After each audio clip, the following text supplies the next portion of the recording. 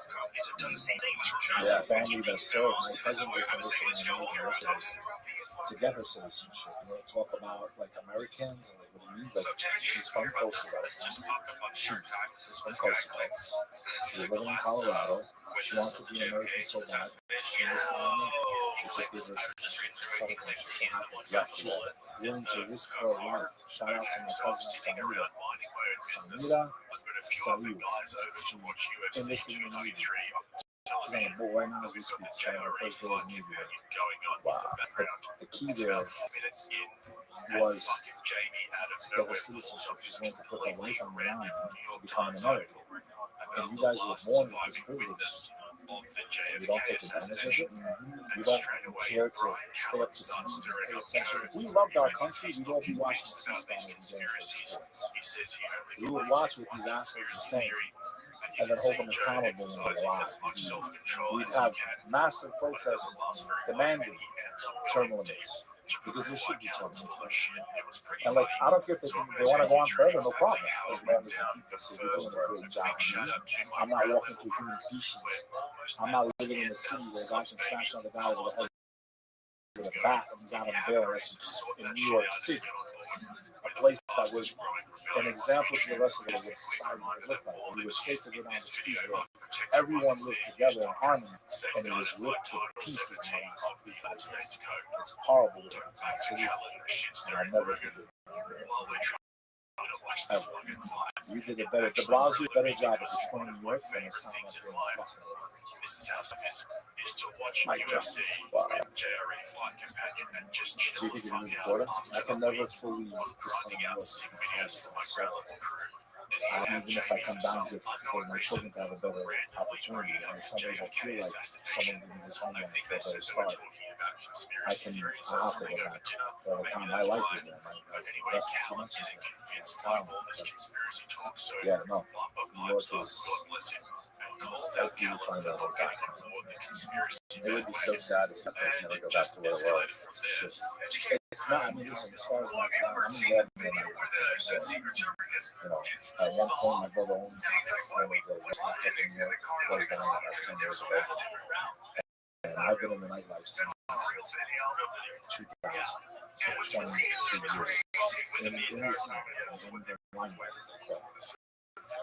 and I've worked, promoted, I've done it all. And I can say for some of the biggest things still, there is still it's very, very different. And, you know, it's very artificial better. And my life is pretty much the same in New York as it is in Vegas. And that some of these companies are so big that it's the same people calling the shots in their face. But, you know, for me, night organic in Europe is really Really? you know, you gotta remember, New York City rents are very expensive. So you're not paying for the rent, you're paying for the real estate. These guys have crazy invested on employees, staff, that's just their rent. People say, why is it Per month, $1,000. Oh, yeah. So why do you think, you know, like, why do you think about it costs $4? Yeah. Why do you think it minimum is? You can't afford to let anything down on you. I have to pay my rent. It's an environment that hands off as a creator. They pay for women to show up there. Promoters go out and get the women to come hang out. That costs money. They're going to promote it. There's women there. And free office. You're really building an environment where someone that has the money to come. So that's what you're paying. It's a lot that goes into production. You know, you'll never see. That's why they still hold the crown. That's why they were treating all the red rope. That comes from them. Steve Rebell and Steve Schrader. Schrader is still around. He works with Marriott. He has the addition hotels. He did the one in New York, the addition Square, and then the Public Hotel, which is a hot spot. So this guy's influence is this felt. It all goes back to that creative art that was the nightlife in New York from like the 60s, from forever, but really kind of ended in like late 2000s, 2010, 2015. It lost all of its arts. Very artificial. You know, when I was first going out, there was clubs like Limelight. You walking on a Friday. Really no Joe Cocaine, you do that. I don't know. Never did cocaine in my life. Always terrifying. But if I liked it, I'd do it better. And many people I know died. So, but I can't think. 99% of people that are in that club would do cocaine, especially down here. Especially not even Miami. I'm fucking here in Tampa, St. Pete. You know, you mess around with that kind of, you're really coming to it. Like, people are dropping like flies. I always said, I'm telling you, someone that's been in my life, the amount of people that have dropped like flies. Friends of mine in LA, friends of mine in New York, Jersey, in Florida. Brother, you have no idea what's going into that shit. If there's even this much of that stuff, you're done. You don't get a second chance. Someone marks you back to life. That's another thing. I'll be that nice. Of course, everyone will. Well, you know what? Let them do the bumps first. Watch. That's like don't be the first one doing the bout. That's all I gotta tell you. Not be the first one taking the first bump. You're gonna be stupid. You know, mix it good. Yeah. Make sure that you're not the first dude. And the crazy thing is that shit, the cartels are not mixing. From what I people that I talk to, the cartels aren't mixing coke. Why would they want to? You're losing your customers. Exactly. Making people scared to use it. It's really bad for business. From what I've heard, it's like the low-level drug dealers here. It's not the guy just selling coke to their rich clients. It makes no sense to me. What makes the sense is it's low-level drug dealers who are also slinging heroin and pills and shit. They're mixing it all up together, like cutting on the same table and that's only to cut. But again, I've heard that some people think it's more addictive addict, but I don't know. Maybe that's it. I'm not somebody that's mixed a bunch of drugs together. Fucking, I'm not. I take a fucking Tylenol PM and fuck up and do it. I could never take any like serious. I do drink cotton. Oh, do you? I don't drink alcohol. I stopped drinking almost 10 years ago. Do you have a problem with it? Well, no. It's just that when my brother passed away, I knew, you learn, listen, nightlife can either be the most amazing thing that ever happened. It opens doors for anyone. If you look on my Instagram, I'm one of the person away from anyone to have. It all came from the connections I made at a young age and continue to build throughout. Tonight, when you meet somebody in the night, their hair is not just the same. You get to see a form of their authentic self. It might not be who they truly are, but you get to see who they are in their lives. And they're just letting loose and having fun. And when you make that connection, it was like, hey, I was vulnerable. I might have seen you blow a line or drink or do something stupid. You didn't judge me for it. I don't see you bad mouthing me about it. I kind of like you around me. I'll see you again next time. There's like a bond there. It's very dangerous because when you get sucked into a nightlife, a lot of people don't get that down or destroys their life and they have to stop it. When I lost my brother, I knew I couldn't drink. I moved from seeing people in class and I experienced trauma to continue drinking was the best thing. I knew I was bad. I knew it was what I was feeling in my heart, where I was always just happy. I was videos of me online dancing with glasses on my head and a tree block. I've been a part of the fabric of my life for 22 years. I knew that if I drank with that type of a heart, heavy heart, I wouldn't make it out. Yes, I think that. And now I'm so used to not drinking that I don't want to drink. So I kind of like discovered the Kava culture, found the Kava Sutra, the first place to open up in New York City, the flagship is Florida, I think Lakeland, or whatever it's called, it's not too far from West Palm Beach. And they provide a way to enjoy yourself socially without losing cognition. So it doesn't cost the blood. It's a very big subculture. Yeah, Florida's the mecca. There's a ton of crowded bars around here. It's right on Tito. You gotta be careful with crowded too, because too much of it is very nauseous. Yeah. But I have a team, very calm, very chill. You get a social component to it, but you just control it. One of the lessons I've learned is that you should never, I'm not advocating drinking or doing drugs, but if you're gonna drink or do drugs, you should only do them Joey gets riled up over the silly shit, you're celebrating. it's pretty Never funny to watch. you're down, depressed. When you're sad, don't drink. That's a recipe for better. Yes. It was pretty chaotic for And a bit. that's how It was hard to you follow jump the off. flights on TV at the same time. You need to They really missed be some pretty big in a hits good because place. they were distracted. Especially And I alcohol personally stages really enjoy Joe's UFC I commentary, think alcohol is especially when most he's things just you like in the studio. It's like all laid back and he speaks all loosely. Yeah. And fuck knows why he still gets caliber and pumping in for these podcasts. They seriously offer nothing. Half the time Rogan is correcting Bubba's shit just jump takes. right in And and you can people tell die. Cal's just there to stare at fish for viral Crazy. clips. So it's like, Seriously, there's a you know, massive line of ex-fighters and I knew I couldn't commentators who would drink, be so I better stopped suited for this immediately. fight. I never had another drink. I don't know. You were very close to your Anyway, brother. let me know what you guys Yeah, think it was in the actually my comments mom's below, brother, and I'll but we leave were the so best comment close as usual. in age I hope all you guys had that a to say sick to people weekend. he was my uncle, Shout they out to never the new understand champ.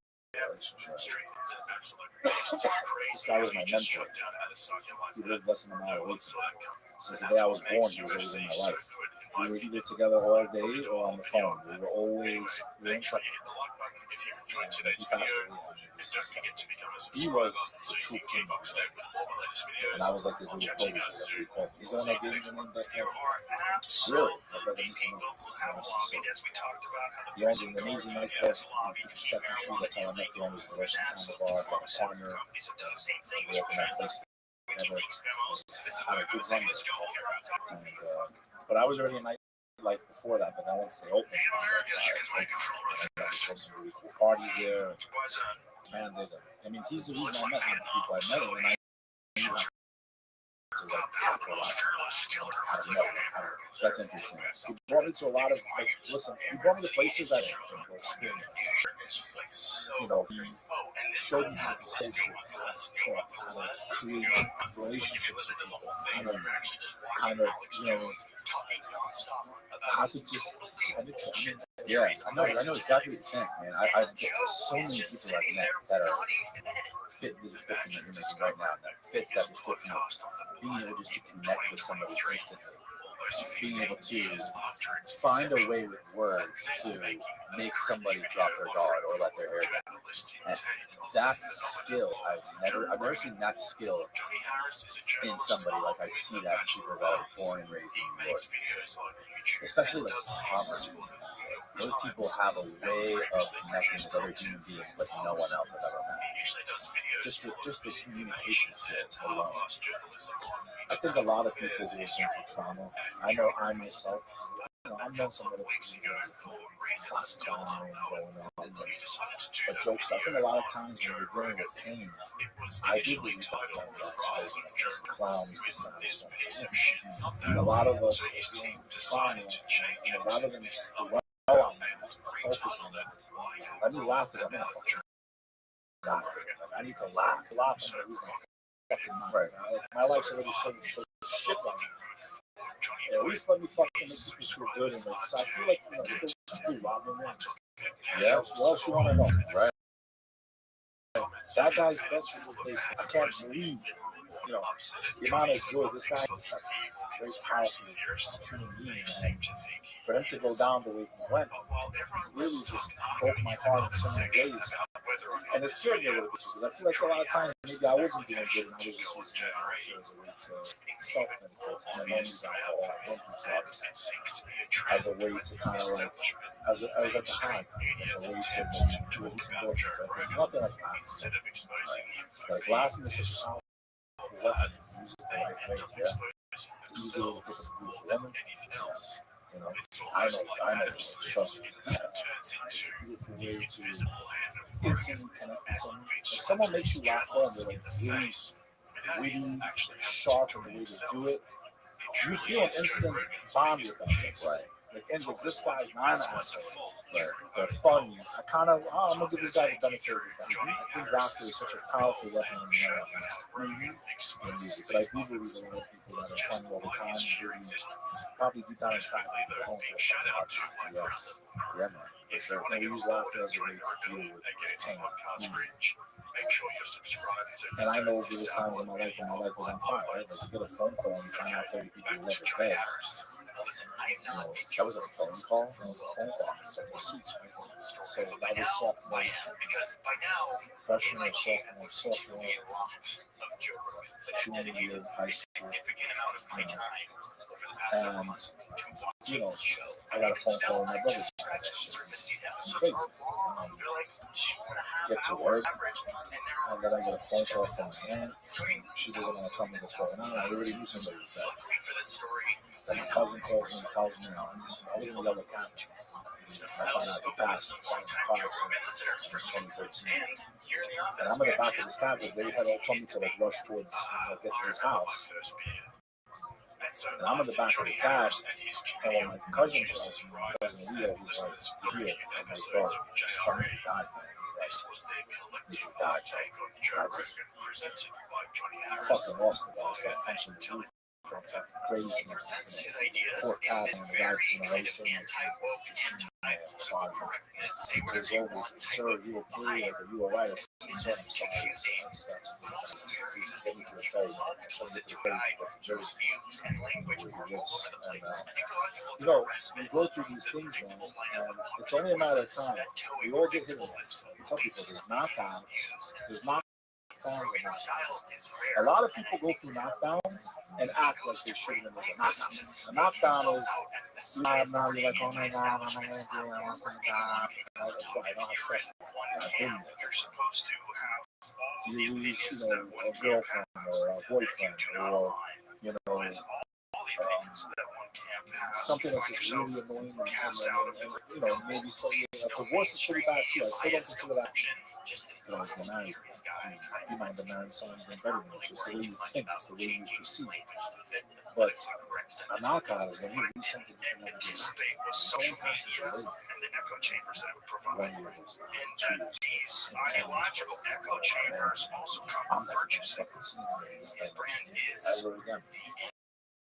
anti-establishment, place where you won't get censored by A the moment. So let's You know, I Joe tried is to leave absolutely him. not being able to It say became things so. about This how much guy I was disagree lovely. with them is a vital right. It is an This unnatural guy and precarious thing. would light up People that should be able to fucking room speak in seconds. and we must protect that. Everyone wanted to know who this guy Joe should was. absolutely And he got legally be everyone to allowed talk. to give And his he was the giant funniest megaphone to fucking guy whoever he ever. wants. That doesn't mean I'm not going to critique. And I get so happy when people compare me just a little bit. Like, you really sound a little bit. Real good. Yeah, really good. Took out from my dad's side, my mom's side. And I did things with this guy that, like, if I tell people, and you know what it used to be like, to me, it was like, I would tell people, like, because I'm in high school, taking somewhere amazing, and I would come back and say, I got it. You know? Yeah, okay. Everyone thought I was full of shit. Like, if social media existed when I was a teenager, the shit I was doing, I would have been blown up. I would have been bigger than the Paul brothers. I was doing extraordinary things. And what I would tell my clients, 99% of them thought I was full of shit. And now you guys know I wasn't. Yeah. You know, I wasn't a lady killer in high school. I was a clown. You know? But after high school, when I entered the nightlife, you know, word got around town. You know, like this guy's up, you know, but like I said, it was so many doors for me. Producing. Like, I met the most amazing people. And like the stories, like, so for me, like, when you go for the trauma, I was like, my first instinct to run. Every corner of North America, every single corner. New York is not as big as you tourists think it is. Right? It looks high, that's about it. But it's not. It's 16 square miles or whatever. Every corner is remembered. A song would come out. It was like you're being haunted and like instant tears. Instant tears. Everywhere I'm going. I don't know how I got through this.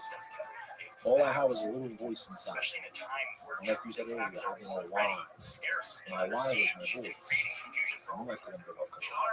But I understood for the first time why some people give up. When you experience that type of a loss, someone that you love so much, even some people for divorce, they give up. They take their lives. There's so much domestic violence happens when that happens. It's not worth it. You can get married again. You will find love again. I understand you say you've been robbed of your time. You can't. But like everything happens for a reason. And when there's kids involved, not to get off the you go through the trauma and you feel like you're never going to get out of it. But you can get out of it. You will get out of it. And that's why I got back. And that's why I understood for the first time that sorrow, why people take their own lives. I finally felt that pain. I also understood if I drank that could happen. In that moment of weakness, I'm drunk, just take your own life, man. That's why I started the show there, video 85 episodes, the second season. Next guest is Kevin Hines, Golden Gate Bridge. He jumped off, survived. Oh shit! They definitely have an emotion to an amazing story. How he survived. No, his story to me is that's why I believe there's a proof. There's no way the way he survived. What happened to him? He jumped off the bridge and then a sea lion kept him afloat. So what? Like a seal kept him above water. Can somebody else by accident? My cousin should have been dead.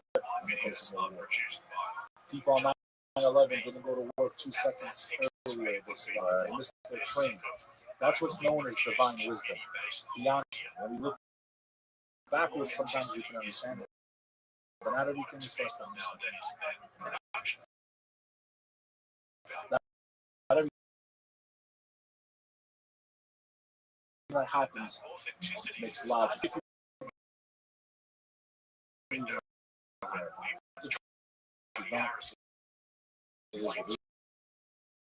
I don't knock people. Everyone you get to choose me.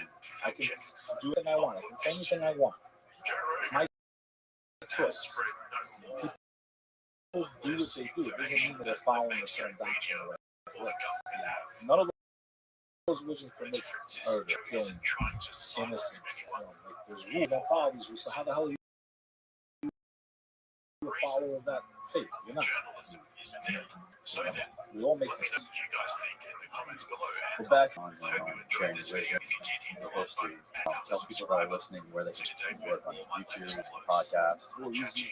The Comeback Team all together. The Comeback, The Comeback Team. Got a documentary coming out hopefully this year. It's actually about my life, Nikki, and then what I just said about showing the whole story of, you know, how I got back up, and then I drive cross country to meet all these extraordinaries that I met because I decided to do a podcast. And how I don't give up there and making all that. Like, it's an amazing story. They're making for money. TheComebackTeam.com, and you can check me out on Instagram or TikTok at be like boy, be like Edward, K like Kimberly, Beck Lover. So it's like Beck at Beck Lover, Beck Lover NYC, NYC. I want to thank you for having me. Thank you for around. I really love it. More than a damn guest. Your viewers need me. Shut up, I think I talk. Yeah. I got butchered those 20 episodes. But it's been my honor coming on here and My pleasure, man. I really enjoyed it. Go check it out. I hope you'll enjoy it as much as I. But we're not here to review songs. There's actually a much deeper point here that I want to share. Episodes or podcasts.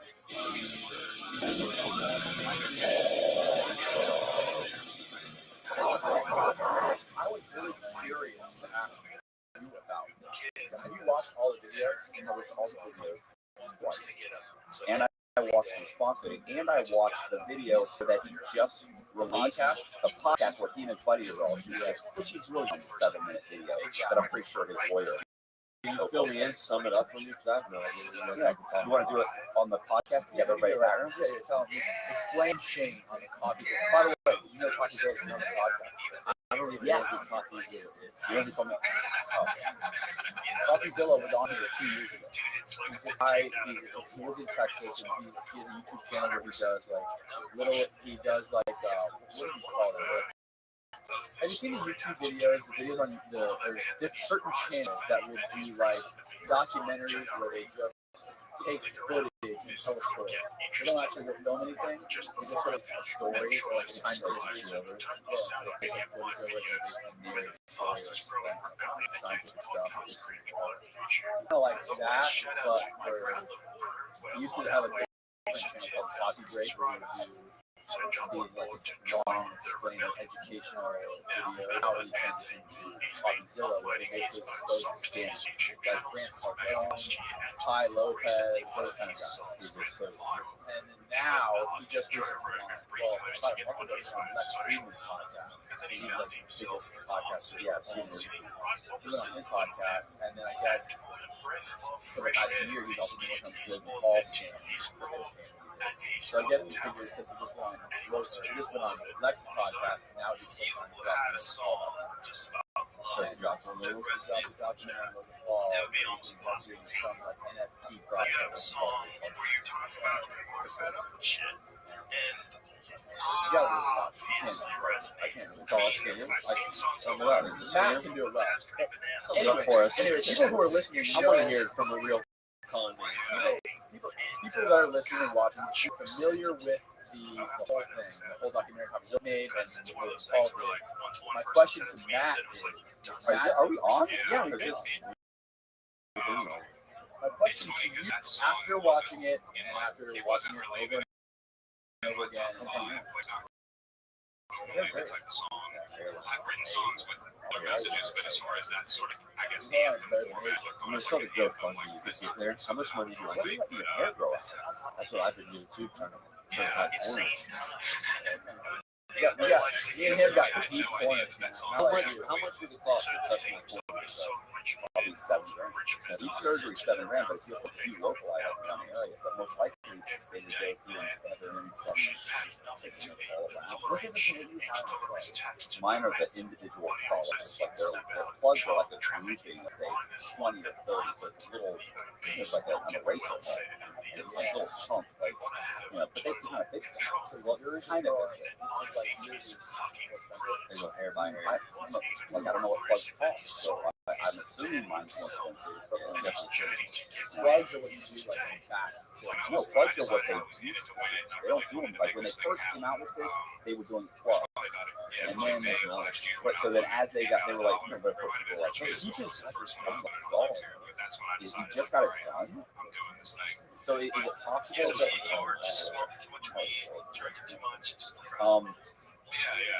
okay, Logan Paul? Yeah. Anxiety is my question was for you, being one of the most notorious scammers, most prolific. What is your read on getting stressed out over stuff? I mean, do you think that he's intentionally trying to the money and you have dark I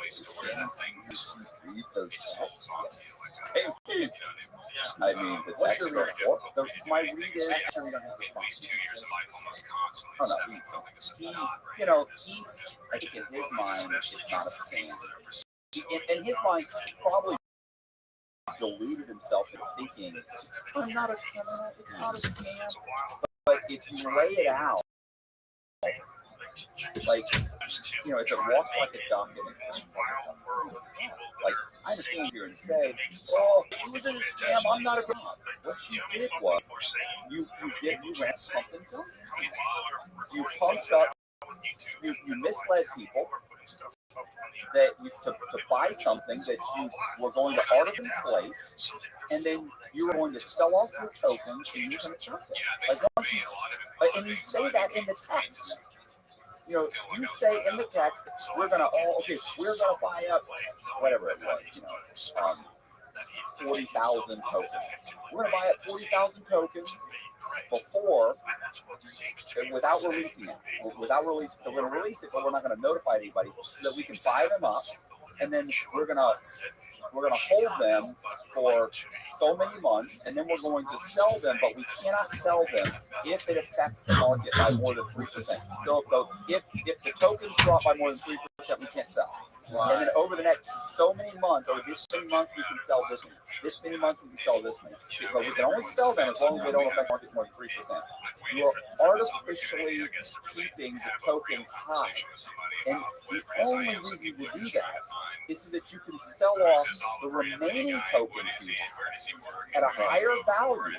And keep in mind, you can't sit here and say, well, I just want to make sure everybody makes money. No, you're the one that owns all the tokens.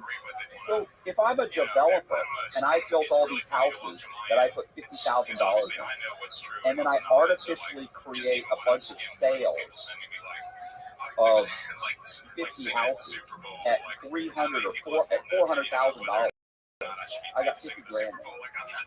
And I buy them all for 400,000. So the market looks at the market, thinks they're selling for 400,000. So then they come in and they buy up those houses. Well, I know that I've got 50,000 in these houses. Maybe I want to profit $20,000. I know I can sell these for maybe, let's say, 70 or 100. That's reasonable. But I'm selling them for 400,000. The way I know I can get 400,000 is I'm going to create these artificial sales that make everybody think they're worth 400,000. You're manipulating the value of those houses. When I did it, it was fraud. Right. Yeah. Okay. So those ones weren't creating artificial sales. No. Some people did buy it. Yes. He also sold off some of those tokens. So he didn't have people that were investing. No, he didn't sell them. But he bought them. So they released, let's say they were, and I forget the exact, let's say it was 40,000 tokens. He and his buddies had their wallet, right? They created their crypto, and then they went out and they started buying them up as possible.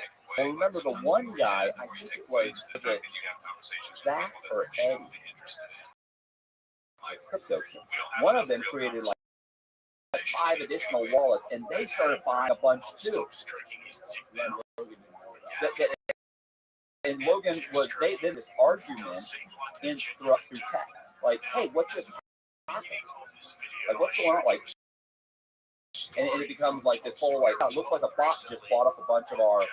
Well, how do we keep that from happening? They start going back and forth, and obviously Logan and Jeff, they realize, whoever's on it, he starts to realize like,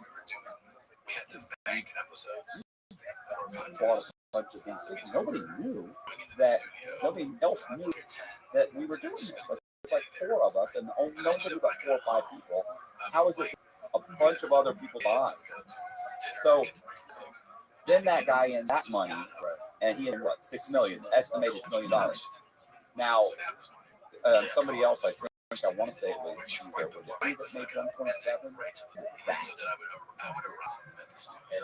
Eddie. So one of the guys scammed the New York Yankees. Yeah. So this guy created a fake personality. Right. He fabric and not just like a fabric, not like a. I was MIT and I've done a little here and a little there. Just talking about like I was on the team that helped the New York Yankees, or no, not the New York Yankees, the Philadelphia. Yeah, that I helped them win the Super Bowl. And then he's like, and keep in mind that like the Yankees ended up believing it, and the owner of the Yankees ended up hiring him, I think. Or yeah, and then it was I gotta maybe get some of this. And then also like the Mormon Church hired him. Like all these billionaires are hiring him, and they're buying into this insanity. Like, and none of it's true. He said he was like CIA too. He was like CIA. He also said he was an orphan. Like he's got a whole thing going on. He's nuts. He said he was an orphan, but then there was like other documented interviews where he talked about, there was a video with him and his mom together. Like, how are you an orphan? Right. Yeah. The Emperor. Yeah, he's nuts. So here's what happens: is basically Logan Paul put together a cryptocurrency called Crypto Zoo, where you were going to buy eggs. They were going to like mate or something and have hatch other eggs, and you would combine eggs and they would hatch. And you have some kind of NFT project. Right, it's like a silly NFT project. And here's what kills me too: he does this whole thing where he's kind of semi-promoting it, getting the hype up. Where he's like. And the kids love it. Our developers, kids can't stop playing it. It's amazing. It's so much fun. Logan. Well, come to find out, like the game has never worked. So you're wrong. Then he turns around and he's like, it's going to be a great investment for your kids. And wouldn't it be amazing if that doesn't mean great investment? Oh, absolutely. He says, wouldn't it be amazing if your kid's first introduction to the blockchain was crypto too? You can make money doing it. I'm so excited. I put so much time into this. Like, my whole life is dedicated to this right now. Me and the whole team, we spent over $1 million so far in development. You sold it like that? Oh, over the top. And so the whole thing in in the end, one takes off. He takes off. He holds. He holds the stock. He holds the code hostage. He won't give it out until he gets them. So they finally, I think they paid him. They get it back. They end up releasing it, and after they release it, and it doesn't work, by the way, it doesn't work. The game doesn't work. Nothing that he said worked. You're not people are spending a ton of money. People bought like 200,000, $500,000, 100,000, all over the place. But they've spent thousands of dollars. So we're talking about, let's say on like Zilla ends up talking to probably 5 or 6 people, and those guys total at least a few million. So if that's a few, and let's say several thousands of people probably bought it. If thousands of people bought it, let's say on the low end, these guys sold, and people bought 10 million. Now, the market cap was supposed to be 40 million. I don't know that that's what it went up to. I don't know that that's what they got. But let's say people bought in and reasonably $10 million. So let's say 10 million. Logan's trying to say, and then Logan goes silent. Now, I think I know why he went silent. But he goes silent. But in the meantime, what ends up happening is basically he's trying to say, like, these other guys who are in it with me, they sold theirs and they made money.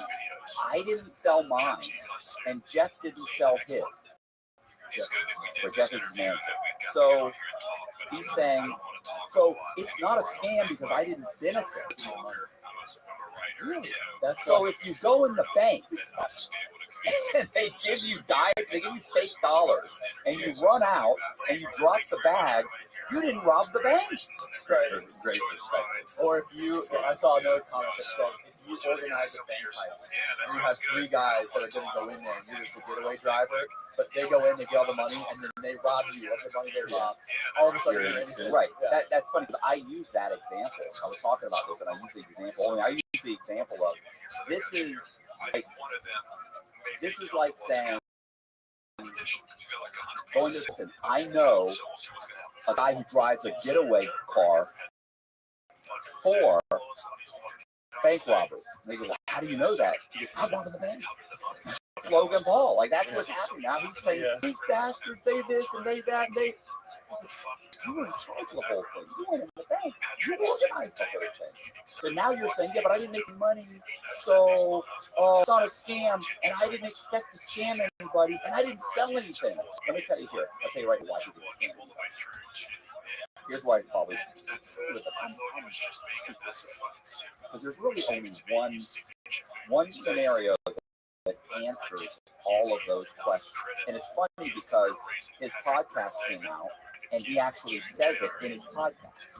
So he says a little bit, right? So he released his video, his 7-minute bullshit, it's everybody else's fault, I'm a good person video. It doesn't address any of the scumbag things that he said in those texts. Any of that.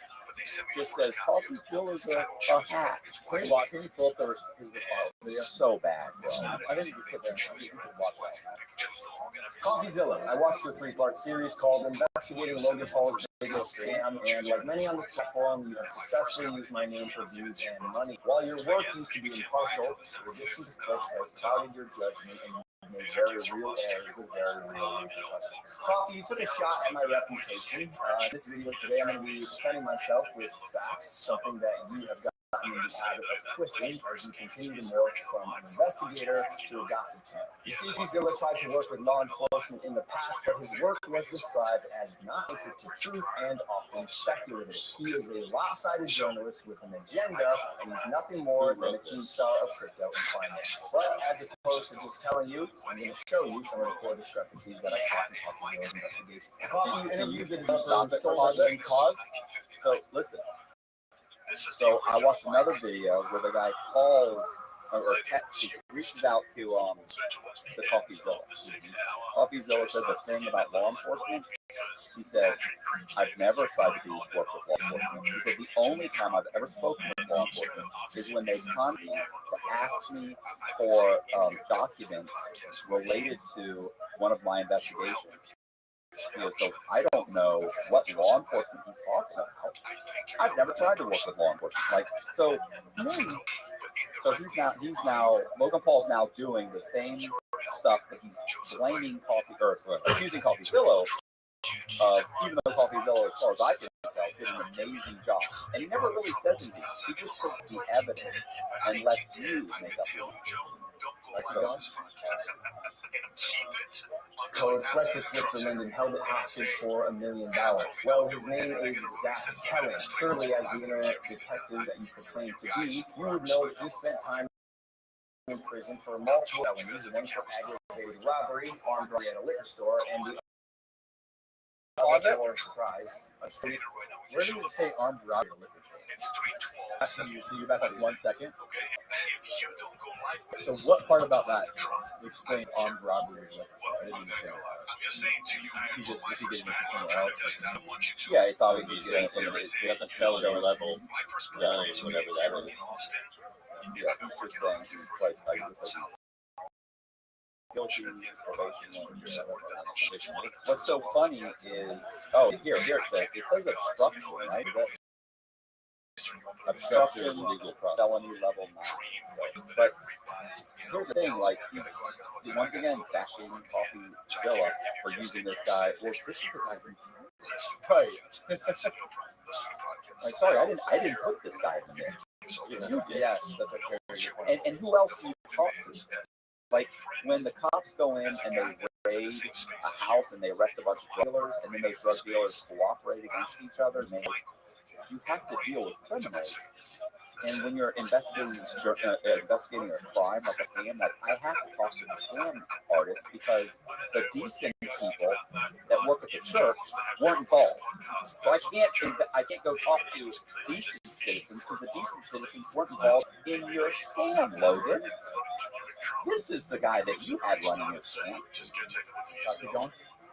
And the other for surprise, obstructing the legal process. I can see why you kept him anonymous. We will be calling See here, I guess among many things, it doesn't surprise me that he lied about having 30 engineers and a $50,000 a week burn rate. Which side how this illusionist landed on the $1 million code ransom, but it turns out he only had 3 engineers. Wouldn't someone with journalistic integrity know their credible source had not only an agenda, but a fondness for orange jumpsuits? Or did you just hear what you wanted to hear and move on? If you're lying to yourself, Stephen, you still have to believe.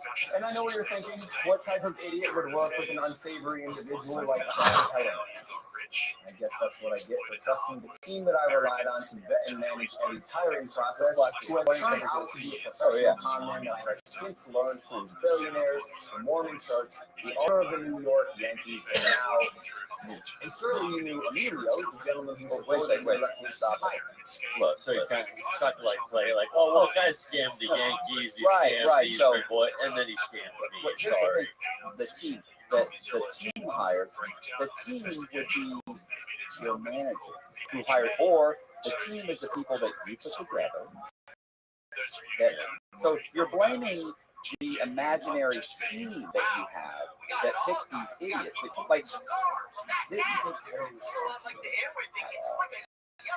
This is such a scum.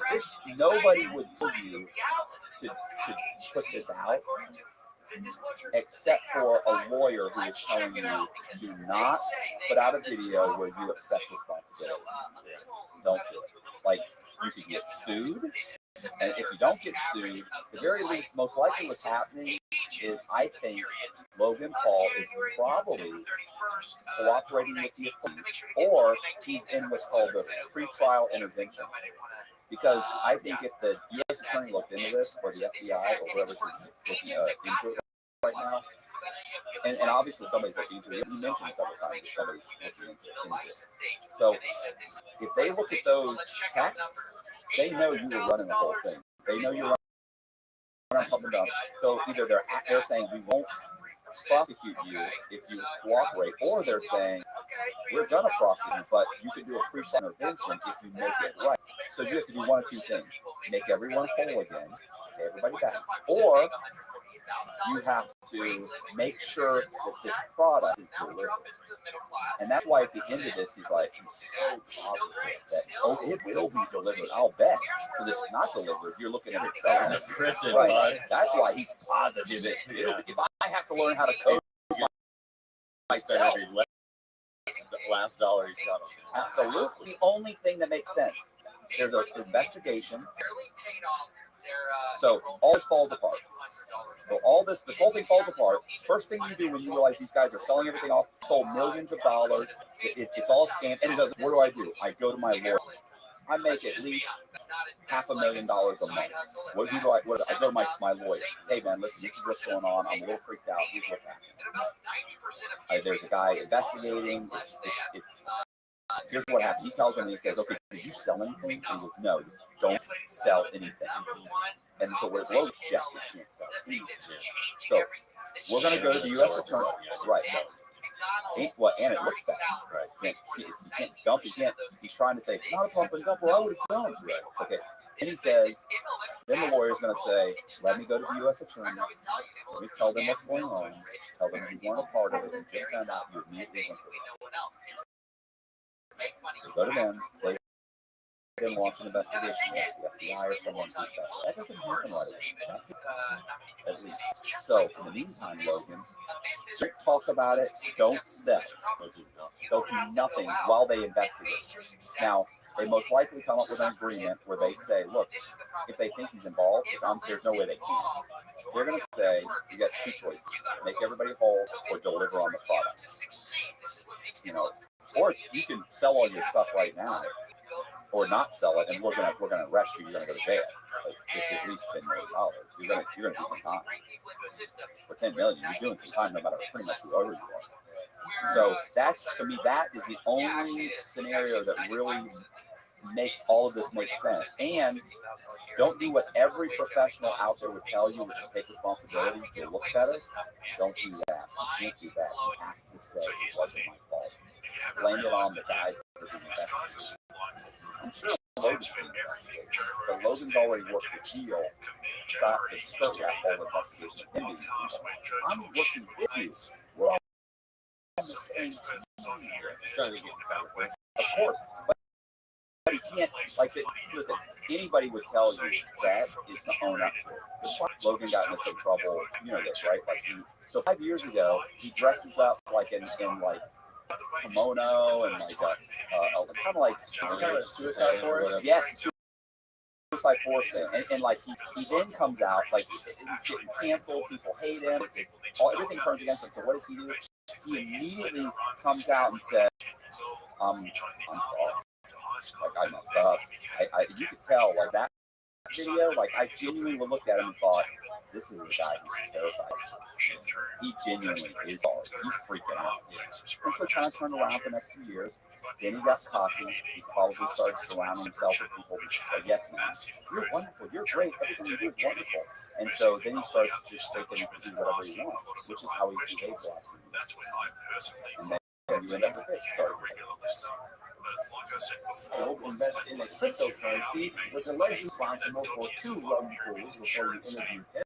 So either you missed that or you knew it and failed to let the public know. Why? Because it was a clear sign that he was also. You seemed pretty excited when the guy told you that he couldn't hatch the eggs. You can't even hatch. No, I'm telling you, just a picture. You can't. You're kidding. You can't hatch.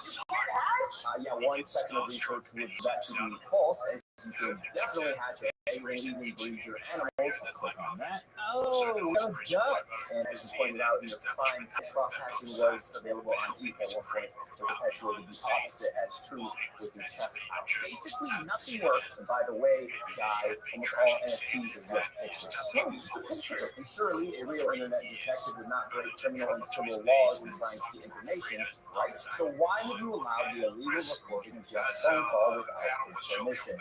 And then more like an internet criminal, post it online. Now, although you didn't verify any grounds, substantiate, and Okay, you know that. First of all, so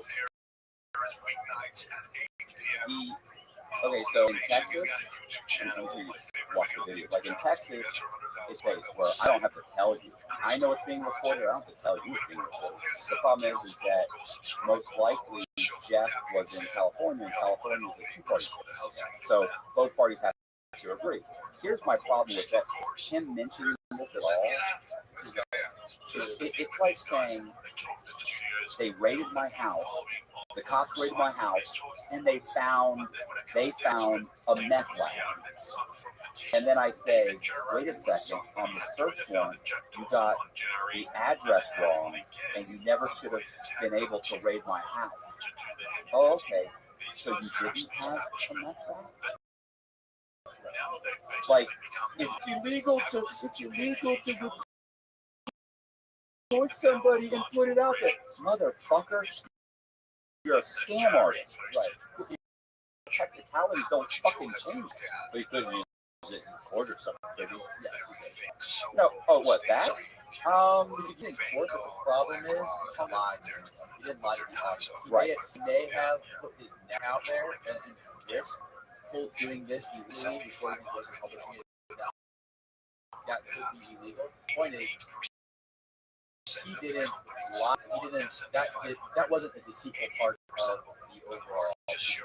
Yeah, the spirit of the investigation is straight thing. It's changing, right? Like changing. Is Coffilla in trouble? You're not going to jail. It's probably not even a misdemeanor. It's not even a felony. It's probably a misdemeanor. Yeah. Like if it's anything, any governing body that would not be charging with anything. Maybe. Right. Yeah. It's not like I secretly videoed my girlfriend or recorded my girlfriend or videoed my girlfriend and I have sex with her on the internet. Right. That's not what's happening. You didn't record Hulk banging your wife. Right. Exactly. Not bad. Anyway, it's just like he is trying to just like compile as many negative things as possible.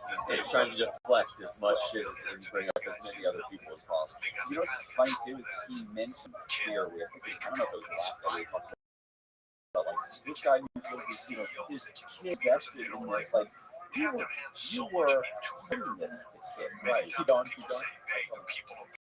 Evidence took multiple criminals' words as truth and broke laws, you still publish the defamation. However, unlike you, he doesn't lie. So let's highlight some things that you did point out. Crypto King Jake stole $6 million. True or not, we had already removed him from the team when we realized he was a bad actor and his motives were purely financial. Eddie, the developer, stole $1.7 million.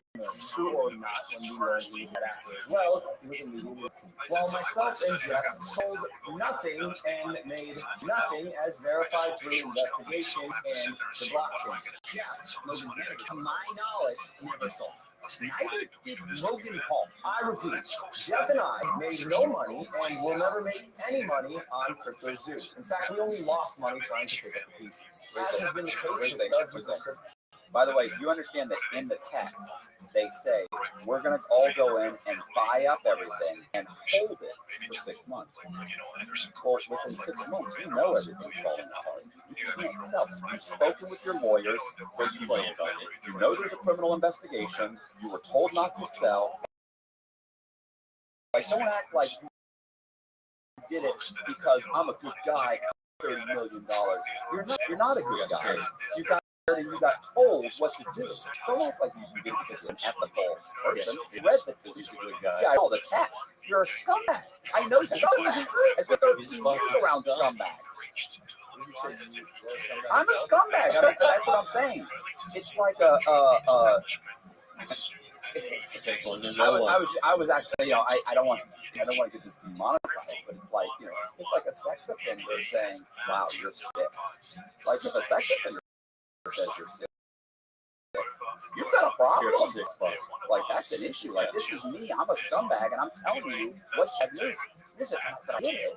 Like if it work, like nice, you fucked over a good 100 of your followers, and you made millions. Good for you, bro. Nice scam. But you're gonna pull it off.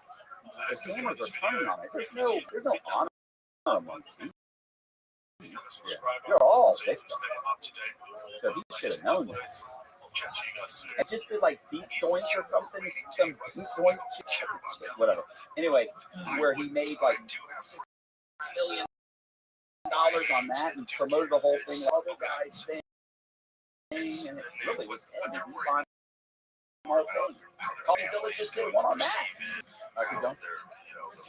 Crypto and NFT projects. The space is unfortunately right for bad actors to infiltrate projects that start with even the best intentions. Jake the Snake is no longer affiliated with Crypto Zoo, and we hope the money he reapplies reputation. Con man is being investigated by a higher authority that I cannot speak on. As you can imagine, I was not cleared from legal to discuss much of this, including the legal process being undertaken and the criminal investigations going on during the law. But I do appreciate you out that rats under my nose stole the game code, millions of dollars, and I abandoned with me and knives in our back.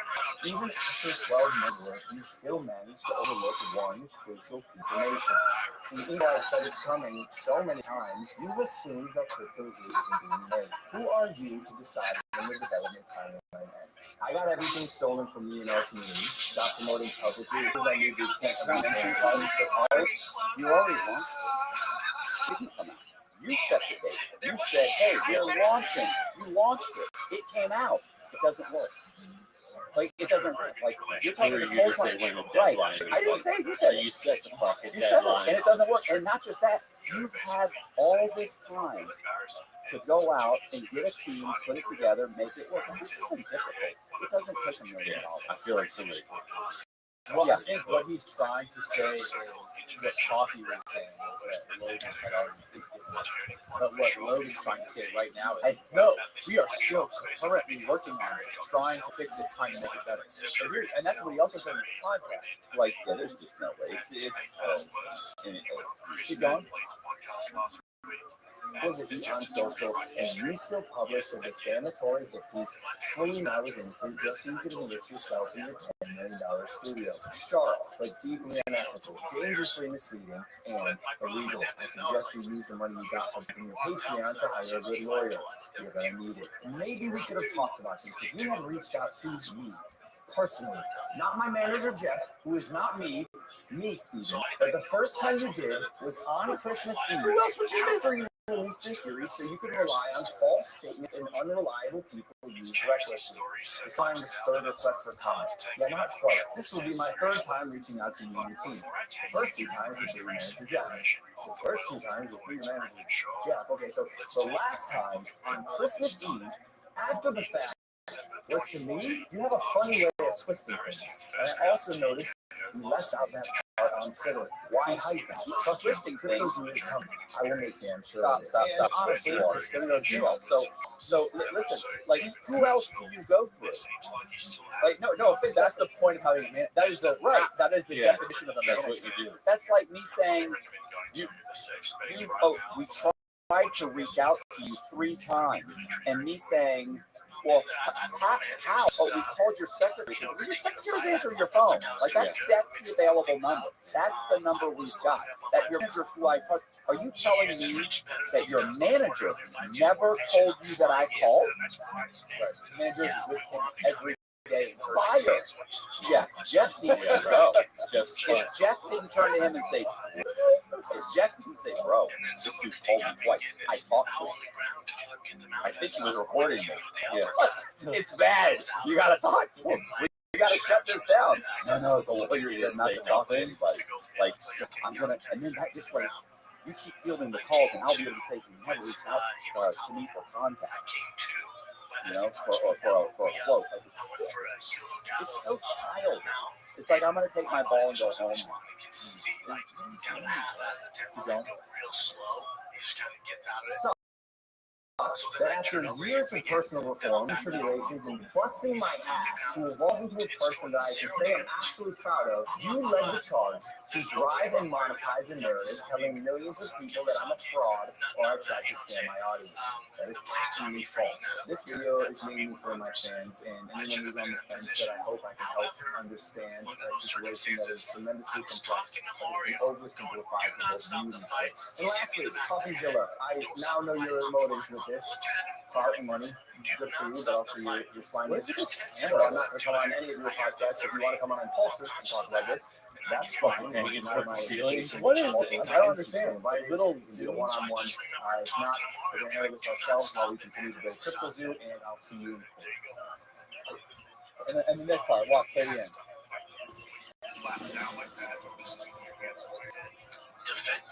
Honestly, you know what you should have put. This is the worst part. 2023/2024. Then you should have an ellipsis.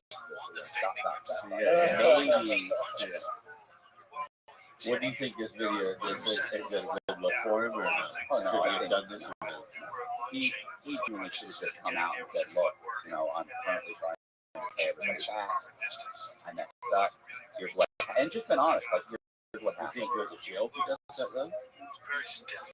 I mean, then you're admitting guilt, right? I think that lawyers are always don't talk. And most likely what ended up happening with this one is his lawyer probably told him, absolutely do not come out with this. And he said, I'm going to. So you can either review it and help me, or I come out without it. He said, okay, we'll do it, and I'll review it, but I want you to know that I don't think you should come out with it at all. And most likely that's what happened. Or he came out with it because the indictment didn't come out, and his role in the whole thing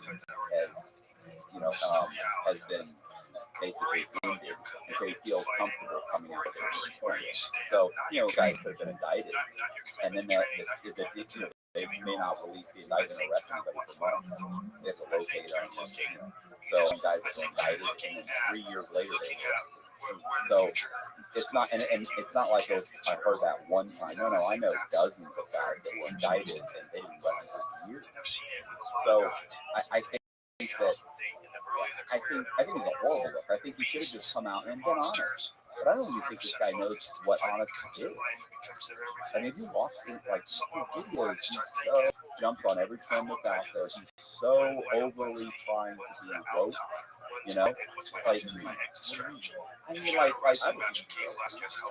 what was the guy? He's hating on Andrew Tate. Yeah, he's hating on anybody. He's on every trend.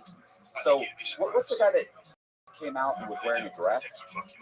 I say that as a friend. You know what I'm talking about? Like, he came out and he was dressed or something. I forget what he did. And Andrew was like, came out and he's like, yeah, I think that's gangster, bro. Like, I think what he did, like, I think he definitely should have done that. And he was like, what are you doing? It's just a straight jiu-jitsu match. Very much trying to be middle of the road or to the left as much as you can to try and buddy happy and placate to what he believes his fan base. I mean, the truth is, I don't think he's a scumbag. He's a scumbag. I don't even think he knows who he is anymore. Right. And this is the thing about losing money.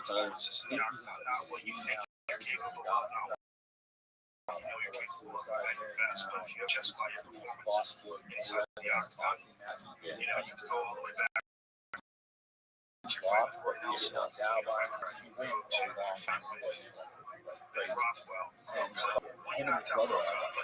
Right.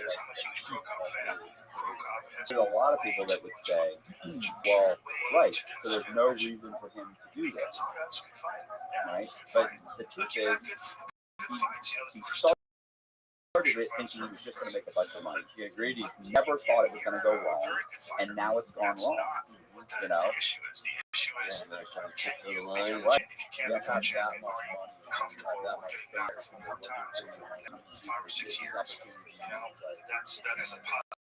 It's a possibility. It might not happen. It might be okay, but it also might happen. It might happen too fast. You're like the right thing to do for him is just ignore all that. Next fight, you win. Right. Focus on the thing that you understand. Right. Having all these this fucking team of people that you don't give a fuck about that are fucking making these $1 million projects. It could, but he's more. I see how you can easily be blind to all this. So Joe basically did him a massive favor. He was open and honest with someone who he considered to be a friend, even if Sean didn't realize that at the time. They're trying to call me. You're the team star of fucking. Yeah, it's Conman and Eddie. Yeah, You gave everybody a nickname. I was talking to Julian. Julian thinks that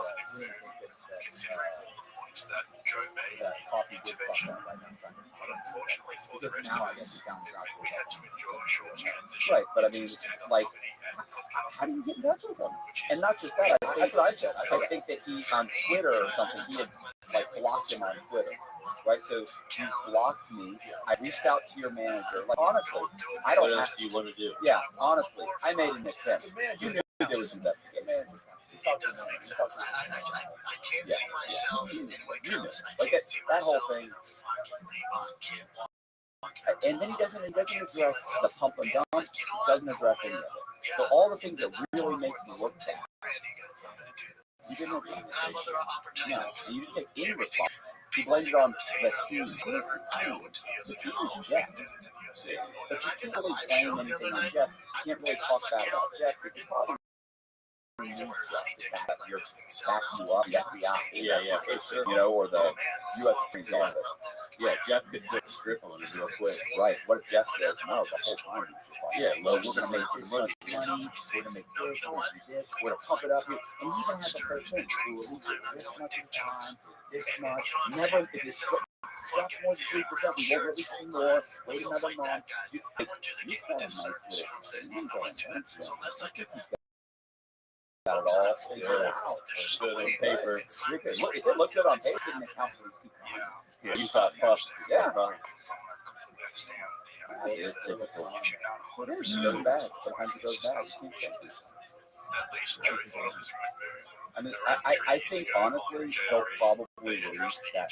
He'll release something that meets everybody's, you know, and then it'll do well for 6 months to a year, and then it'll nosedive. Like just like that. It was like just like all these other bars. I'm so happy you're not fighting. You know, and what Yeah, but that, like, so those are Instagram dick. I felt, How do you expect him I to felt like some other way. Right. I felt like But here's the thing: how do I contact you? I don't have a phone number. I don't have a phone number. I don't have an email address. I don't. Right, I did. I called your manager, Jeff. I know you're with Jeff all the time. Jeff Counts. and you see the deterioration, and no one's He really doesn't have even, with his and with his podcast. There's man, really you run into in Vegas, maybe you both have a couple of drinks, you see each other in the bar, and you're like, hey, how's things? And you have these Although conversations, the and the reality sets in. Things are not good for a lot of these guys. Oh, and the thing, what he yeah, he gives them a little bit of shit, but for too long. it's There's no bringing them back. the whole thing is scary. He knows there's something wrong, and no one says anything. You see how stressed you are. You see how much it's I was real scared that was going to happen. Well, when you take your face I in was prison, real scared.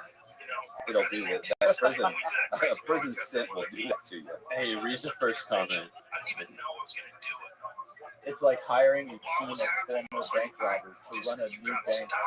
That's all I was thinking is Run a new bank you decided to overpass. Like I don't look at all the there's no positive comments. Every single comment is written. But here's the thing, like this isn't gonna hurt him. It's not like he's not. I mean, like it's not like he's gonna lose followers. It's not like he's suddenly gonna get canceled. They're gonna take down his YouTube channel. They're gonna nothing's gonna happen. He's gonna go ahead and complete the project. He's gonna release the project. He's gonna sue CoffeeZilla. The way that how is that lawsuit? That's what I was talking to you about last night. I thought it was going to be similar to another situation. Logan just tried. I mentioned that situation, by the way. on my podcast. Thank God. It's very You would have vague. thought that Very after the way vague. everything So, but is he just going to try to hire lawyers and just try to everything mitigate behind that? it. No, here's what I think happens. Think about it. Like I said at the beginning, it would increase Netflix I sue podcast you last week. with a bunch of allegations. Basically Those embellished same the allegations. intervention story. You, of course, jump your Coffeezilla, so you fall back on the First Amendment. I provided all my evidence. I provided my evidence. I allowed people to see. If I got one thing, there's nothing that you can say swayed people's decisions one way or the other. There's nothing that is inaccurate. And defamation It's difficult. It's not difficult to prove, and you have to prove that you lost money. Like as a result, to get damages, you have to prove that that injured you. How did that injure you? All of this was out there anyway. It didn't injure you, and if it injured you in a way that was untrue, like I a murderer and you got fired from your job, and you lost your house and you in the street, and then you sued me, and I had to end up compensating for pain and suffering plus all of your lost wages. Because guess what? We found out later that it was this guy down the street that actually was the murderer, and I really ruined your life. Like, okay, great, you've got a case. You didn't have a case. Everything as far as I can tell is 100% true. And if you have 1,000 facts and 3 of them are slightly off, or maybe this one right here is completely wrong, like overall, it doesn't change. You get tired and stupid. Right. He'll win. He'll probably win. He'll get his What I think happens is I think that Logan Paul sues Coffee, makes all these accusations. Coffeezilla then hires an attorney to defend it. He counters, and then Logan Paul makes one nasty comment after another. Like, you just came after my job. You just said that I'm a hack. You said I'm not a good reporter. I'm not a good journalist. That you can't believe. Like, you went after my career. So, and everything you said is speculative. And you said it was fact. This is true. Like, it's all. Anyway, point is that they countersue. Then I think Logan Paul, they end up negotiating where they say, look, let's come up with a settlement. I'll pay you out of court, or in court we can say there's a settlement. Nobody takes responsibility, and Logan Paul gives them $50,000 or $100,000. We don't talk about this. Okay, great. So now, what the court documents look like, it looks like Logan Paul sued you. You counter. It was set. Everybody that believes Logan Paul is going to say, Logan sued him. Coffeezilla had to pay $1 million. Coffeezilla are going to say, well, he countersued him, and they ended up settling, and Logan Paul probably paid him money. And then both of them, yeah, but I can't talk about it. So neither one talks about it, so it doesn't hurt them. But he's not going to pay Coffeezilla. It's not going to harm him. Not going to win. If it gets thrown out altogether, very good possibility. Some judge looks at it, reads it, looks at all the evidence, and goes, It seemed like the issue had already been put to bed, and Shaw was grateful for the intervention. But this just goes to show how damaged he was from the whole situation. He's going around in circles, and you can tell his ego is still getting the better of him. It's a pretty petty thing to do to bring up the whole situation. Adding new details clearly contradict the statement from back in 2014. do you have any insight? I don't see definitely thought he was still in his prime after losing to Travis Brown. What is the settlement? First round. Take down the So video. to make it out, Trump Well, decisions back then first of all, can he really vision fight? his future. Like, can he a fight with I used to find it bad for Brendan Shaw. Logan Paul? How long is that train? Like, you have to take two of these lawyers. There's so much hate for him. So, can Coffeezilla come up with But I also think argument his that reports or are he's been legal, called out several times making up stories for whatever, and if you want to be war? taken seriously as an Can he do entertainer, that for several you have years? to have integrity for people to take you seriously. Right, but I mean, what does he ultimately get? Does he? Well, I guess now he's got millions of subscribers. Got it. Right. What I'm saying is, and everything he puts out now gets 500,000 used minimum, right? Easily. So he's got the money to provide it, but how long do you keep that? Do you keep that? He may just get bothered. In the end, what am I going to get? My legal fees? Why we drag this out? That's why he probably squashes it right away. He pays it. I think Logan Paul. I think he does. He sells for 100,000 or $1 million. I don't know. But Paul will end up paying him. It sues him, and then he countersues, which he's going to countersue. He's got a great counter. That makes me basically the most hated man. Anyway, he is. He's I mean, that, like, he might, like, if he's pushing it that hard on you, so you can keep up to date with all my latest updates. I'll chat to you guys soon. See you in the next one. I mean, he says he is. I mean, he's pushing it hard. If he's, and all he's doing is taking minutes. He's made his choice. He's like, man, now he's like, oh no, I'm chicken with it. Even though it's zero. No. Well, I guess you're not.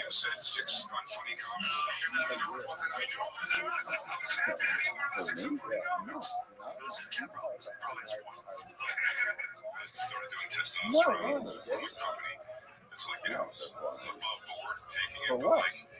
For your little battle you had with the Remember when we were up last time on the podcast? You told me.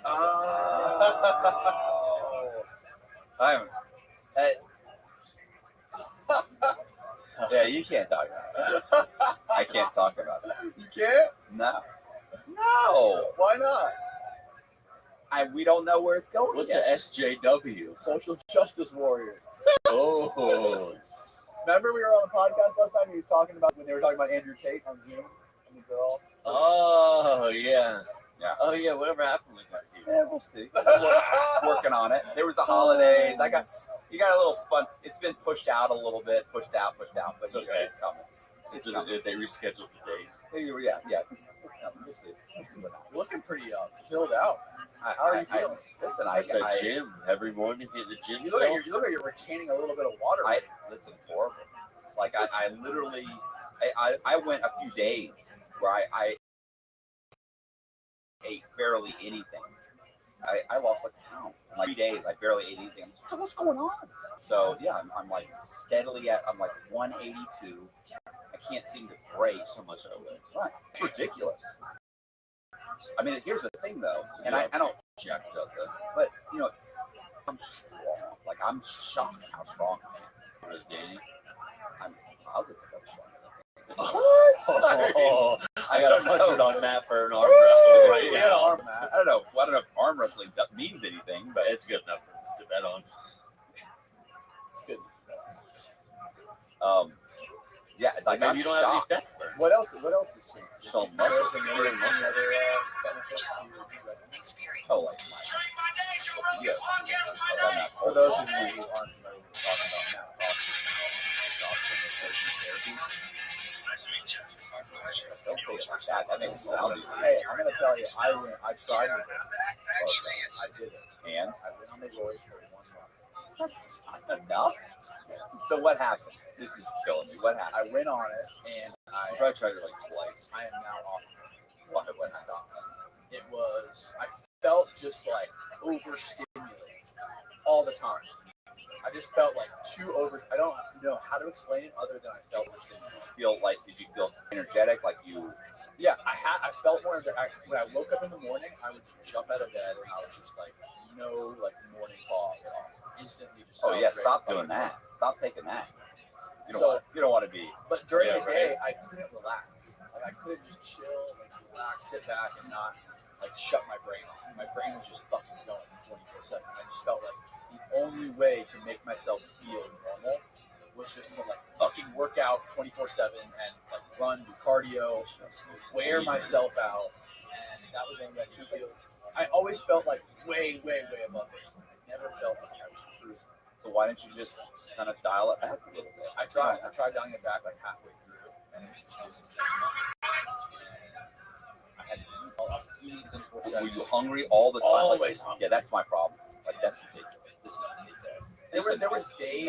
I care less about it. There would be days where I'd feel really good, but there would be 2 days before and 2 days after. Like, I would feel normal, really good, maybe 1 or 2 days a week, and then the rest of it was just like super overstimulated. don't know. I was too out of whack through my whole system. Out of whack. Now I'm back to it. I tried the roids. I wanted to try. I want to see what it was like. So now I can say I tried it. Wasn't for you. Maybe when I'm 40, maybe when I'm 50, maybe I'll try it. Gotta try everything. How's it doing for you? Libido's through the roof. Getting jacked out of your gills. Other than the fact that I want to lose him. Why? I feel like I'm just gaining weight and I don't want to.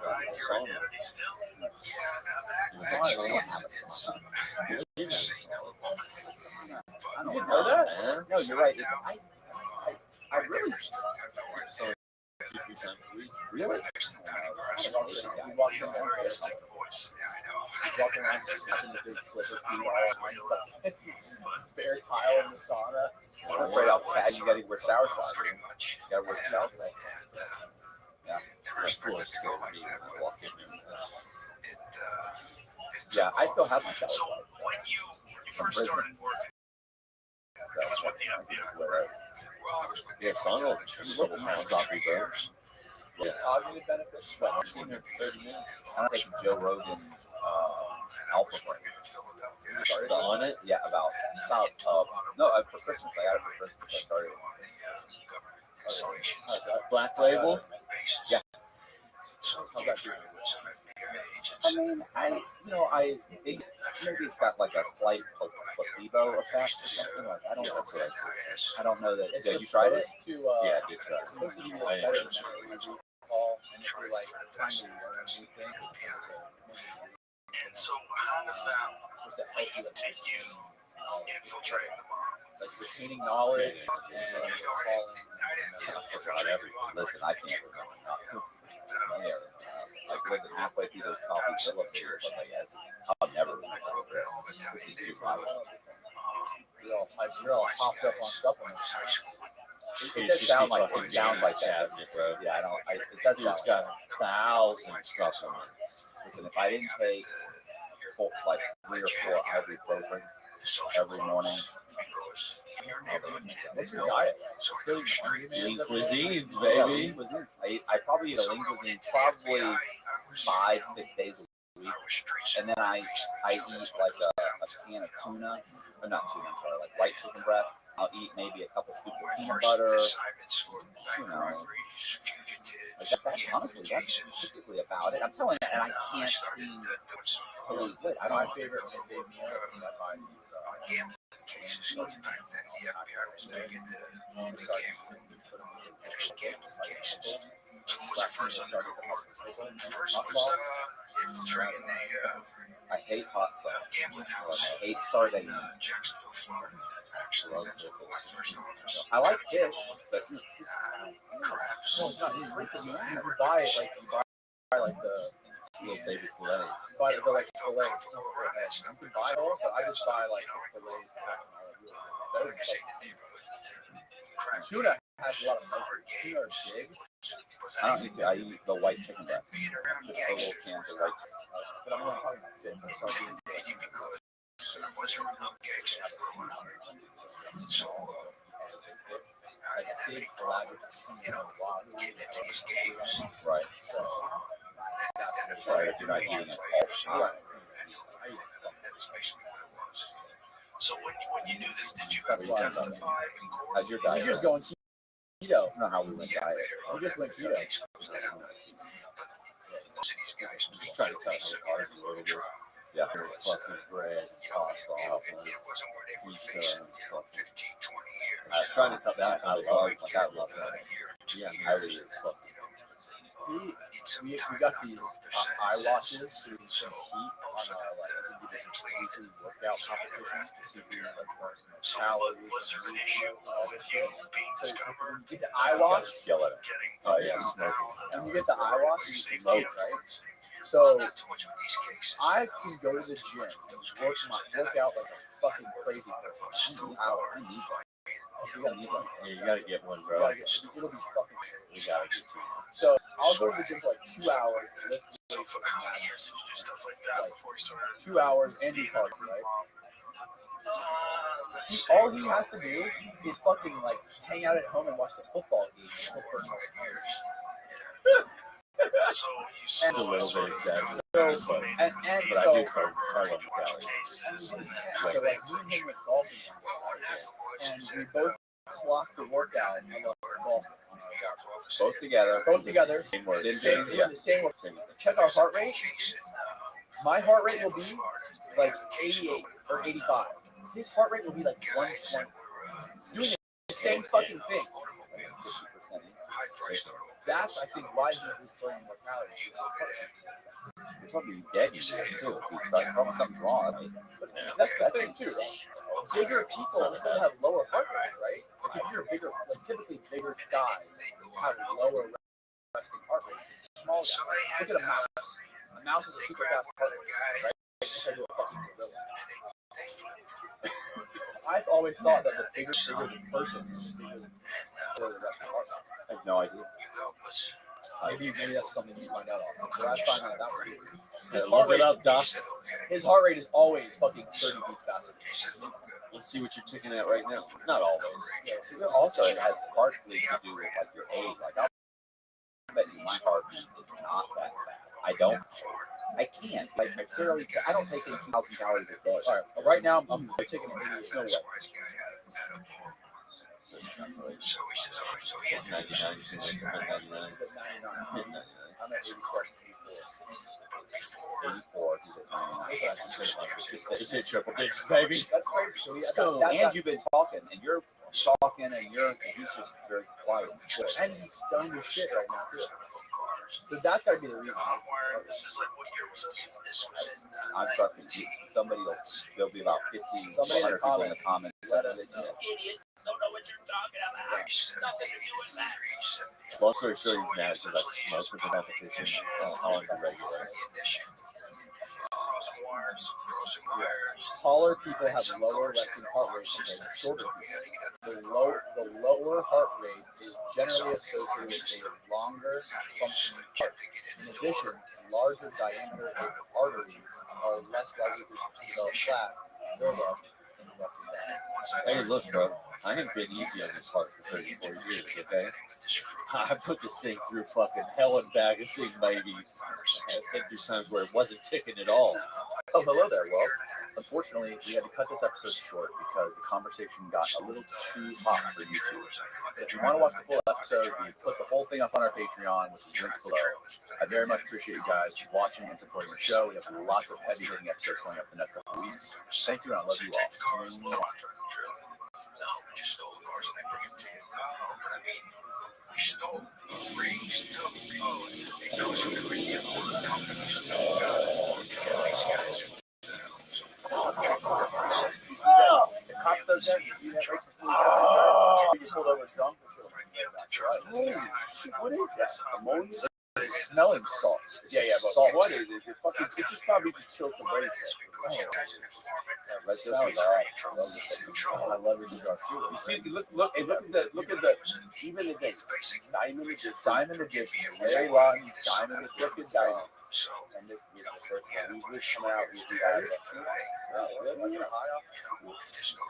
what we're gonna do is we're gonna have a whole bunch of stuff. This is a legacy cigars. I've been smoking cigars before. Let's go. We're going. We're rolling. Oh, we're rolling? Oh, yeah, we're good. We're live. Don't you do your intro and everything like that? What? On the show, right? Well, you know what we do on our show? You got a real show. What we do is, I call it the real deal for that. The reason I do that, we don't cut. I don't cut. We don't do a fucking again. But we're known. Look at that. You know what that is? Randy Lanier. You gotta have the biggest drug dealer in the end of 27 years in prison. His last load goes for 175. 170,000 pounds. 180,000. Of what? A week. That whole boat. And he ended up one load. Nice guy. He's actually was the rookie of the year in the IndyCar series. Where they did 40%. Listen, you know how it happened? There's a Netflix series. The Netflix series is called Need for Weed. Need for Weed. Yeah. And it's on Netflix. It's called Bad Sport. It's like Netflix has a show. It comes out. It's like athletes, I guess, Tanya Hardy. Remember that? Kerry Kerrigan. Remember she did characters? That was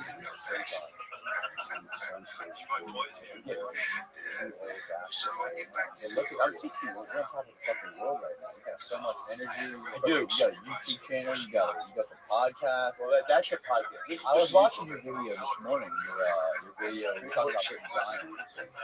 Austin, can you pull up video on that? I think I do a thing every year. What video on that? I want to put the video on that. Real deal podcast. Play. No, just go to video. Go to video. The last one right there. Larry and Ben, the students. It's the first one. No, not that. Right down. There you go. That episode was amazing. I actually do every year, every Christmas. Every Christmas time, I give away. That's I give you. So what I do is I'll give it to high school. And I did it with them. I do it with one of you. Christmas. These kids, they got a project. They reached out. You never know. You never know. And so I'm doing the whole thing.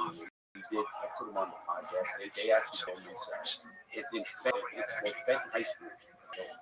Out just right. This is Chicago. And what is that?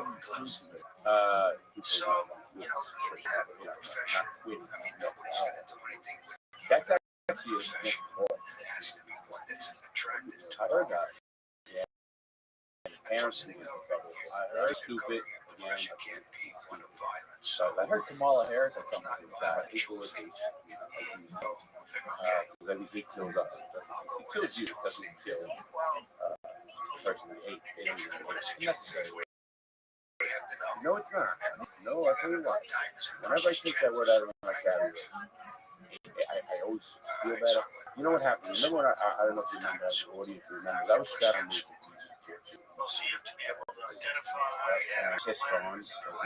I was in the whole 11th Street. I remember. Well, they were coming to my cell. The people often ask me, what's the scariest story for people? What's kind of like my nerves? It was when not being beaten, not being in an altercation. I just stabbed twice. Stabbed people every shot. The worst was when they opened the cell, the tear door. I knew they were coming. So that 30 seconds before they don't tell you lock up. Lock up, that means you turn around and stick your hands. And when you do that, then because they cannot open that door unless you hold your hands. You stick your hands out and stuff. Well, behind your back.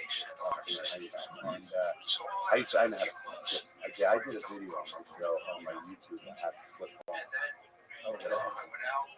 So anyway, I saw a video of Rabbi showing me that a way you can basically play a little like a game with the chain where you sort of take your hands like that and you put them in a knot and then you can create enough leverage to just you can pop them, but that's tough too because what happens is they're behind your back. You can't do it.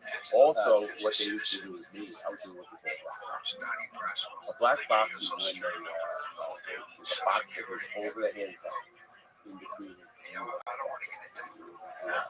They do that right. Myself, I would attack. I didn't notice until I put it out. The guard that guarded me. So once I got my No shit, Harry Massey, great guy. He ended up going to prison himself, and he was the head of the union. Just you have to know the mafia. and he actually, his daughter says, "Hey, Dad, this guy makes his prison pasta or whatever you make." I said, he goes, "Who?" He goes and looks at me. He don't know anything about that. He's 50 You years gotta old. you gotta He get looks at seen. me. That's the guy that taught me how to make it. Gotta How to make it. So his daughter reached out to my son who runs the social media, and my son said, "Dad, you know Gary Massey's garden is." Bars and restaurants. I didn't know what happened when he was in prison himself. He ended up going to prison for smuggling his himself. He gets fired and goes to prison while he's in the bar. Right, well, and you know what kind of shit were they smuggling? Just he was creatine and cigarettes. Creatine. Is that suspicious though? A guy shows up by himself. Now, cigarettes and egg from creatine? Oh, yeah. Because I couldn't say, hey, I'm from Brooklyn. Did you know that egg is that? Well, go ahead, listen.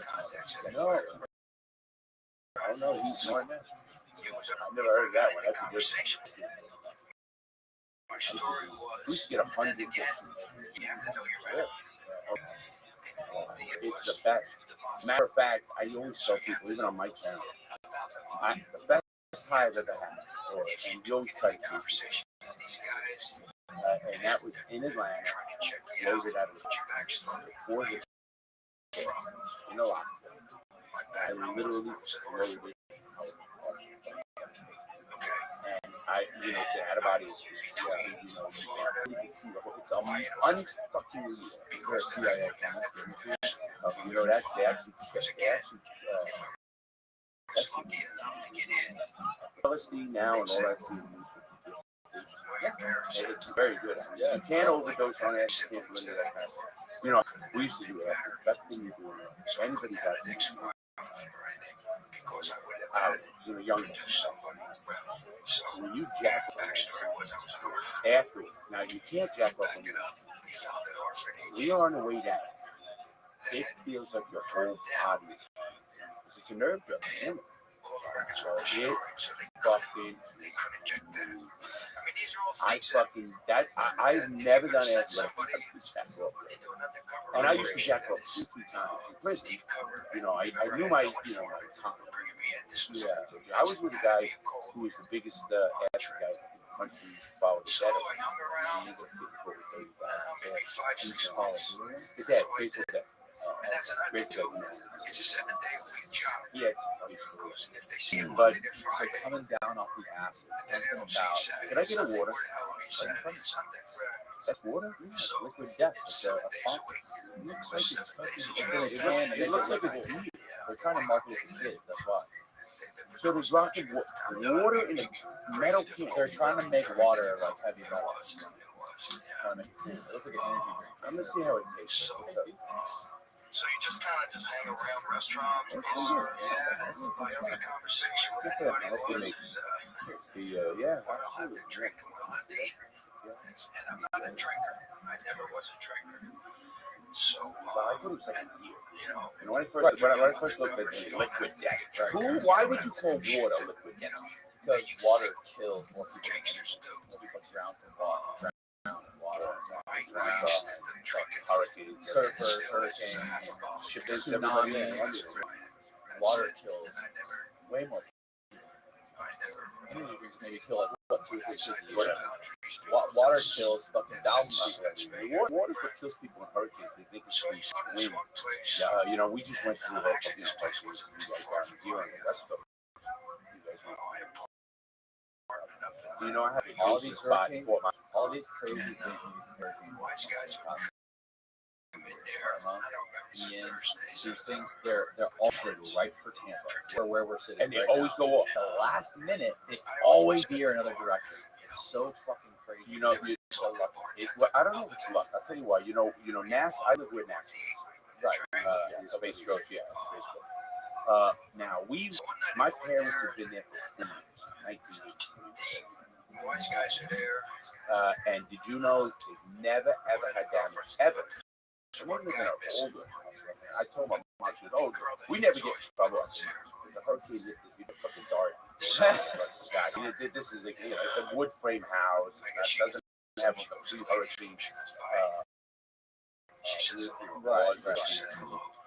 I would never. So this how someone told me that actually the scientists put someone actually weather doesn't hit. That's well, that's what. Yeah, I mean, you don't just put someone put here. I mean, this science. No idea. Think about it, and then we never got. Now the area gets hit down a little bit more south, a little bit north. Weird. I mean, they get pretty prepared for it and all that. So it's gonna change. Who knows? But it's never been 40 years. You know, it's funny because I had I used to take pictures 4 times a year. There's a place called Red. I took years to talk to her. 15 spots. I don't know if you can see in the United States where you could put your front two on the same. They were on the Darby. So now what is this guy? He knows another street guy. Right? And that's a full hookup. Electric, water. And it took me years to do that. The only way to get it is there's only 15 spots. People have been there for 20, 30 years. And the only way to get that spot is if someone don't show up or doesn't pay for next year. You know, you pay. So before you leave, you just go pay. You know. So I had other spots that were a little far, maybe a couple of rows back, but that was the goal.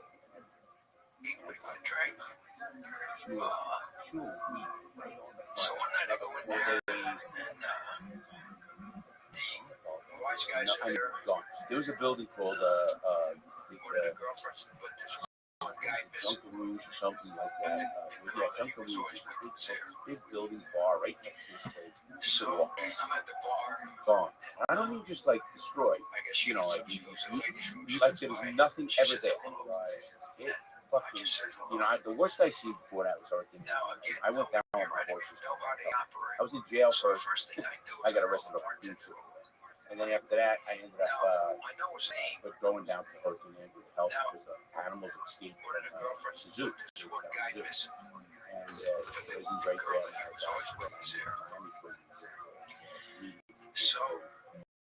And not FTC, they also have federal detention. I guess she gets up. And so I went down my horses. There wasn't any sign to say, "Oh, me here." How do you know where it is? There's no sign.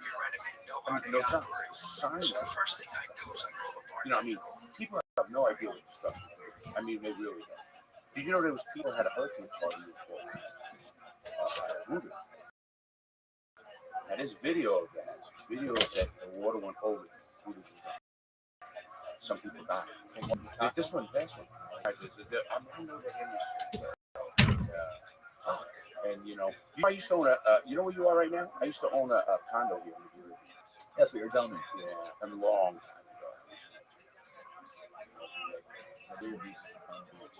Well, it's a weird place. It's kind of like the Twilight Zone because there's so many fucking junkies hanging out. Really? Because they what they are is they're deckhand on the fishing boat. So sure. They have the long line. They go out and they be there at John's High. They go out and catch. I know that area. I was a Coast Guard here. I was a boat on the rescue. I was on the 3 major incidents. Actually, I got awards for medal. The Sunshine Street Bridge. You were on that? Oh yeah, you told me that. Because last time you were here, I told you I was the first boat on scene. Matter of fact, I was picking up dead babies and stuff. I had 2 guys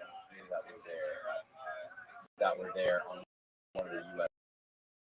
Not one of the U.S. but they were fishing. I was the DOT, Department of Defense jobs. Their job to go around Florida and dive and inspect all of the bridges. So that was their job. They were like eating breakfast at a restaurant on the other side of the skyway when it happened. They were the closest ones there. So they went and got a boat in the water right after this happened. I was the first boat there. Here, really? First boat. Matter of fact, the SAR alarms, so search and rescue.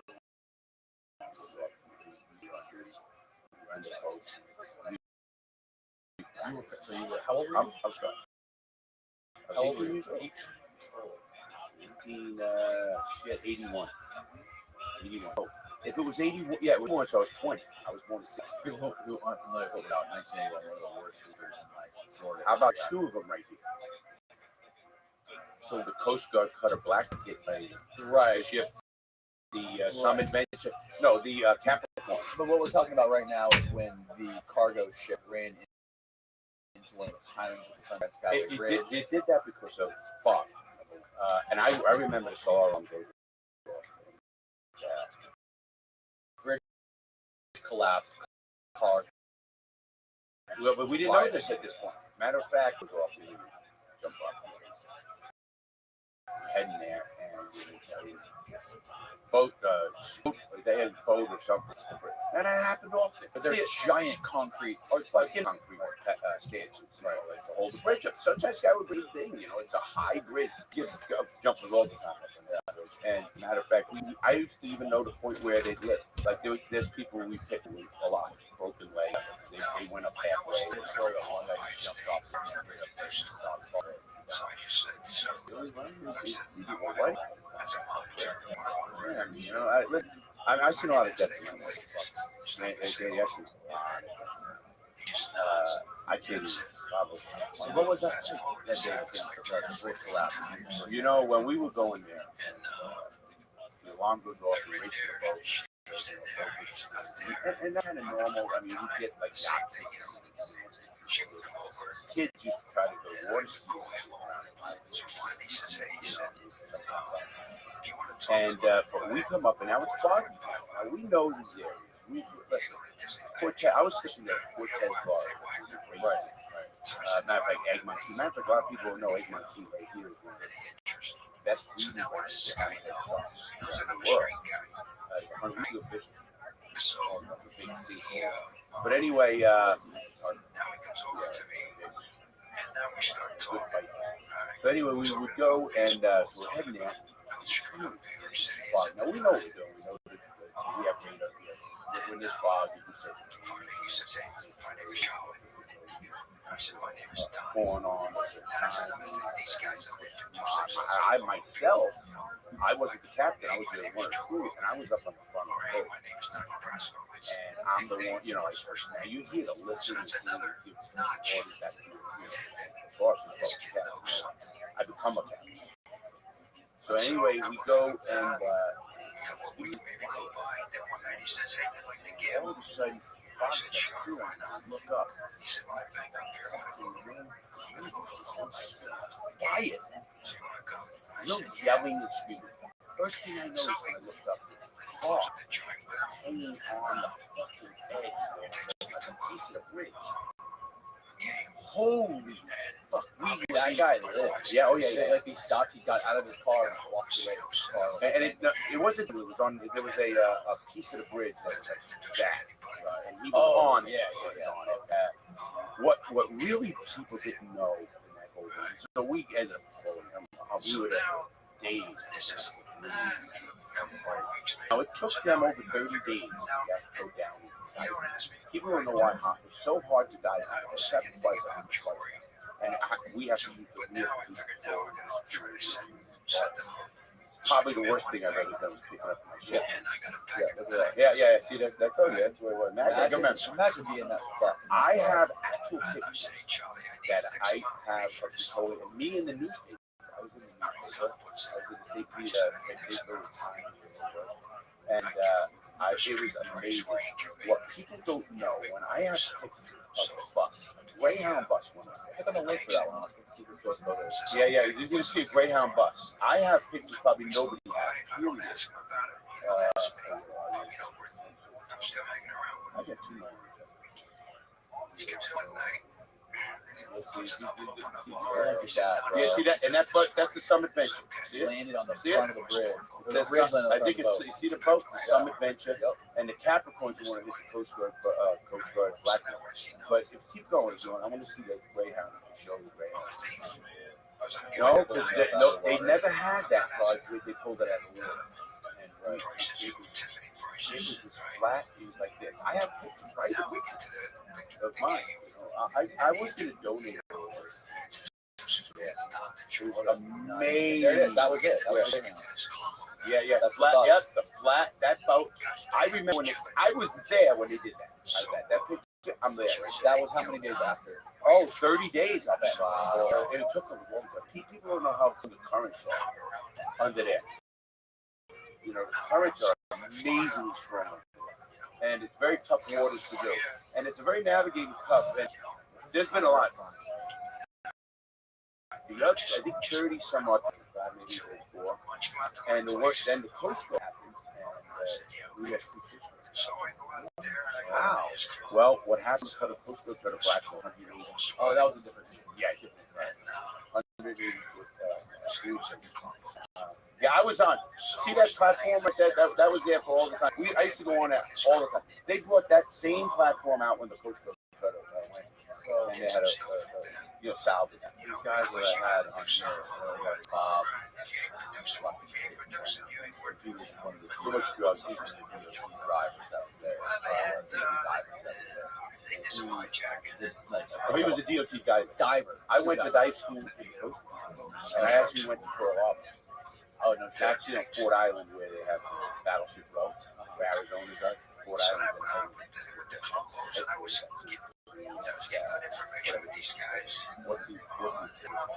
And I went to dive school there. I only went for 8 weeks. That's all we had to do. But we went from the Navy dive school. Just figured that to get initiated, you have to swim to the mainland. Where I was dropping. Really? How far? Mile. As it turns out, they just got out of Canada. They were born in Jewish crew. And you know, where are you from? Originally, Guys was a main guy. How does a fucking New York wise guy like yourself end up fucking being a diver in the Coast Guard? I wasn't a diver per se. You had a diver. I didn't do hard. We didn't. Those Navy guys, they had to go for a year. So they're looking to set up scores. And, you know, it's about I was on the team ship, small boat. I became a coach. And then after I did that, I wanted to go out to sea. That's what I was stationed in Hawaii. I was stationed in Hawaii. We did 3 months in Hawaii. I know all of that stuff. Kodiak's the island where the Coast Guard exists. And So that's a little island halfway. No. That's part of it. You know, Russia had the. They had the illusion. Oh, that's a little island. Yeah. Last year they didn't become a state until 1999. In Hawaii. So yeah, and so anyway, the Bering Sea, where the was at right there. I was stationed over on Hawaii. Go south. Yeah. Now we used to go there, and that's the Pacific right there. And if you go wide up, I was on it. Now I went to Micronesia, and I actually went to an island called Palmyra Island. There's a murder there. There's actually a book out. And you look at you look for Palmyra Island. Google Palmyra Island. They tried to start a colony there in the 70s. Actually, we got beach dogs. These wild dogs. These dogs, I watched these dogs attack a shark and kill a shark. What? I watched 2 dogs kill a shark, and that's how they ate. They were like a sand shark, whatever was in the shallow water. They would actually, one would come in, the shark would go the other way, the other dog would grab it. They survived on this island alone, so they left their murder. They tried to start a colony on this island. We had to deliver everything. So when we got to breathe, I'm a small boat, a little boat, let's get close down. So I'm taking people over, and they do that. Marijuana running rampant on the sea. Nobody better get caught with marijuana. I fucking brought more marijuana. We all did, and we kept it in the paint boxes. Right, Palmyra. They started in an atoll. That's amazing place. Go to the map. See, I want to see this thing. Okay, you should see that place. Right now, my right. It's just amazingly amazing. Where the fuck are You're in the Pacific, right there. Wow, way out. Yeah, the South Pacific. See it? I actually had swim. Is that a volcano? Where? It must be, right? On the island. No, I don't think it is. It's just I don't know. To be honest with you. But Pirate Island is great. You know, I swam in the steepest water in the world, 36,000 feet deep. Mount Everest. And I swam in a swim pool. And you think, You can't disrespect alcohol. No. Look, warm. Top, yeah. Where is the country is that? That's in the middle of the Pacific. Mariana Trenches? The Mariana Trenches. I know where that is. The Mariana Trenches. We had swim pool. Our captain. I've been across the Mariana Dateline and man, you're bringing back a lot of memories. They sent the guy down in the Mariana. Yeah, they did. They did in a like a little capsule. I think it was James Cameron. My memory's not bad for an old fuck. Yeah, my memory's not bad. Avatar movie. No, but I love those movies. You see it right there? There you go. See it? That's Mariana Trench. Okay. Okay, not far. Zoom in. No, that's the same Philippines. That's across the Pacific. That's where we, not far from the island you were on. Oh no! I said we went to swim pool there. Actually, swim pool. And we put guys up in the shocks. We come crash. We had a cast. He was an ex. What I was ranked. I got invited to his retirement party. He's fucking great. He used to carry 2 pistols in my knees. Fucking shot. I can't touch him. He used to get drunk. He was a boat so him being the chief guy, he'd come up on the ship. Straight carrying. Drunk. Yeah, you know, carrying. He's a great guy.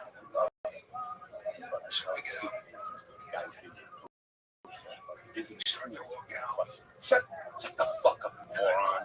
What the fuck?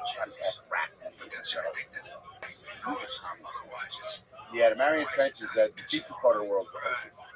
Pacific's the biggest. I heard it's like 7 miles. Yeah, it was 36,000 feet, something. Which there's 5,200 and something feet. So yeah, close to 7 miles. Yeah, 7 miles. Look at that. It's how many feet? It's 36,000 feet. Yeah, you're gonna see that. 35,000 feet, baby. Yeah, I'm pretty good about that. Yeah, well, we just go do things. What about that diagram? That diagram of the train. Yeah. You put this up on the video? Yeah. Oh, people don't know. What is that bottom box? So after Don't you donate? everything settled down, I'd say, Jill and Joe, let's take a walk. Oh, did they? I haven't checked it out. So we said, Jill, no disrespect. I learned more about Wikipedia from people who I can't go around here anymore. I said, because you know, I was on notable alumni of high school. Me and Bobby Bonilla, Cardi B. I'm the oldest fucker. And I never graduated. Cardi B went to your high school? And I never graduated. They got me. Figure that fucking shit out. They had me as also in it, rightly so. They also have me. So I go back. Somebody called me up. You know, Mr. Lawton. He called me Mr. Lawton.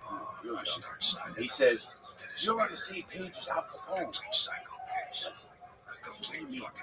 Yeah, in Atlanta, Al Capone, you, Jimmy Burke, Whitey Bulger, and Larry Lawton.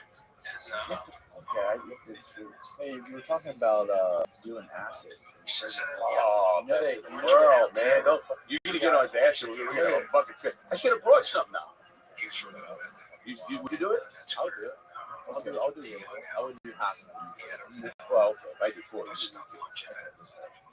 Who else was I saying? We got to do it. Pretty Bulger. Fucking great show. No, you would. I'll just be sitting here. Have you done acid?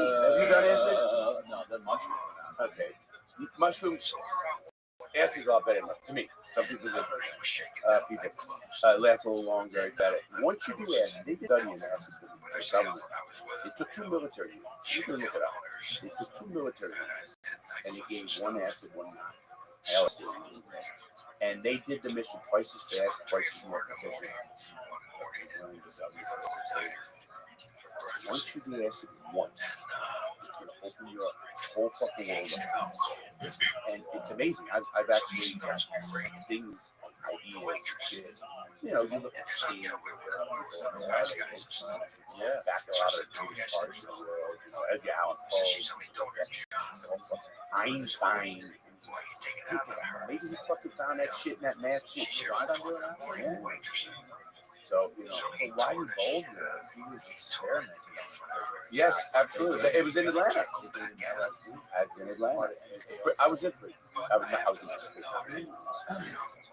I'm not that up to date on the conspiracy theory revolving around him, but I heard that they gave him acid and they tried to control him and then like have him carry out murders. No, I don't buy that. I don't think acid was out of the gas. Yeah, but you can break down. The idea is you can break down his mind. No, you can't. See, that's what you can't do. Pardon this brief interruption. Whoever told you that? I don't know where you read it, and I want to see that on it. Because when you read all about acid and how it does works, it opens it up. It gives you a better perspective. It makes you think outside the box. So it doesn't make you controlled by the government. Otherwise, they'd be fucking gave it for that music. So it makes no control. But if they administer to somebody therapeutic doses and keep them in isolation and feed them certain stimuli, give them. You're talking You basically, like what they do with these prisoners, or like what they did with Kaczynski at Harvard, LSD studies. They were trying to MK Ultra, a program to figure out mind control. Yeah, MK was a top secret CIA project the agency conducted with hundreds of clandestine experiments on unwitting U.S. citizens to assess between other drugs and mind control. Information gathered for psychological torture. Absolutely, it didn't work. So whatever you're saying, it did not work. Right, it might not have worked, but it did work. There was one lady who actually sued the government. They were experimenting on her with this. And they were in the military and they were in prison. That's where they did it. I don't know how much they had to do. They didn't have any control over the university. Obviously, the military. And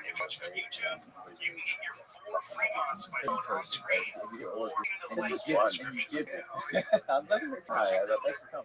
And them LSD every single day, and we try to beat things into their head every single day. Keep them high, and you keep introducing certain thoughts into their head every day, or telling them certain things, and trying. It seems, yeah, probably. But let me tell you why I don't know. I was the guy. This is where I got started. I was with a guy. Great guy. He doesn't get life sentence for and he ends up. He followed a Grateful Dead, and he was great. So he loved the story he told. He would go to a Kmart and he'd buy the plastic, kiddie pool, a plastic, not blow up, the plastic, hard plastic. Buy one of those. Go to every venue to get the play. Buy a pool, he would get tons of beer, cases of beer, ice, and then throw 200 bottles or 100 bottle kit. Everybody get grab the beer at the thing. That's how it works. He's fucking crazy. 100 hit file. He ended up selling his whole worldly possessions, 2 tickets, a skateboard, and a fucking The tickets and skateboarding. Oh, so word. How did this file of 100 tap on right or what is it? Accident? Yeah, it was an accident. He said he was locked up for 6 months. Now you can't overdose on it. I want people to know that you cannot overdose. You never die. Doesn't raise your level of your blood pressure. So I get to know Jerry. I've done a lot of acid. And I found that. Now I'm vertically. First of all, you do too much acid. You burn serotonin. You're not going to get it. It took him. That guy used to be you go to tolerance. Yeah. Well, it's in you. You know, once acid's in you, acid is in you. The only way to check for acid is but acid can really fuck you up. Like before you say do you use it when you're young? I think, but that goes for any. That goes for any. Absolutely. And I'm a big advocate to do like older. Fake no, I'm kidding. People go, why would you do that? Well, if you're going to go to that route of legalizing yourself, then why do we have to have food? People help food. They go to Home Depot and get this fucking poison. So let's just legalize everything. Make everything clean for something. Yeah. Stop the control. I became a libertarian. I used to be a Republican. I was a fucking Democrat. I'm very social. So I'm doing a lot of stuff like that. And more somewhat fiscal. I think emotions are that. You know, people don't want to see it. Find guys and other families that are paid. You give a fuck, you marry soon, you care about what people do now. And what I do is I deal with a lot of young people. You're even your age, 40 down. And I can't know one because it's a non-issue for people. Right. Yeah. And it's such bullshit that they were talking about drugs. Legalize them all. They're doing it now. You know, Washington State is now decriminalized mushrooms. A lot of these, they get it. But I don't know if they're just getting it with government control. Yeah, the legalizing drug thing, the legalizing drug thing would be great, especially for things that are cut with all kinds of various substances and you don't know what the fuck's in it. Like you buy a gram of coke, you don't know what the fuck you get. You're getting a couple of creatine, borax, fentanyl. It used to be vitamin B. Right. But the problem is the dealers in the U.S. we do it. Yes, people in the U.S. They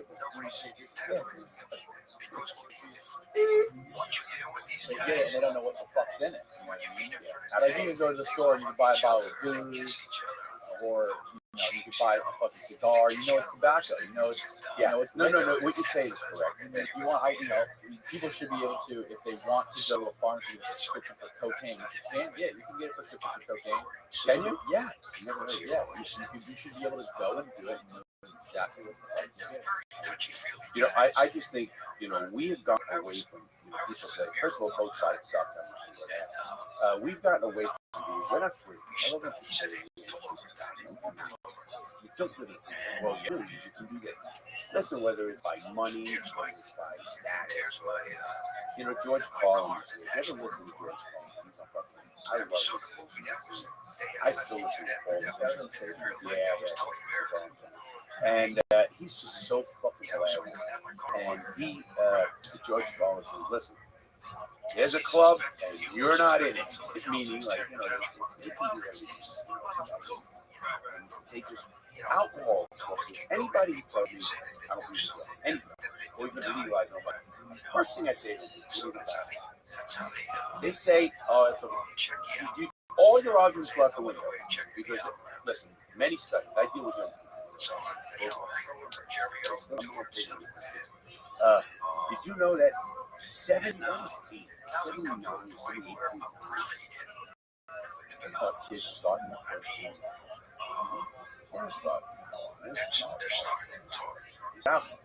So that, you want to talk about a gateway drug? It's the easiest thing to get. Isn't it crazy? There's still states counties that don't sell alcohol. Oh, fuck, listen, you want to hear the best? I went to Ranchers growing up, hanging out at the social clubs in the neighborhood. I knew that if you don't have any interest in a conversation, walk away from it. You rent yachts. That's what I did with these guys. Big guy. But a bunch of us, man, with his wife, I'm single. Letting everybody know, single. Larry's a market. I'm going to all the strip clubs, the gay clubs, every club in the world. I don't give a fuck what club. You know what I'm saying? It's not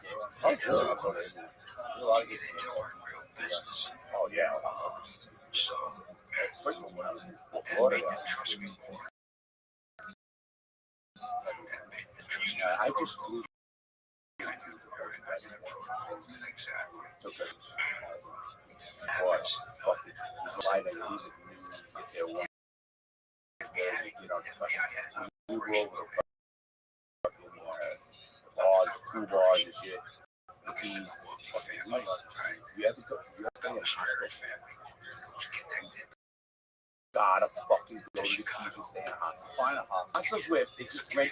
Somebody else could be in your room. Yeah. They're big in Europe. Rent the bed. No, that's rent the room.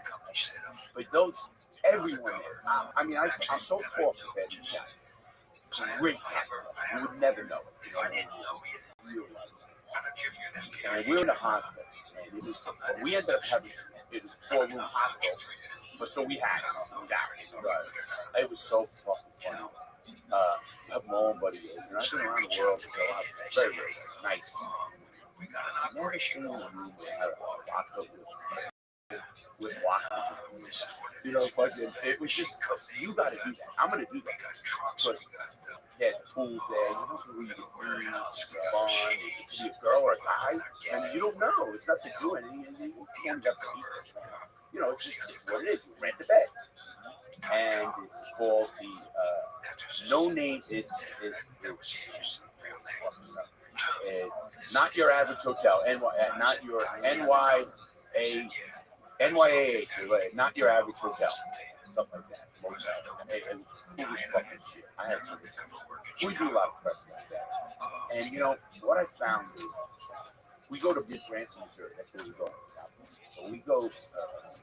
And you go to Branson, Missouri. Don't ever fucking go to Branson. Wow. So what are we talking about now? Alcohol? Alcohol. Okay. Now, not only alcohol, you couldn't buy a fucking drink in the Dolly Parton Stampede, all this crappy shit. It is the worst fucking, unless you're some religious freak that wants to just go there and fucking Jesus. Whatever the fuck you want to do. I'm not religious. And I don't care about me. I grew up, you know, I was a religious kid. You were abused by priests as a kid? Yeah. It took, you know how many years? 30 years. Matter of fact, my book came out as a bestseller. And Gangsters, you got it. I'm sure I did. If I did, I would have already. Give you and your engineer. Yeah, I'll give my sign. Bestseller. And sell them all day.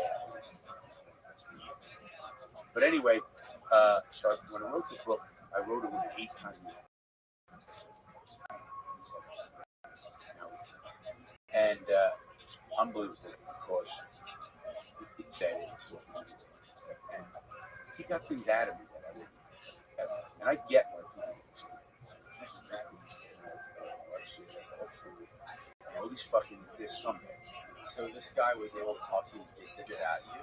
Yeah, well, it took me 2 years. Every single week.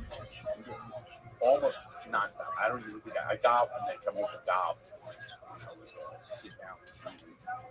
Hit him in where he was. He's actually his name is Peter Goldenbach. You look him up. Pull him up, Peter Goldenbach. So let's go back to this. So what were you doing when you were an altar boy? Where were you? 11 in New York? We were Catholic school. Your family was Catholic? I ended up getting us kicked out of school.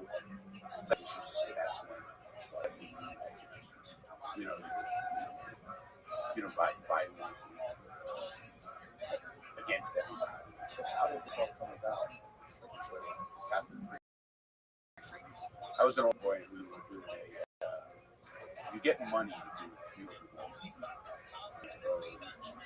You know, grab it wasn't anal penetration. Taking up, yeah, I was taking my the other kid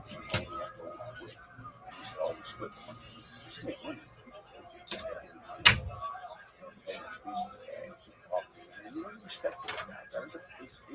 Right. You look up to them, right? Yeah. They're kind of like father figures. Yeah, and this guy was interesting. I'm talking. You're little kids doing all this shit. Other kids like you were there. It came out that more. I don't know. I mean, like how many guys? Like you were also there. Were there other altar boys that you were hanging out with that were also there with you? When that happened? No. Yeah, no. Okay. No, it's just a kid that we worked with. It was a funeral already. Wherever we worked, he left. I gotta go. But I mean, like during that time period, like while you were at, like during that whatever time period you were working at church, right? There were other kids your age. That sure. Oh, how many? Okay. So you do the math. Right. We were Jerry one day. I read the Bible. I just cover the Bible. I read the Quran. I read the Torah. Are you doing? No, I just listened to Easter. I just listened to Archie. My co-host, engineer coach, just like that guy Ben. Really? Me and him just listened to Archie. Stand Up with you. It's fucking amazing. So okay, so you got after. So I read every religion.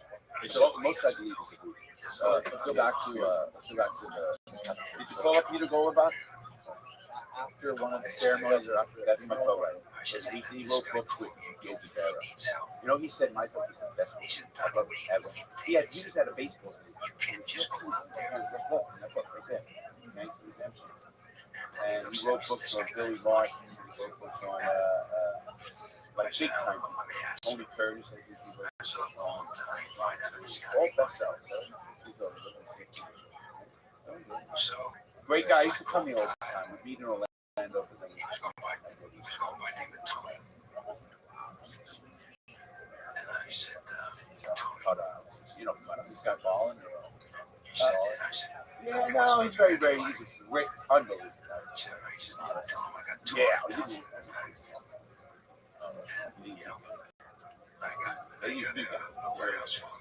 but anyway, when we wrote the book, you know, it's funny because he wrote that book. I don't want it. He's got this fine warehouse set up. See, I wrote, if you look at my first chapter,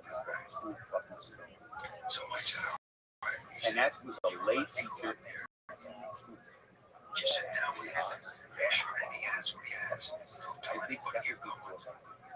Trying to food you. So, you know what I mean? You don't know what to do. First thing. So, like I said, I don't blame you.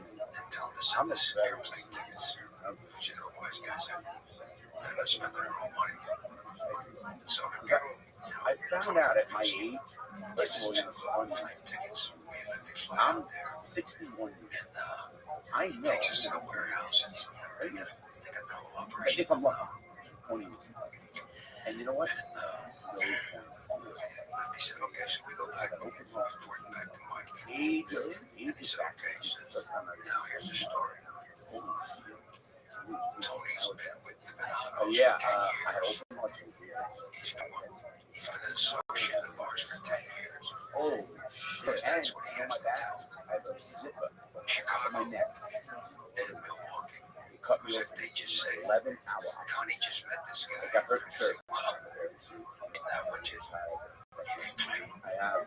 Matter of fact, it actually business. I got 5 vertebrae. So here's my horse. Yeah, they were front and 10 in back. It's amazing. 11-hour surgery. That was a long surgery. Clogged artery. Yes, yeah. And then I had a heart attack. You know, people say my heart. You know what I tease people? Why'd they go in? Why'd they cut you off? All right. What was going on with you? What were your symptoms? Oh, well, what happened was I was getting pain. Now I thought it was pain from my back. a matter of fact, I was in Busch Gardens, and I could not even fucking walk my car. I was that bad. Now my sister said she knew it was worse. I didn't know. It's wrong, but I'm thinking it's the back. You know, I have such a good back to show you. So when I did that, then I ended up saying, "Oh, I'll go to the VA," and I went to do a stress test. They told me to wait. Listen, you go in there and fucking do the stress test. Chicago now calls. So no, you. Ballesteros can see the Oh area yeah, I'm sending you to emergency room. and relates the whole story. No, you're not. I'm going home. So now we gotta wait and see if he wants to have the sit down. I don't give a Now when fuck. you're so close by, Chicago calls back and said, okay, It made me sign a he'll fucking have a meeting with you guys. I hang out Coach coming out. a lot.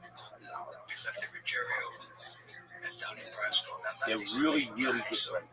You know, And so I said, and I felt good at so this I said, time. okay, They gave me the stress test. come on out. Check into this hotel and wait for a phone call. So on the way home, and this is in Orlando. So we have Great. to check into And I'm this going back hotel. to Melbourne. And I'm getting on one night. The road goes all the way to We the can't go anywhere. So I'm on the road and I call my buddy Roberto. Roberto, this has happened. It's He okay. goes, all right, Larry. He goes, Come he said he's coming back. Snug's He rest. goes, straight home. Such a He day, goes, such I'm a setting up the It's insurance, Ballesteros check restaurant. catheterization, check what it is. He goes, I'm gonna get you some nitroglycerin pills. I don't want you to get excited. I don't want you to jerk off. What do now? And other things. Want to get an 8-ball, Jerry? Yeah. Right. And I says to him, so he now my joke is, I'm better off doing coke and butter. I didn't have arteries. So anyway, I go home after and me and that he goes, we're joking. And we're joking because of something I'm gonna say. Yeah, I was offered $1 million. So we have a big spread. I know you want to say on your show. So let's fuck it in. So anyway, we go in and go into the property. Tony's been with us for 10 I tell years. you, Him and Donnie, Roberto, I got a fucking union in they did a lot of hard this theft is together and stuff. They They both been with us. So I go in And Tony, within thought he, 5 minutes, I think. get through that. I'm awake. You're awake.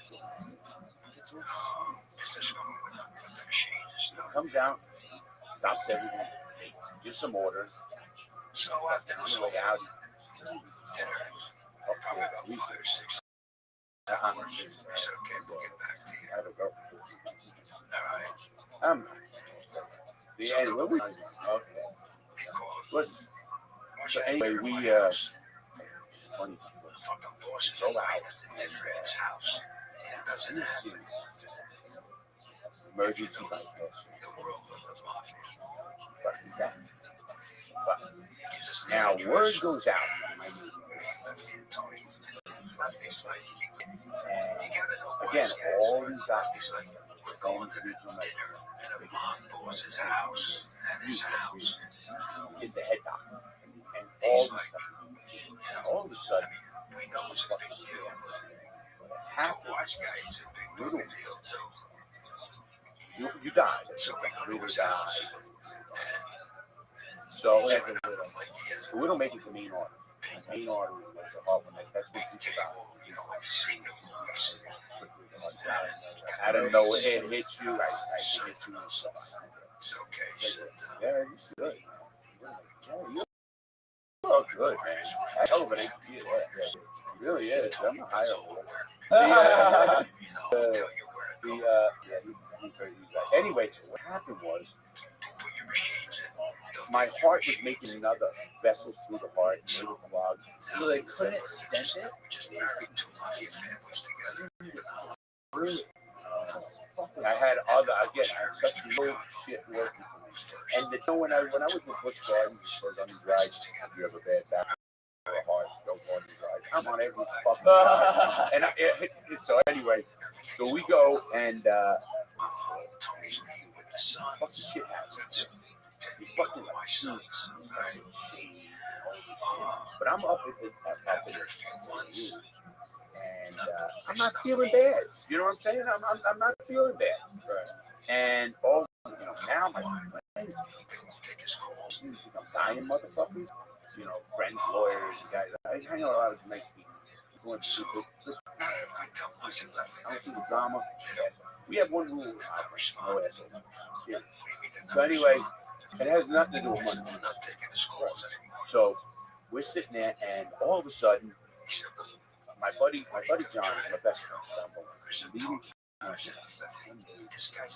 Unfucking my best friend. And whenever I've been in the hospital.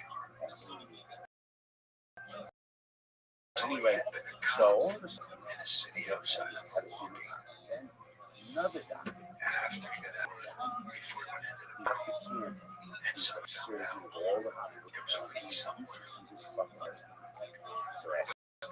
They don't tell. Huge fires out later.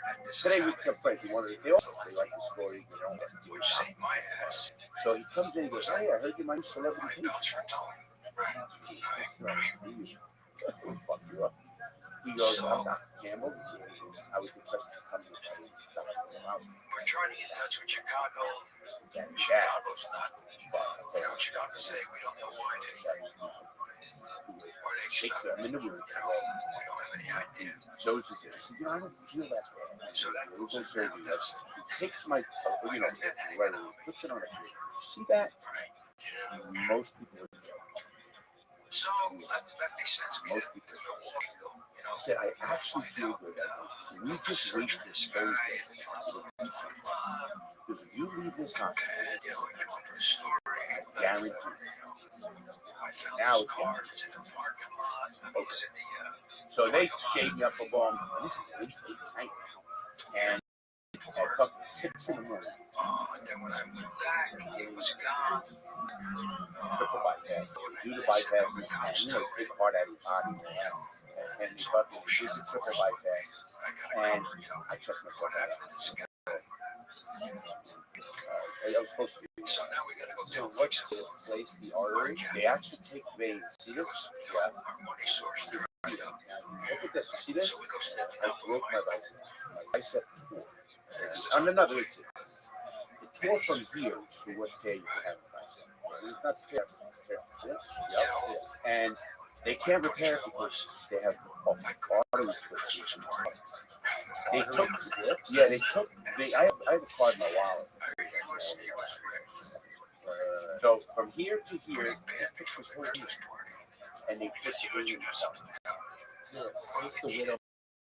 No, there's a forearm to do something bypassing the area. I never get big part. Well, I don't know where that comes in. I think it's a valve. So anyway, all my doctor friends come to us. How long after getting fucking got together? Well, I checked myself out. Now they want you there about 5. But my buddy's telling me, I deal with that.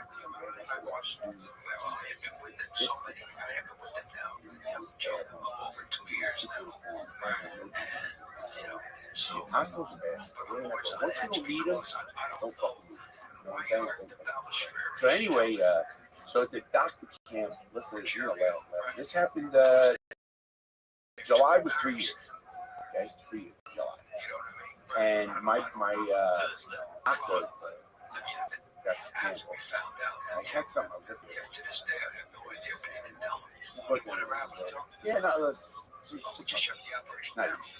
And so I know. So I know I'm going on again. I'm a VA. I'm also a safe. So all I care about is getting. I got swag. but that's you.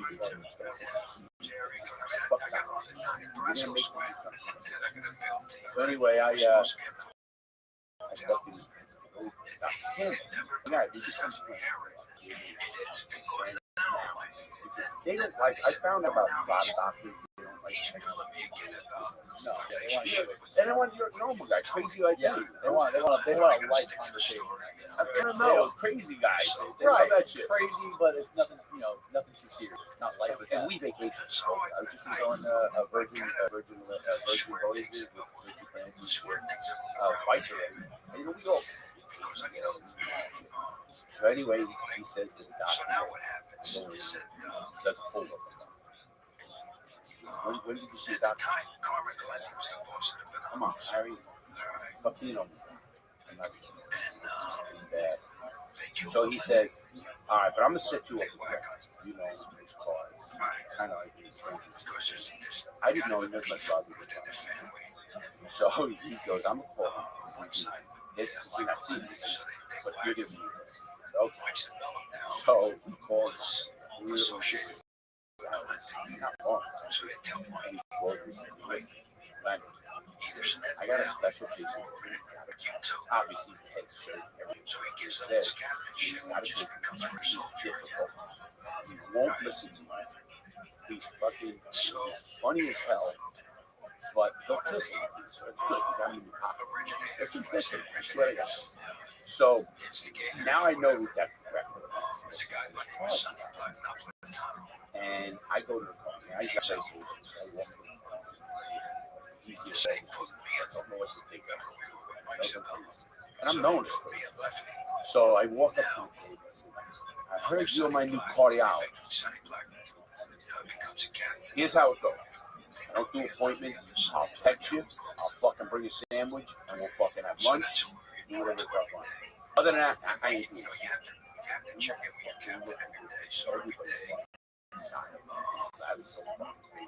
And it's funny, you know why, Judge? Yeah, because I still never seen him. Listen, I just get my blood work.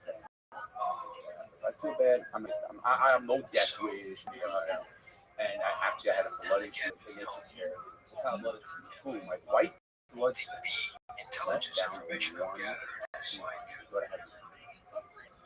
VA took me because informants are having to do all this stuff, and I'm meeting different people again. I'm meeting pet skin my doctors blew them away. So I'm walking out there. They checked everything you can do. Under Sunny Black. And I get another call. You know what that is? Breakfast you can never get.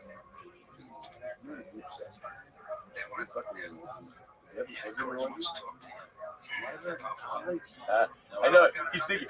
You know, wait a minute, everybody. I'm looking at Danny right now. I hope they put this up. You could see he's thinking that his wife is fucking listening to this.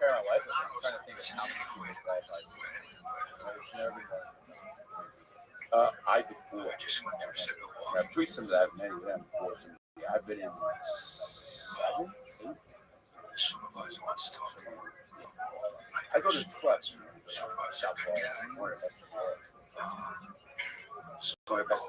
You know, Tampa, this area has a lot of fucking great clubs. Oh, no, the best strip clubs in the world. Oh, not only strip clubs, swingers club. Oh, yeah. One of the best swingers clubs is in Kissimmee. They took an old hotel and they actually sell a fucking movie.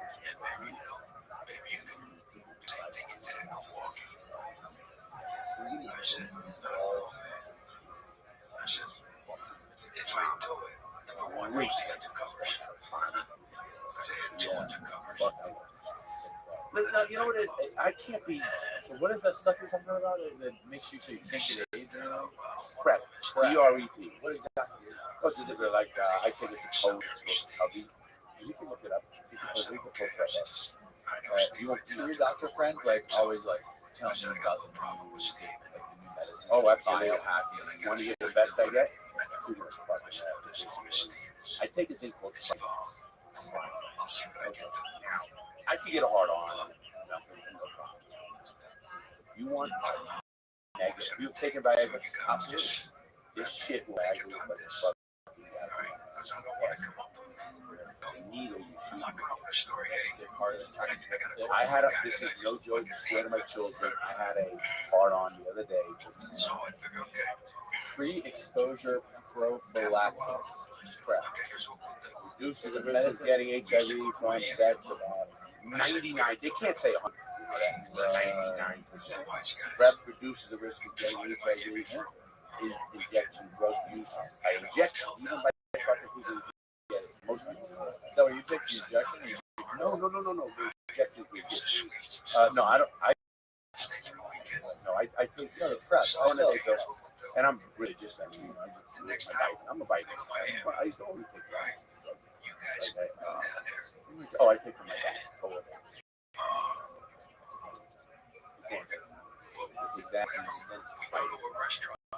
I don't want to die. Are you on the roids? Never. Even when I bench, you get the 400. And I always will tell everybody, if you're young out there and you're working out, I go to LA Fitness. Don't do heavy weights. I did it and it fucked me up. I did heavy weights. I used to bench 270. And I was about 200. Double that. Then I used to squat. You can't really build muscle. You could you actually build, like, you're right, short rest. Do it the right way. Don't need it. No fucking. There's lots of benefits happening. Absolutely. Listen, I lost 55 pounds. 4 years. I'm 206. I lost that, and I do intermittent fasting. I'm not talking about going down the rabbit hole. I'm a researcher, so I get into something. And it's one of the best things you can do. It's not even like you can eat anything you want. It's not a diet. But after 12 hours, your body automatically goes to because you know you're fat.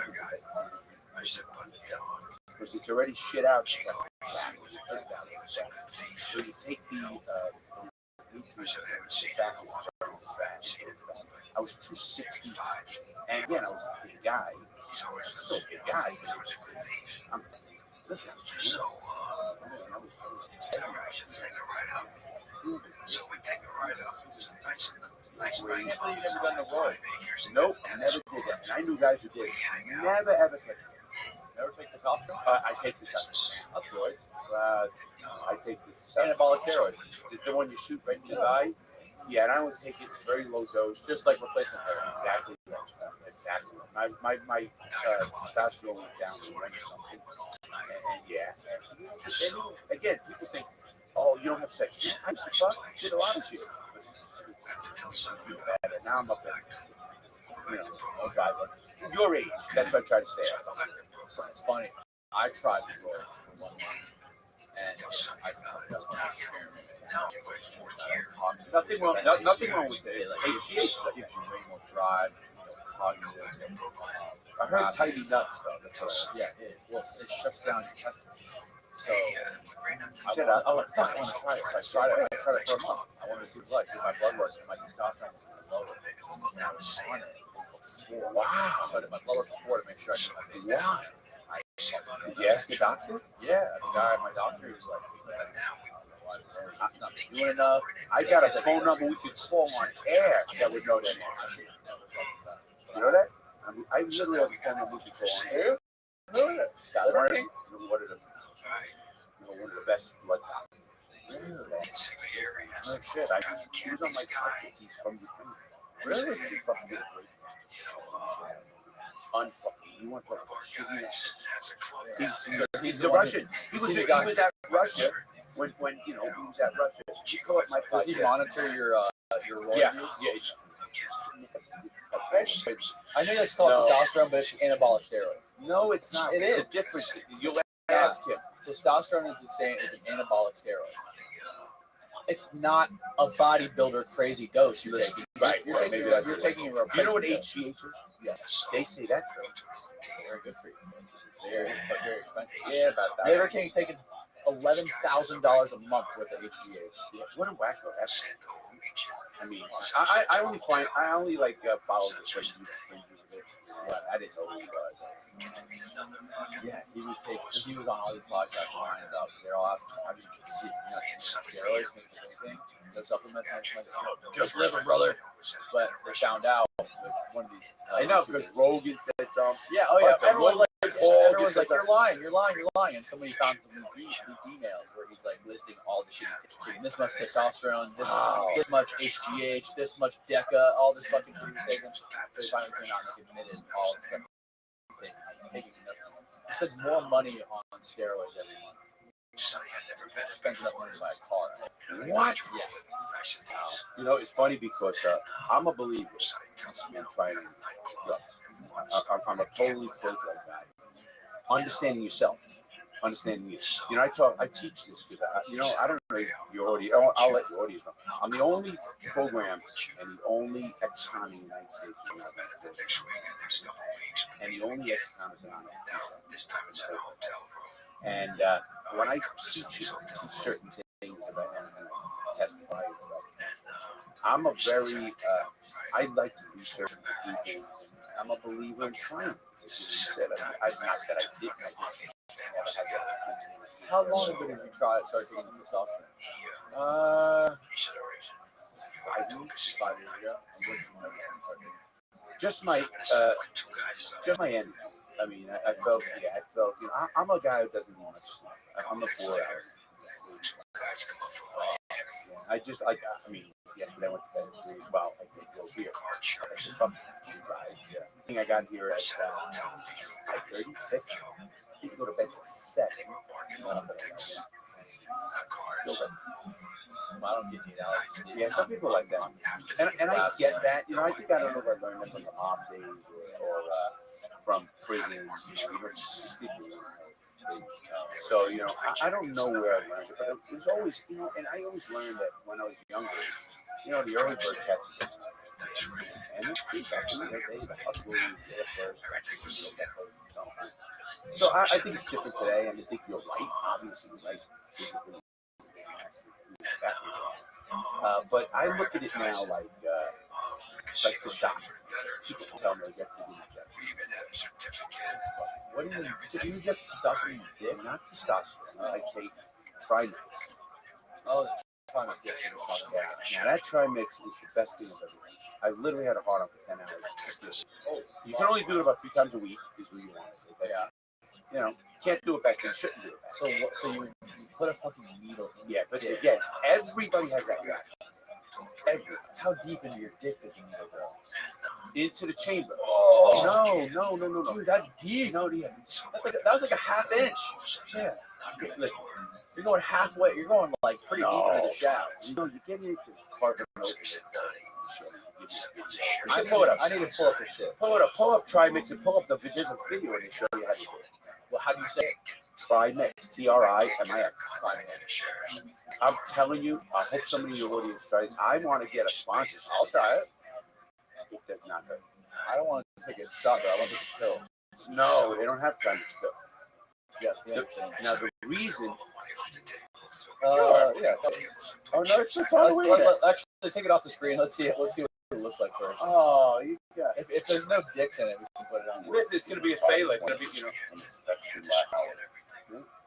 It lasts me preparation for section. Yeah, I do this exact thing. You will be sitting down. Make that bigger, that screen. Yeah, full screen. Be sure to wash your hands with soap and water. Stop it. No, don't stop it. What are you guys homophobic? As long as this is not on the screen. Are you guys homophobic? No. I just don't want to be. Oh my! What's wrong with that? I can't believe it. It looks like me. Look at it. Looks the tattoos. This guy's dick is out. Yeah, so what? After clean the top of the Trimix vial using the alcohol swab, air dry prior to starting the needle. I want to see if they can show you by wiping the area with an alcohol That's what he's doing. It does take. No, I'm sick because I go slow. Pull the needle cover straight off and place it on the table. I get the exact same deal. After removing the cap, draw an amount of air into the syringe equal to the amount of medication you will be drawing. Try one. You need to try one. I do too. I'm gonna tell you, What was the conversation like trying to convince this guy to do this stuff? money. Hey, bro, put your dick out. I would have did money. Hey, I'm gonna tell you something off we're there. gonna have you fucking pull your dick out and we're gonna Inject it. and we're gonna reject it and we're gonna post it on our YouTube channel. Oh my god. And everyone's gonna know who you are because all your tattoos. You should be sitting upright or straight in the recliner before the injection. I was standing. I usually You're sitting in the dick, all right, sit. Right. Oh! No. You don't hit the vein. See the cavity on the side. Be sure to avoid all visible blood vessels while injecting. So you do? Please click the link at the end of this video. Now you rub it. Step injection instructions. You should rub it, and he's gonna get a massive of it. If you're administering Yep, injection, rub it. He There did you so go. now Marty's jacking his wiener off. No, he's not. Yes, he is. No, he's the Danny. He's fucking rubbing He's it. jacking himself off. Now he is. Wait. Oh my God.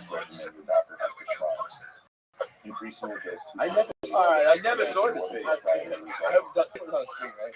All right, You good. should. You get a lot of views. Not monetized, Yeah, but it would not be monetized. Jesus Christ. you know, I'm not fucking taking a needle in my dick to get hard. I okay. get hard. So enough. you know, you don't want to do it. I don't want to do that.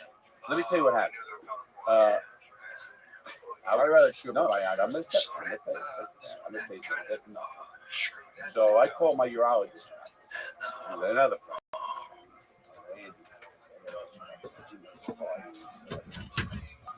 Larry was with you. Way better. First of all, it's better, and not only that, Better for you? yeah, he goes directly into the penis. So the bag of the shoe, it's just headache, flush, all that kind of shit. Have you ever tried Cialis? Yeah, Is that? Do you get the headache from Cialis too? yeah, same thing. Both of them suck for me. Now, you know what's funny, everybody? I really didn't need one to get an erection. But, you know, you want to get better and better. I don't need it for the erection, but I can fuck way longer, and I can go like 3 or 4 times if I take a Viagra. Okay, let me It's tell you. so much better. Yeah, tell you what happened. So, The headache just sucks. no, we don't get those. Let me tell you what happened. So, I'm having me, a friend, and his wife. And he's a porn star, right? And used to do a lot. I mean, a lot. Back in and so, you know, we became friends and swinging and anyway. So we're with his wife, and after the wreck, we're hanging out. We're actually in my RV. We're in my RV. So it's only a couple years Remind me ago. not to sit down on the couch in your RV. Huh? Remind me not to sit down. Oh, stop. Why are you guys so fucking homophobic shit? I'm not. I just don't want to Well, sit I in a mean, fucking come pile on. of cum. Don't follow the fucking people. The anyway, we're hanging out. How funny would it be to go in Larry's RV with a black light? No, actually, I have a cooking show. So listen to this. So we go there and we're hanging out. How the fuck? How the fuck? He's 35. I get it. And he goes, you good, Jackson? No, I want to get hard. How the fuck are you getting hard? Like that, stay hard, and you're still hard. We had sex. And he goes, well, I got to tell you what all the you try it. Okay, let's try it. He did what you did. I got one of those online doctors. Had this shit. $400. I might try. I might give it a shot. I'm telling you. Once you do it, you're going to realize it doesn't. People have the same fucking. Oh, put a needle. Stop it. Your fucking dick isn't goddamn gonna fall off. I mean, I must be sick because I go slow. If it has no side effects, None. It's worth the fucking None. None. My urologist told me that. He writes this prescription now. I don't have to go. I need So, Listen to what happens. Okay. Oh, I'll give you. So let me tell you what happens. So, yeah, we're gonna go in Larry's RV after this. And we're gonna fucking inject our dicks. Ready, Yeah. Austin? I keep a vitamin in me. I even have the end of it. And I've Oh, really? Yeah. The longest hard on I've had was just the other day, 3-4 days ago. And I ejaculated 3 times. 10 out. I sweated my children. I ejaculated 3 times. 3 times. It's hard to do. I have, this is no joke. I have young kids. I have young people. You're no way. No way. I got anything. Yeah, so now we're hard on the quit and fucking fucking holy shit. That shit's like when you were 20. You know? Yeah. I mean, when I was 20, I was like, now, you're not. And it's, listen, it's testosterone supposed to do that too. It's supposed to like nothing. Testosterone obviously gets your hormones. And obviously, we all know sex is everything. And it is. I mean, I love porn. I love all the kind of shit. But that's why I like that place. But anyway, so and I'm not the kind of guy I don't believe in monogamy. None of my wives. I never believed. I think it's so unnatural. Yeah, definitely unnatural. And if you look not only animal, you look back in the old. Yeah, I don't know where. This is again typical and now you're vilified. Who cares? As the liberal side, I love people. Oh, why should we gay? What matters? Let's say gay. Oh, what happens if they marry a goat now? Good, marry a fucking goat. What do I give a fuck if he wants to marry a goat? I can give a fuck. What he does behind his own fucking wall or door, as long as it ain't hurt the kid. Very respectful. Yeah. What the fuck would you want? Have you ever heard of Gaines Wave Therapy? Pull this up, Austin. It's called Gaines Z Wave Therapy. I heard it from a few times ago. You like that trimix shit, don't you? Yeah, I love it. It's a place in it's in my average Fort Lauderdale is 4 hours. So this Gaines Wave shit, it's a clinic in Fort Lauderdale that does it. They have what else? They put your dick in like this fucking red light bubble. There you go. And it's supposed to make your dick like way bigger. Hit that. It makes your Let's dick. watch it. I want to see. Watch the video. I don't care. It doesn't show dick. It doesn't show dick. Oh, this is what Larry wants to see dicks. That's all. Full screen. I've seen my share. So have you. You're fucking kidding. Oh fuck! What happened? So this shit. So it's like infographic. All right, let's watch it. So I get the contract approved, but obviously I can't find him. And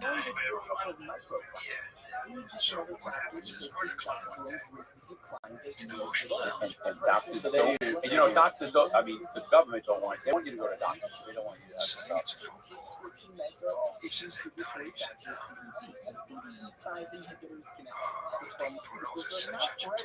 You could also use a penis pump.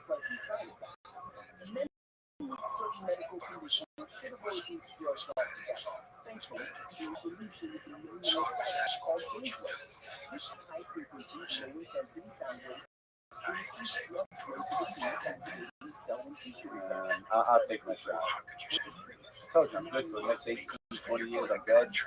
I like to keep doing what I'm doing. I'm good.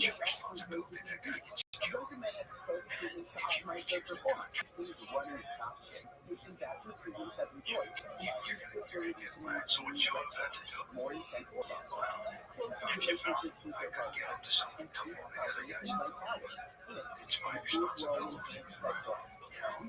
So go see if you find some pictures of this. What is it? Thing It's just so fucking machine. close it out. It's a sound wave machine. Yeah. They pulsate sound waves through your dick. And look at the before and after. Maybe. I mean, that's fucking. Look at it does to your fucking veins. I'm gonna get it. Keep going. Go to about the top. And go to how it works. No. Yeah, you have to be trained. A lot of brain cells. You think this is the shill? Yeah, I do. I've seen what. I want to see a picture of the machine. I've seen what works, and I'm not buying it. I mean, I'm. Go back to about. It's weird, yeah. Sound And waves. 75% success rate. High, That's go not back. High frequency, low intensity sound waves to improve blood flow in the penis. Microplaque stimulates the growth of tube. So why don't they do that for the heart? So this guy Ben Greenfield said he does this once a year. He said it's making his dick. Well, first of all, you know that's not true. You can't get inside. Then you just machine. Really? No, I heard you. cannot. Have you ever heard there's also guys that do this shit called Seminex? It's funny how Seminex for fucking more coming. No, but You heard that too. Use DHT is like the main. DMT? DHT. Dihydrotestosterone. I like DMT. Shut the operation down. So those hits The DHT is like the main compound in the body that's responsible for addiction and hair loss. So there's these kids now that are on Reddit that are like trying to find, and they're rubbing it on their dick, trying to make their pussy grow. Look, so they put this magic wand all over your dick and they use the sound waves. I don't know. Listen, I'll tell you the few things I don't buy. There's no hair. I went and got. Look how happy she is. Yeah, of course she is. Got paid. But her payday day. They took the picture when he was fucking broke. No, Would you rather have a bigger dick or, I had a pretty big or dick. more money? Like money or dick size? What's more important? Money. Really? You have a small dick and then fucking $10 million? I don't mean that. I got a like 6 now. Wow, congratulations. Yeah, it's bad. And so I got pictures. Let me tell you what happened. Love this. Take your word for it. You're gonna love the egg. You're home for it.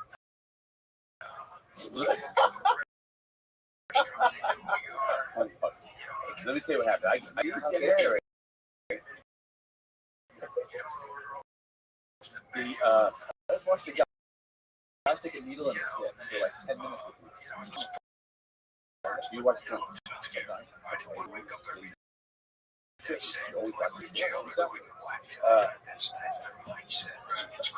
Sitting there and I go to California. NBC Live.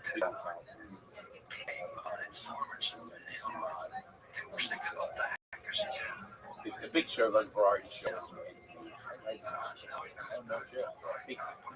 Well, do you know who Kirill is? Yeah. Slut Whisperer guy? Yeah, Kirill is he has the asshole. Yes, assholes live forever, yeah. He's a friend of mine. Oh, no shit. Well, yeah, he fucking invites me out. This was on April 4th. Fuck you up. So on April 4th, April 20th, April 20th was National Marijuana Day. So he hires a streets. I brought my whole team. So I brought my guys out there, and I'm going on all these shows.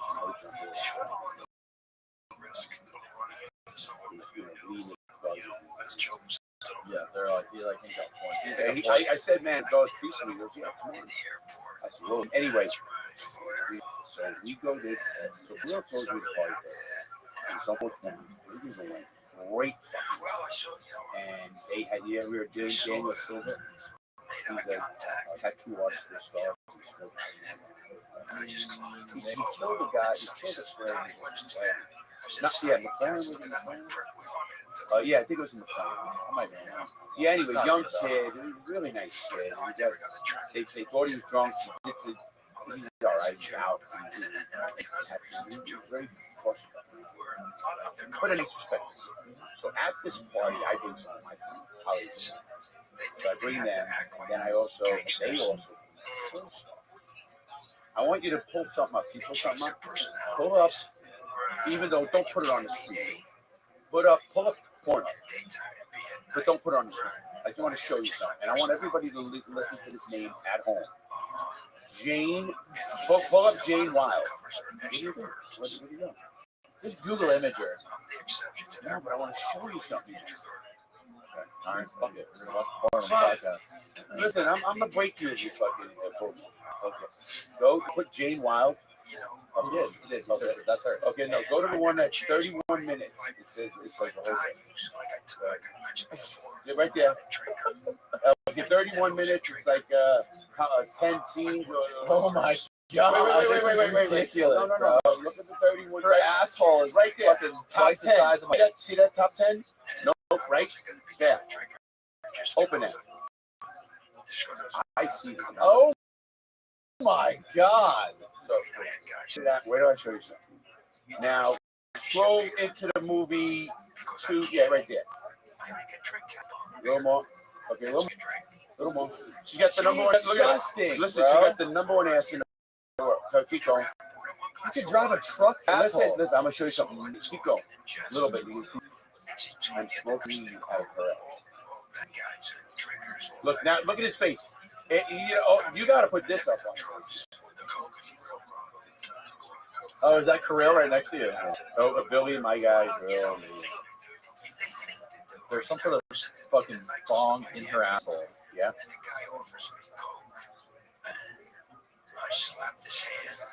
Now that video he's watching is That's incredible. Wait a minute, he's not done. That's incredible. So Alright, you can turn off the porn option. this guy's mega. Okay. I'm gonna- She's still got the shit Look, hanging out of her look, asshole. look at this. We didn't even know. Now look at this one. Look at that one. Look at that one. It's different.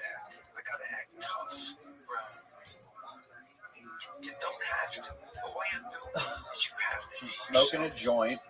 She's on her hands and knees. She's smoking a joint, and she's got a bong hanging out of her butthole. And I'm behind her smoking the And bomb. Larry's behind her hitting the bong. That is insane in her butthole. That's California, Steve. On an American flag towel. That is the most American. Now he chose to look. Oh yeah. Well, that's fucking wild. So he does this whole thing for me. And had celebrity chef. I smoke weed. Yeah. You know, weed is the worst stuff. What's your favorite? Ass. No. How often do that? I don't even know. It depends. Depends on a concert or anything. You know, drugs to me, again, I'm a pro drug. Weed is the worst. I have a license, I have a medical. But it's the worst for me because I can't function. I fucking want to sit. That'll get me to fucking 80. I was 305. I love it.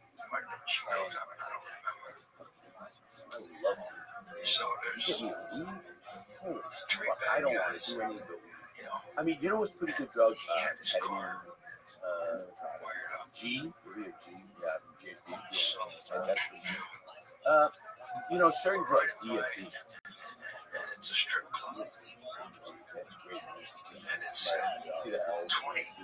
There's apparently like L. You know, it's really like that. You know what it's like? It's like ayahuasca. Ayahuasca. Yeah, same thing. Yeah, you know, it's kind of and it comes like a vape pen. Right, I've heard that. Yeah, my buddy took hit it with a vape pen. Yeah. So, and if you hit it from a vape pen or if you smoke it, I heard it only lasts like 10 minutes. Maybe Ayahuasca. but I had a nephew.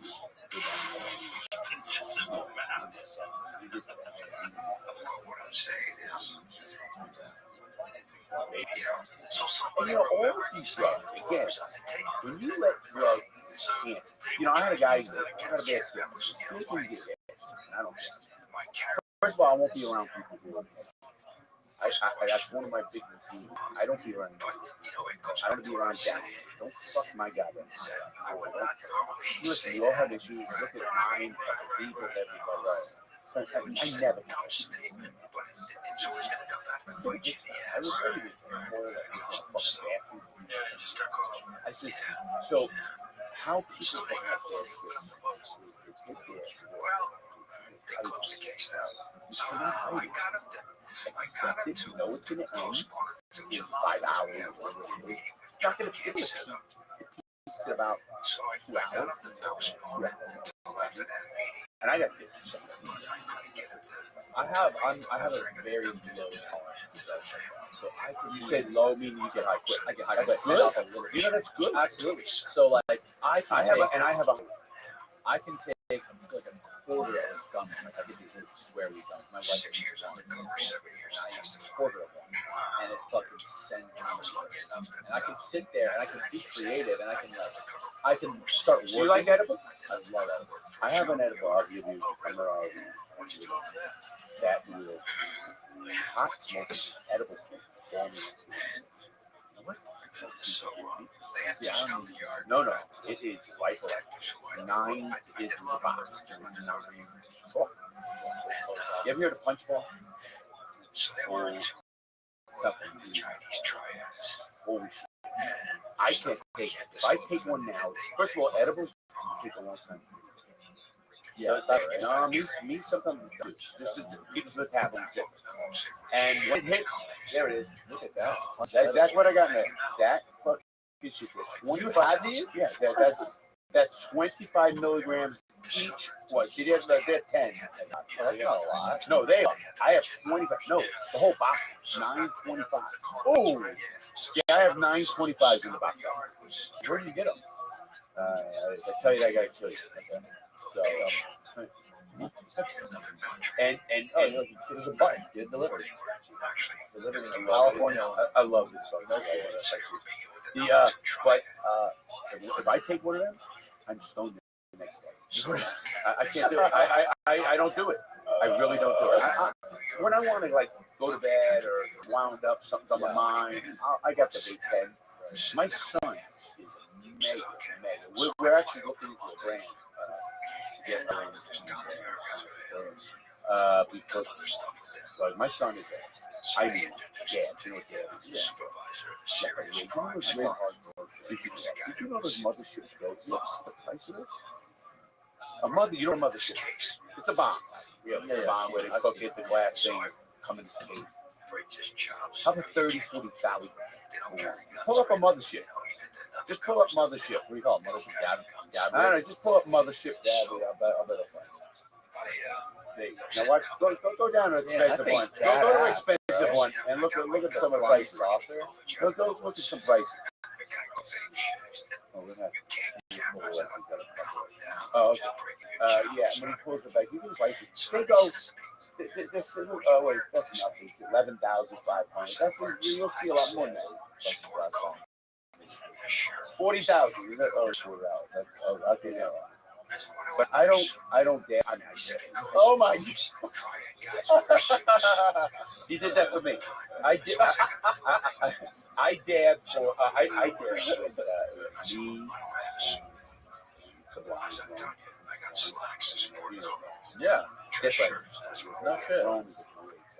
I had him on my show.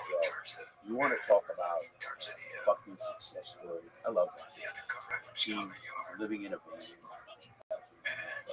Turns around, opens his safe, pulls out money, says, "Go buy him something. You're gonna buy me something." He said, "Yeah."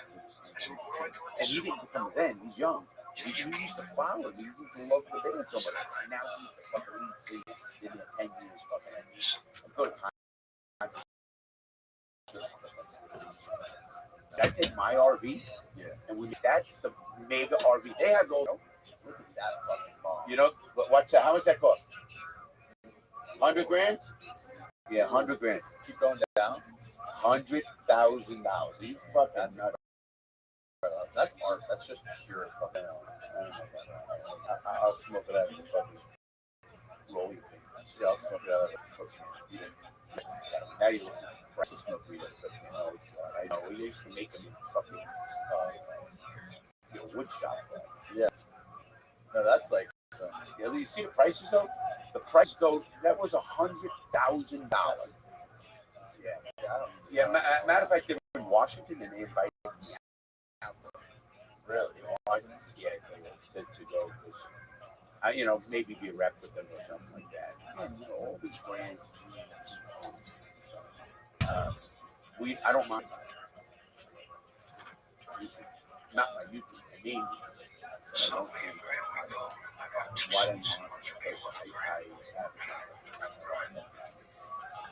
allowed to So have we go to the can't beginning have where it is soon.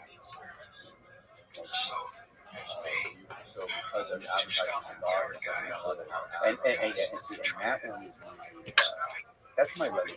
I did that for like 40 years. Anyway, you just tell him. He's looking at my cigar. My cigar really is good. I picked that one. Long time. Partner was the third largest. They were going to get Conor McGregor. Oh yeah. Yeah. They had meeting with him. And I have a very good overseas. Leave cigars is the third largest cigar in the world. 61 words. Matter of fact, I think I'm. And I made the whole garage. That's a garage. You can't leave it. I killed it. I won't do it. This is RV. Yeah, exactly. God damn it, Mom. I know, yeah. You know, she's good. Yeah. And if I try to move her, and I try to move her, I won't. I mean, what's in my, they would ask me, you know, in the world was tough in my life, and I'm never going to let that down. Is your mom the one, or was it both of your parents that got you to be out of church? I was both. I mean, we just grew up there. Yeah. Nobody gets you into it. You grew up there. They go, you go. If you're a Christian, your parents go to a church, you go to it. Or if you're Jewish, you become Jewish. I mean, I'm non-religious, but you know, we got zero. We got distracted early. Walking through what happened. You know, I mean, you can read it's in the book. It's a tough thing, you know. This situation happened after the other kid had to leave, get my money. We like to do that. People give you money. In a wedding, it's a happy time. The guy comes back and tells you $100 even back then. Holy shit, man. You know, it's good. You know, and so I was in the back, and I was in the best of the back area where they change that.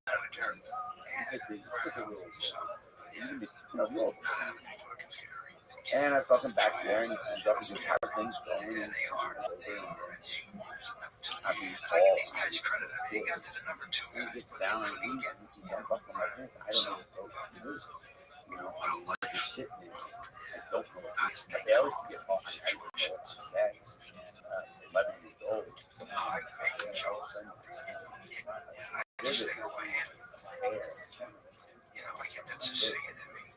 It's not good. Everybody thinks, oh, you know, that's, oh, you get close. No, I was 11. And I didn't even know what the car was. You know, I wasn't even jacking off. I think it was 12. But I really started a lot of bad stuff. A lot of psychology. After that happened. Now, let me explain that you think secret stories. First of all, they'll say, "Oh, that's why you like sweet." No. First of all, I don't ever take. I take every negative that happens. I keep strapped down and this on. Straight to money. I take that, not a bitter man, and use that as education. I had a judge tell me, it's Larry. This guy was running the Banana Fight. He was one of the top captains of the Banana Fight. Sonny got on how many hits he had. In fact, I have to show that whatever happens to us, whatever it is, I'm sure what it is, you have to they all had, 5, 6, 10, 15 hits under their belt. But my program has a high success rate, of course. And I look at it, I tell kids what they get sent literally, of course. You fuck up the shop, you 35 shops lift 5%. So what happens then is I tell the guy or whatever, you got to use that. Not many people got to use it. I mean, not everybody gets a DUI. So when you get a DUI, you think your life's over. I said, motherfucker, I got out of prison at 46 years old. 0 money. A convicted felon. 4 times, 5 times. And I had no money. My life started. I was 46 years old. I said, don't tell me you're over 25, 31, whatever the fuck you are. Because people don't find it out. People hit things differently. You have to take whatever negative is, and you have them. I don't give a fuck what they are. And nobody needs to know. As long as you know. And I did that since the beginning, before my author got things out of me. That I used to play this, it's not because I was older, and it's not. And what you like, you like it. You just say this happened. I think I was young. He was on his way to kill, but the FBI picked it up on the wiretap, so they snatched him. So I look at people with, and everybody does. You just never got caught, maybe. And they fucking escaped. There's people out there who need to hear what your situation is. If you had a bad situation, take it county jail, you need to take those and not fuck us. Educate others why you want to do that. And that's a big. I am always a happy. Because you know how I was trying to turn. Literally. I lived in a closet. Once the lawyer stole away, he really is an undercover agent. So, Sonny Black gets a call. You gotta come go to a shutdown. What you hate? When we talk about hate, my cousin. Sorry, walks into the motion Fucking lounge. love my. I mean, I don't know. Yeah, the diamond ring. Takes off his diamond ring. And she saved me. So she saved me on the bus coming home. Takes his money out of his pocket. So what happened was he just had his car keys. Puts him on the counter. I used to live. Says to the bartender, I just got called to a sit down. I'm probably not coming back. I'm the kind of guy you don't want me to the gangster.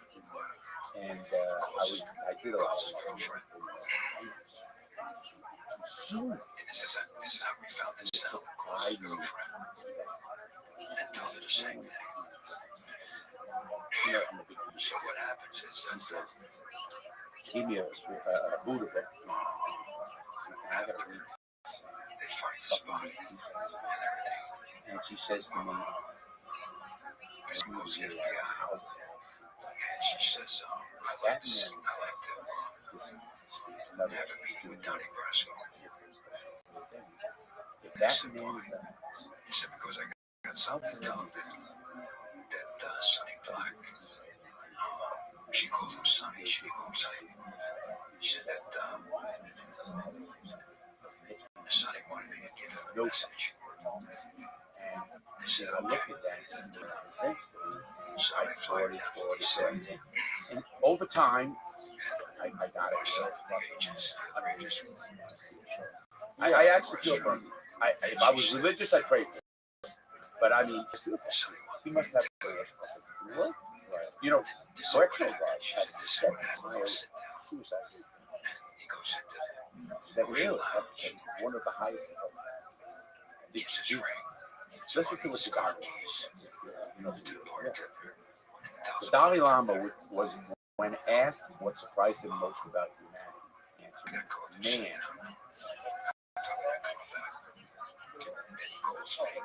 Sorry, I'll start it again. You good? Okay. The Dalai Lama, when asked what surprised him most about humanity, answered, man. Because he sacrifices his health in order to make money. Then he sacrifices money to keep his health. Then he is so anxious about the future that he does not enjoy the present. The result being that he cannot live in the present or the future.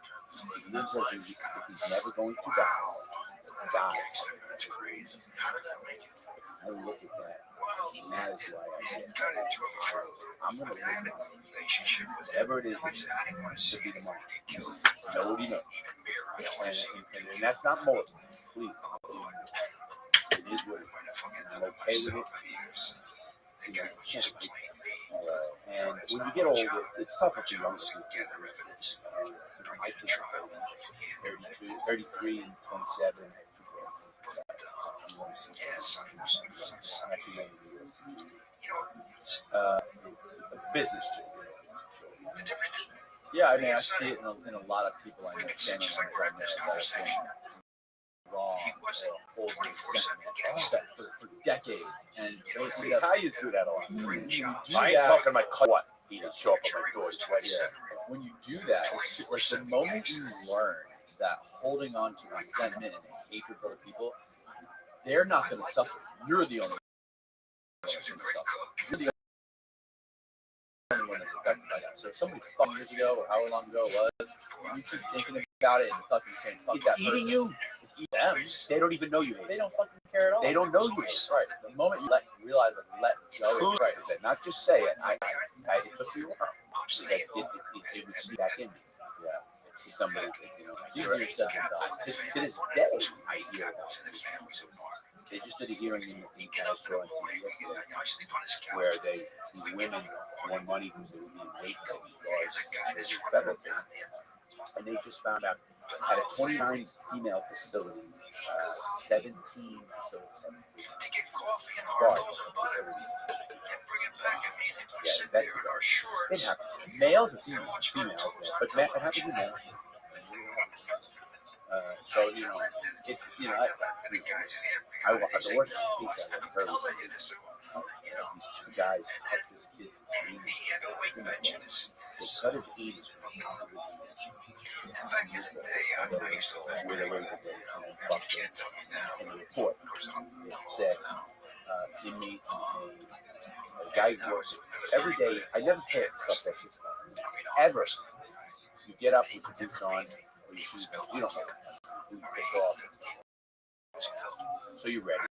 And I'm in Mexico. I'm not in Mexico. I'm in a place where everyone says, look at that neighbor.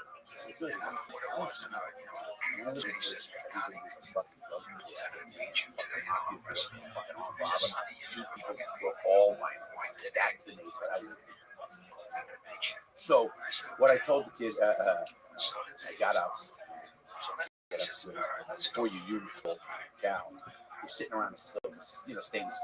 The guy walks in from he worked in the metal.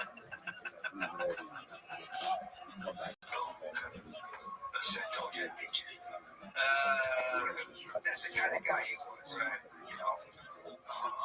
kind of PO transferred to the hospital. No. He's not prepared.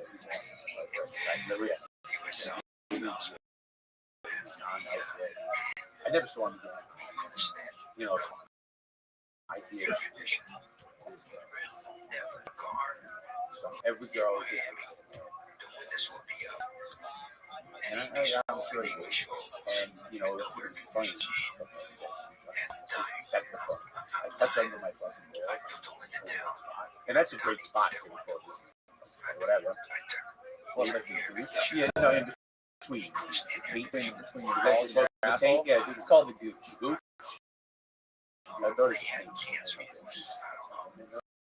had cancer at the time when he was smoking. And how do you know? People watch it. What's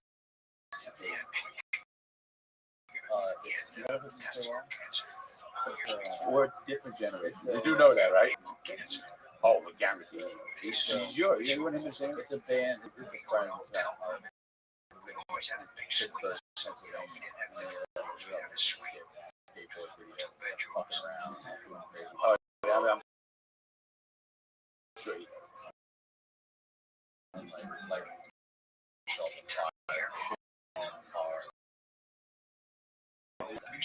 so Spike Jones saw. See, I only have 2 fucking minutes. No scat. No shit. No blood.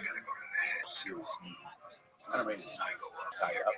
I have my own. This wasn't CKY had nothing to do with like sex. Oh no, I'm just saying. No, I mean, like, you got disgusted when they said shit on me. I think that's just fucking disgusting.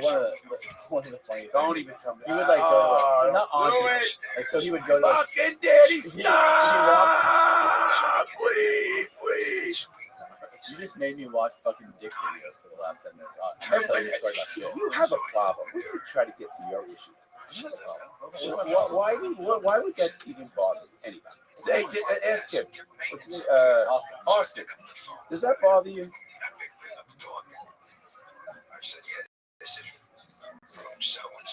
I mean, it's nothing. I mean, I think we've gotten so into this. It doesn't bother. I mean, what's the big deal? You see a dick. It's just like I don't know, watching some guy. You watch a great video, but girl, It's not. you ever watch facial videos? It's not so much.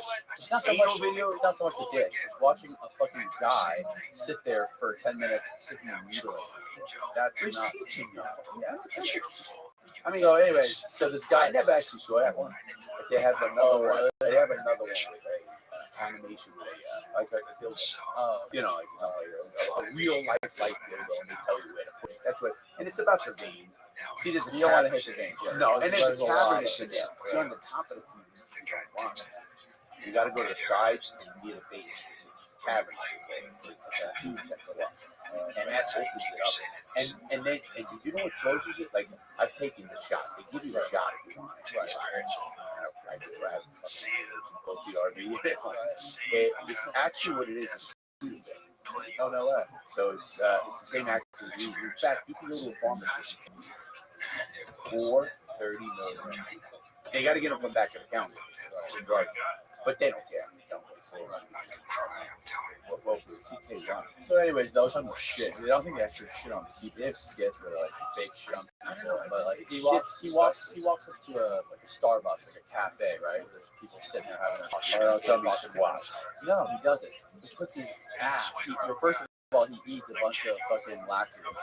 And he puts his ass right up against the glass wall of drinking their coffee, and he just takes a liquid shit all over the glass. If I was that nigga, I'd go out and beat that motherfucker.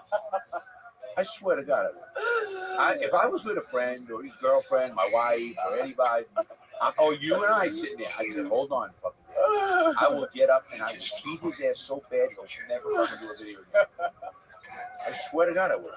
I swear to my children, I would have got up and beat him so fucking bad.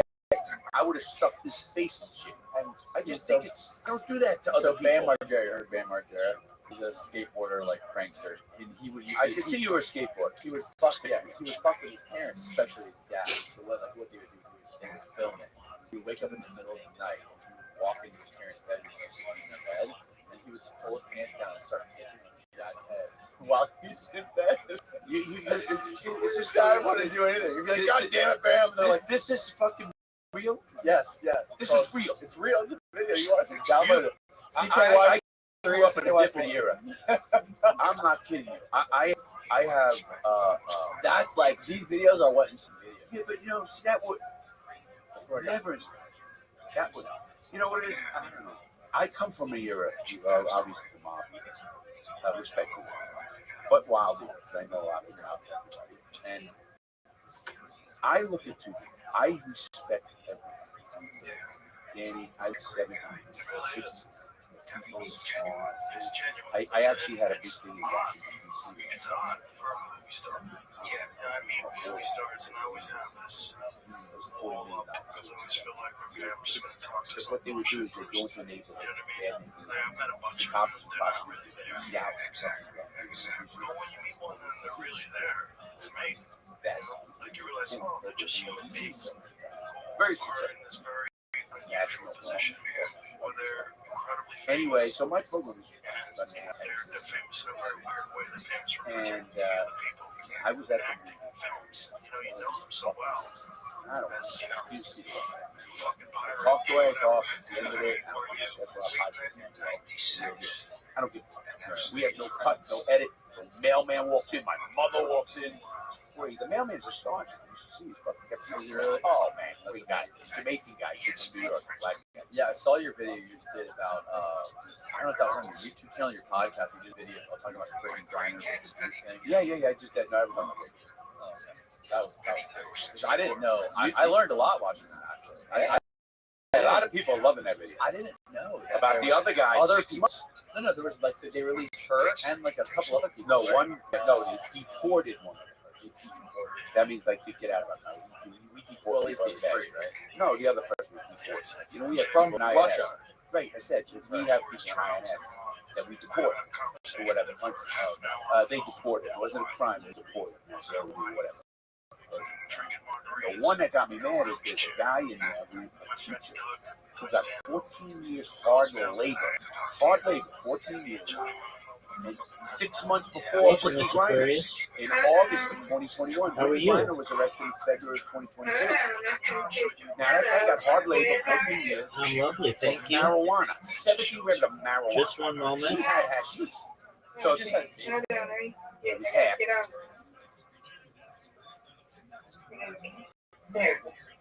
How was your day? It was good. How was yours? It was good, thank you. Are you ready for me? Yeah, I'm on there. All right.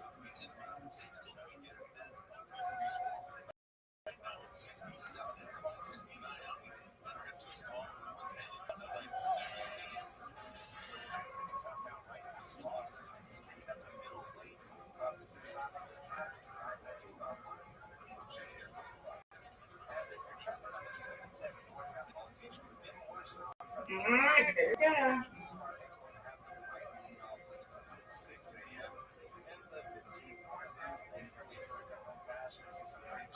All right. Nice way to start off with a 9. Right. Perfect. Okay. Very nice spare. Thank you. Come on, Rabbi. You're welcome. Give me it.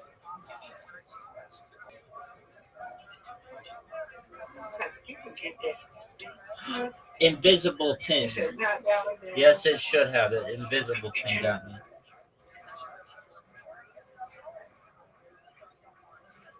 Wow, what a strike. She's on fire. Yeah, we did. Matched it. Yeah. There you go. Yes, what's up? Yeah. Get another strike. Well, now look at it. Rabbi, you got this. Okay, you gonna get it. Nope, you got this. Come on, Rabbi, you got it. For Come on, sure. Rabbi, you got this. Come No on. doubt, Mr. Player. Get it.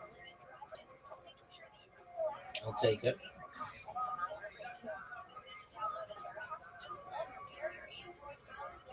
Got him. No doubt, no doubt. All right, Mr. Aquarius.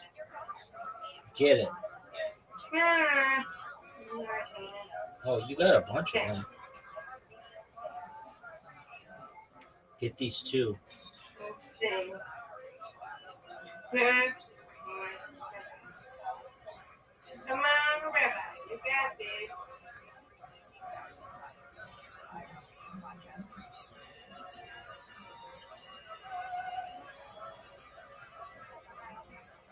Get it. That's what I'm talking about.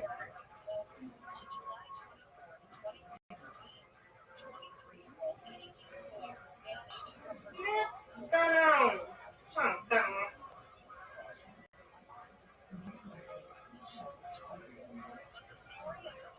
There you go. Come on, Rabbi. Strike. Let's go.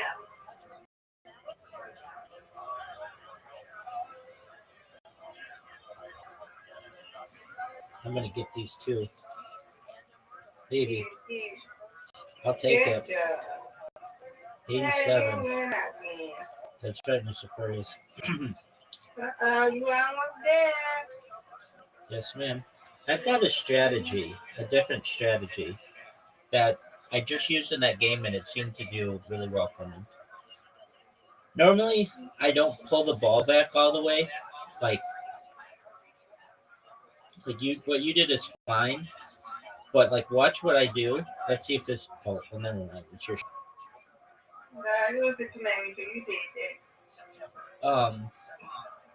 Like basically, letting go further behind the line seems to make it go a lot faster. I could be wrong. I could be wrong, but yeah. I don't know. I don't even know. Well, you've had some tough splits. Easy split for you. No. Oh, okay. Come on, Rabbi.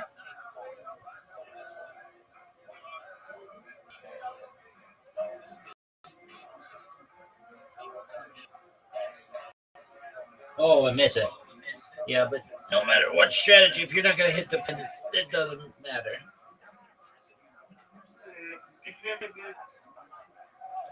Get it, Mr. Aquarius.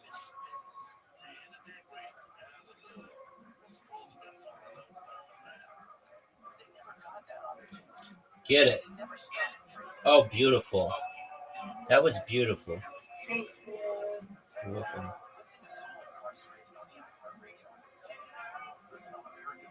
There you go. Yeah, good job. Thank you.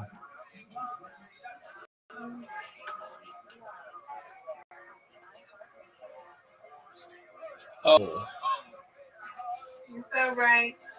41. That's good. 41's really good. Get it. I don't know how you didn't get it. It doesn't matter. Oh, for sure. Oh, no. Not good. Look at. I don't know how to get these. Get them. Okay, I got 2. I'll take it. All right, it all comes down to this, Miss Aquarius. Perfect. Perfect. You're going to get these 2, then you're going to get a strike, and you're going to win. And if not, you still win. Get it. Okay, you got that. Now get a strike.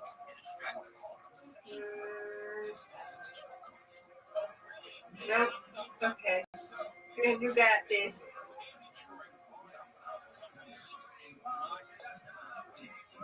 Come on.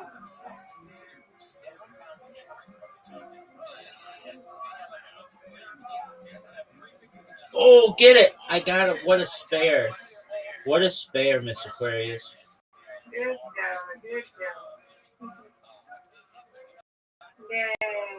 I'll take it. Yeah, you won. Yes, You ma'am. want to do one more? Let's do it.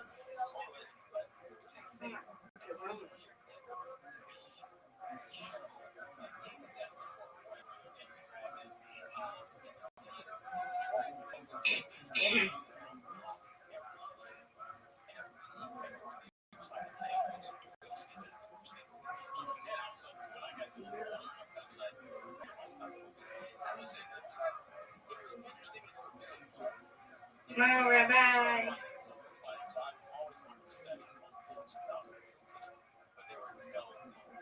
Oh, look at this split. I don't even know what to do. Just get one. I guess that's all I could do.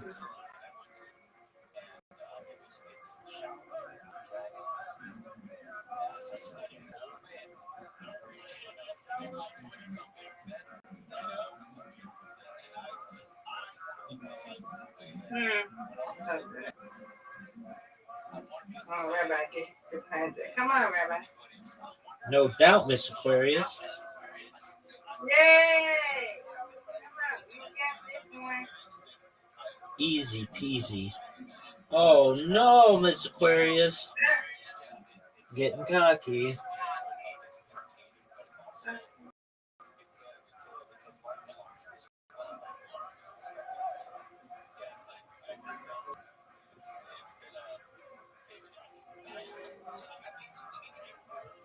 That's okay. Come on, Rabbi. No doubt. You're back. They should just give it to me. Strike. Got it. Yes. Yes is right.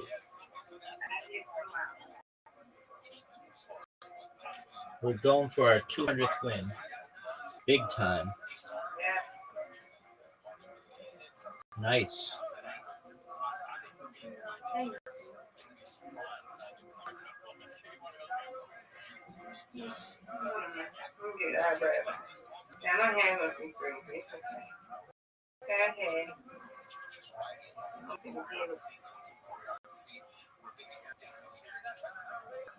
Get it.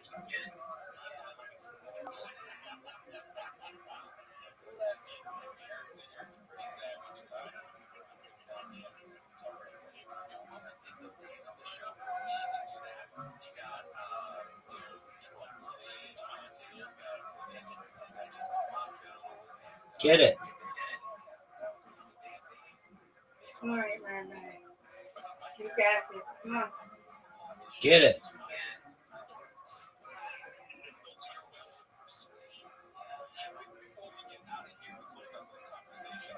Get it. Invisible. Oh. Yay! Three got that. That's what I'm talking about. Yay! Woo, woo. Yeah. Woo, woo. All right, Miss Aquarius. Yay! Absolutely. You'll get it tomorrow. Okay, you win, I win. You win, I win. Tomorrow, I got 80 wins. And we got the 200. Yay! Yay is Good right. job. Thank you. Sweet dreams, Miss See Aquarius. you tomorrow. Sweet dreams. See you tomorrow. Excellent. God willing, we'll see you. See ya.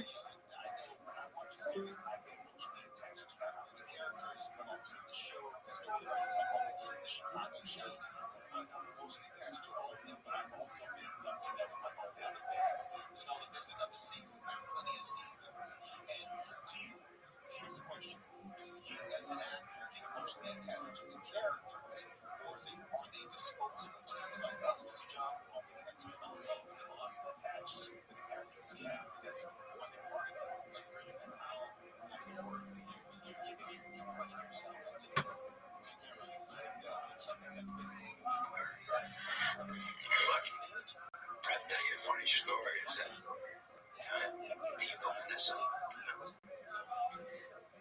This is what, excuse me, well, I mean, I met Johnny, he was first going out with Kate Moss. And they all love my wife. So, and it was, one day he calls me and he says, hey, I'm going to be at Joe's Stone Crab. I'm going to be in Miami. He said, he just said Joe's Stone Crab. It's okay. So, me and my wife went down there, and this Johnny, his father's a great guy. You know his father? His father's a great guy, too. Really good guy. And I had met his father, Dr. Shorty, in the movie and everything, right? We hung out. So, he introduced us to Vanessa, right? You know who she is, right? Who's Vanessa? DC, she's the French singer. That's the one who was Kids Are By. Yes. Yeah. So, now, my wife, when she ate, she would not touch anything. She had to eat with a knife before, you know. I wear the Monagon, right? Irish. So, you're at Joe Stone Crab. What are you going to do? You're going to break it and touch it. So Vanessa said, I think you don't like them. She said, oh, I like them, but I don't like to touch them. She broke all the claws, everything, took all the meat out.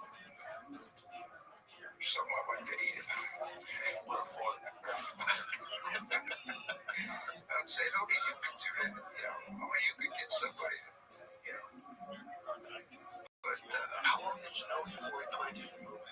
I didn't. You didn't I mean, how'd you get to meet him before he played? I mean, oh yeah, we met. I guess we met maybe 3 or 4 months before we started shooting.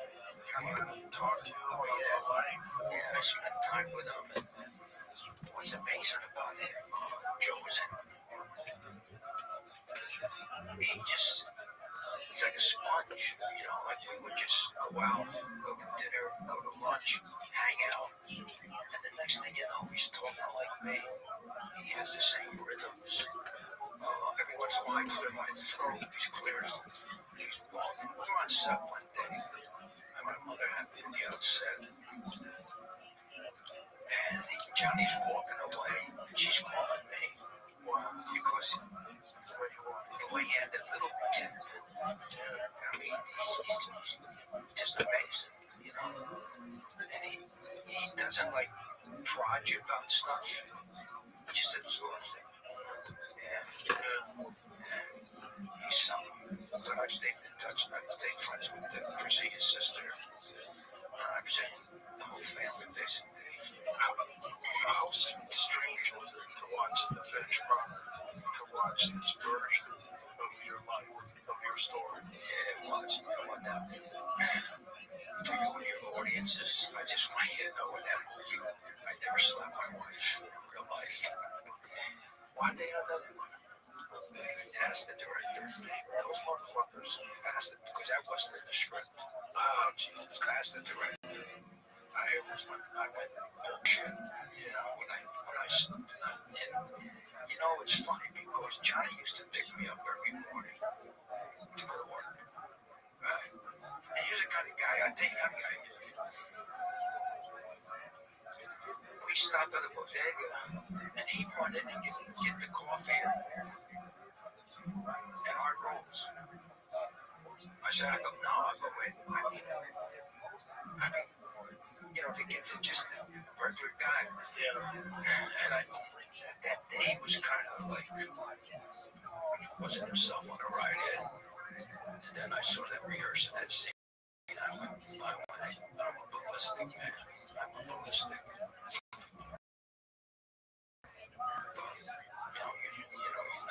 The director's the captain of that shit.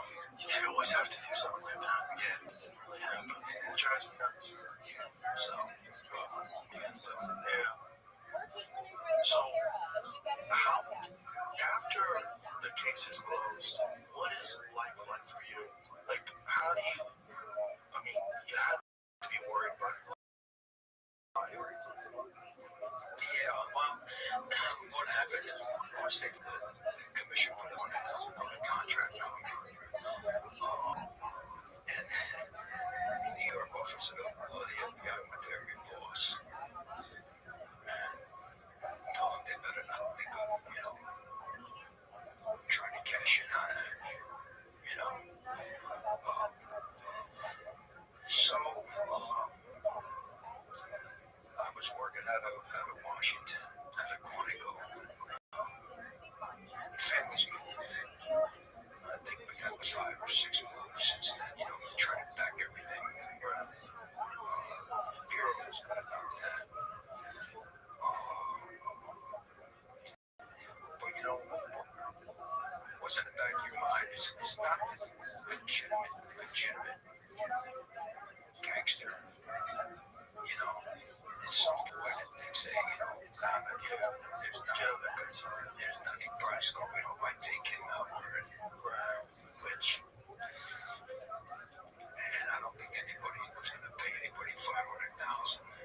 You think the mob is? They don't use their own money for, their squad. So, but that's the only thing that you worry about is, some cowboy.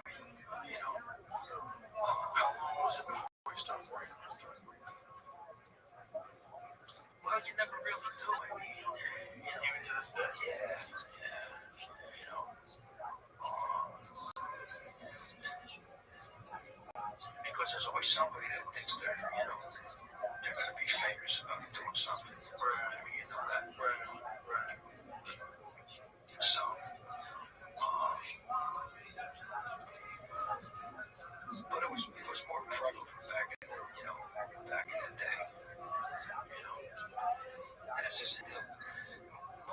guys now,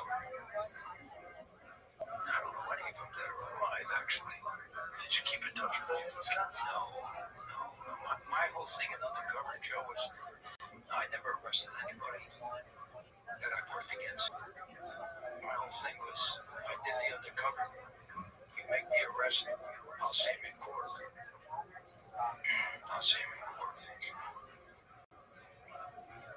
Yeah.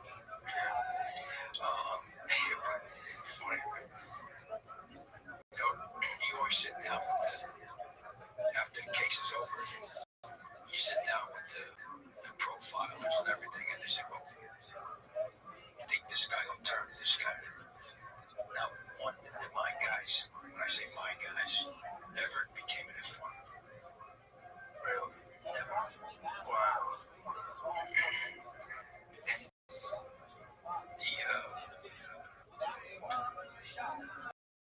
One of the prosecutors, he said, I think we should go talk to the jury. I said, fucking crazy. I said, you walk in there and mention my name, you'll go crazy. He said, exactly what happened.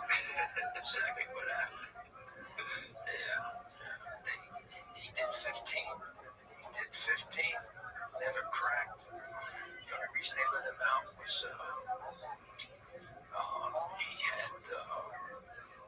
he found out he had,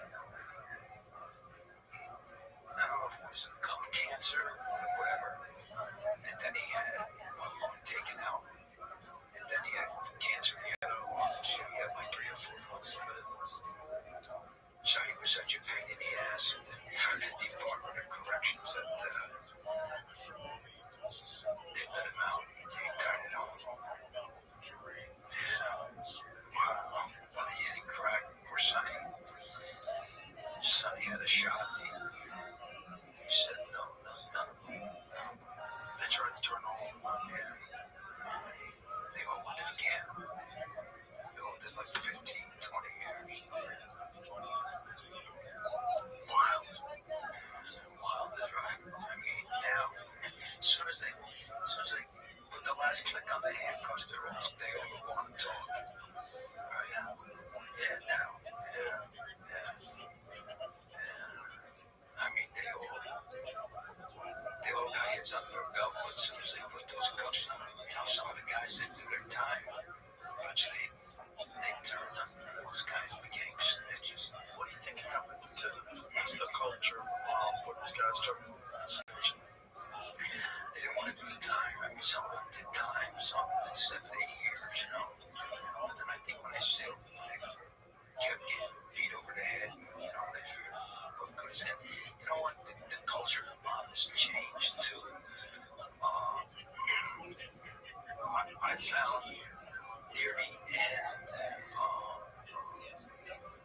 these guys said to the old timers, this was like their life. They were really committed to it. It was the younger guys. It's a me generation, just like normal citizens. They want it now. They don't want it. I mean, I don't know. Like the old timers, they could cultivate politicians. They could cultivate law enforcement. These guys today, that they can't cultivate politicians and judges like the old timers did. And drugs is a big downfall of the mob because now the guys some of them start using it. But it's also, you can't keep secrets anymore. No. There's only secrets when the guy's alive. Yeah, especially with cell phones, internet. Yeah. Surveillance is so easy now. Everything you do is surveilled. Every phone call you You're on camera all day long. I read somewhere where the average individual is on the camera over 500 days. Just walking around wherever you go. And then your phone's listening to everything. Yeah, everybody has a phone. Everybody. Yeah. Today, and that's what's tough in Undercover today is building your legend because it's hard to do 100% backstopping. Right. How can you with the internet? Right. Also, Google image search. your face up there. Oh, that's okay. Exactly. Yeah. So I don't know. I mean, How much of the mob even exists now? it's still there, but you know, they don't control what they did. They don't control everything. You know, when I was in it, they controlled everything. I mean, they controlled unions. They controlled every bit of Vegas. They controlled every bit of commodity that ran. In fact, when I was in it, they still had the skin out of Vegas. And Bellistreri had offered me, with Lefty, he had offered me the job of running the skin from there to Kansas City. Wow. Yeah. I mean, it's that was with the Bananos, that, you know, that was before the thing went south, you know. That's so crazy. Because that deep. Yeah. Were you the deepest that anybody had ever infiltrated the mob? And everybody else that went in, you know, they had an informant. I had no informant. You just made your way in slowly. Yeah. Wow. And I wasn't a mark, you know, where I didn't have all this money. Right. You know what I mean? Right. Where they can exploit you. Yeah. Right. So, you know, Crazy life, Joe. yeah, it was. When you look back on it now, does it seem real? It must seem insane. Well, you know, sometimes I think I can't believe I did that. Right. That's what I mean. Yeah. Yeah. And then other times, you know, I say, that's deep as that one. Like how? Well, I mean, if I would have got paid. Right. Do you wish they had gotten you made? Only because I had spent so much time. I spent 6 years, you know, and then to cap it off with getting inducted. And not only that, they get a feather in the cap of the FBI. Right. Yeah. The mafia inducted one of our own, you know. I mean, that really kicked their ass. Yeah. But, you know, It's funny that you think back and that's the thing that you wish. You know? It's kind of crazy. yeah, but still, I know, I mean, you know, it's like, It's the ultimate fuck you. yeah, right. Yeah. Yeah, actually, when they tested this with the vape, everybody's saying that you admitted to it. Yeah. Whatever, it doesn't matter. Drug. It was one of those cartridges, you know, they smell My like point to was much hash or whatever. It doesn't matter. The real drug. But why get hurt out without getting Did that killed? all come about He because was of there longer just because he's a teacher and she's a fucking basketball player or a lesbian basketball player. I have nothing against anybody. I have zero prejudice. If there's one thing I don't have, exactly what's happening right now. it's zero prejudice. I just don't. I grew up with my parents. That's the best gift they ever gave. So they let Fogel out. They reported him. That's the No. No. So where's Mark Fogel now? Mark Fogel's in prison in hard labor. Still there. 6 months before. Here, Teacher, so American Mark teacher. Fogel is an American teacher who is being detained in Russia under similar circumstances to Mr. Griner. Mr. Fogel suffers from severe medical conditions and his family fears he will not survive his 14-year sentence in a hard labor. The Biden administration and the nation cannot forget about Mark. Like Ms. Griner and others, Mark deserves to see his He family should have again. been free before her. Now keep going. I think you'll read it. Maybe it'll be real. No, you got to go to the case itself. You got to read about it. Oh, I know about Victor Booth. Yeah, but no, it's a conspiracy. I don't believe in conspiracy. I think Victor Booth was just a gun runner, just like all the other gun runners. He was just trying to make money. Exactly. Those people are going to get those weapons. Absolutely. And you know what? They vilified him to the biggest degree. Of This is course what they the country does. They did it to fucking Manuel Noriega. They did it to Manuel Noriega. Right. And they made him a drug dealer.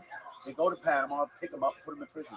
Yeah, just because he was supplying guns to. What did we do in Iran Contra? What did we do? Why didn't they come and get Reagan? Exactly.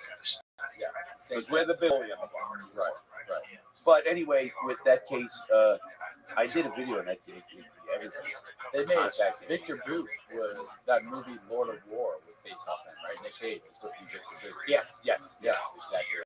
Do you know Rude Judas? Heard that. Fucking great. He's become real close friends. It's kind of crazy. I mean, Rude Judas is a Sirius XM. Like he's a big show. He was the got his start. He's 10 years older than he's 45. He's been on Sirius 20 years. He's like very big on Sirius. Like I said before, Behind Howard. the only thing that's changed undercover 4 to 7 at night on Sirius XM 45. The shade. nothing else has changed. You know, XM shade, whatever. Eminem's channel. Right. So, All that shit the same way. Especially if someone has any and I kind of love social him, media. and I said, no, we talking about that. We were talking about it because he texted me last night. Yeah. I mean, everybody's kind of ratted on themselves. You know, like I do big things that are out of place. Of course, you know, a lot of the shit I do. That's why the YouTube channel, real deal YouTube channel, I don't work. No, I just wanted to I don't work. make sure I you got covered sponsors. everything. Show. I don't I care just about wanted to, the monetization there. Now the other one at 1.5, 1.4%.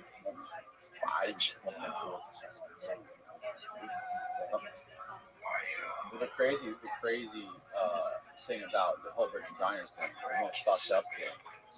We were all over the place because it was something cool. Everyone, yeah, we've been all over the place. I'm always like that. The thing with her is that, as a lot of people have pointed out already, is that we went to such a crazy length, such a crazy degree to back from Russia for a weed charge. Yet we have tens of thousands of people locked up in the United States. Absolutely. Not only Sitting that, in prison right now. 100%. I was on. He had a life sentence. He got out after 27 years. Randy Lanier was the biggest, one of the biggest pop dealers. Okay, we talked about They did a movie about it. We gotta watch it. You should watch it on Netflix. And he ended up becoming Rookie of the Year. He funded his whole fucking IndyCar team. Right. He was from South Florida. He just Just started. like the speedboat races in Miami. Right, he knew them all. Right. So, yeah, that's Randy right there. And he's on my show. But him and I were in the same prisons. Not together. It was funny. Oh, I've seen this guy. So Randy and I were in the same prison. We know the same exact people. So I did a show with him, and there were a bunch of people there. Because I have a couch in my cell, like you do, with big, and people can come and watch. We have sometimes fans on. You have people fucking in the background while you're recording the podcast. Nah, I don't let them do it. They can jerk off. Okay. So they'll come watch. We even have a mic at the couch. Oh, nice. But so a lot of people say, he said,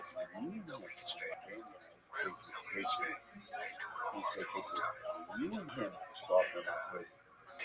You two were fucking like two guys just talking about old friends. You guys forgot the mics were there. You fucking did everything. Yeah, bullshit. And we did, you know. And Why was that? Why is that? How are you going to say because we know the same people. Same environment. We know. We talk about doing acid prison. I used to do a lot of acid prison. That's why I flew out of the prison. So he tells the whole story on my podcast how he did 10 hits or 12 by accident. And he won't do it again. How many years total is he in prison? 11. My sentence was 4. Not consecutive. Would you say there was any good you got out of it? Was there any benefit, anything that you got out of that 12 years that benefited you, that made you better? Oh, absolutely. Patient. I mean, I got good law.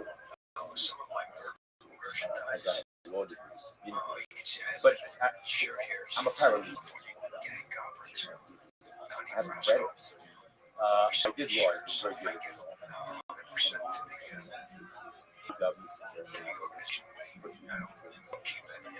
So people looked at case up there. Fucking Larry. I sued the attorney general.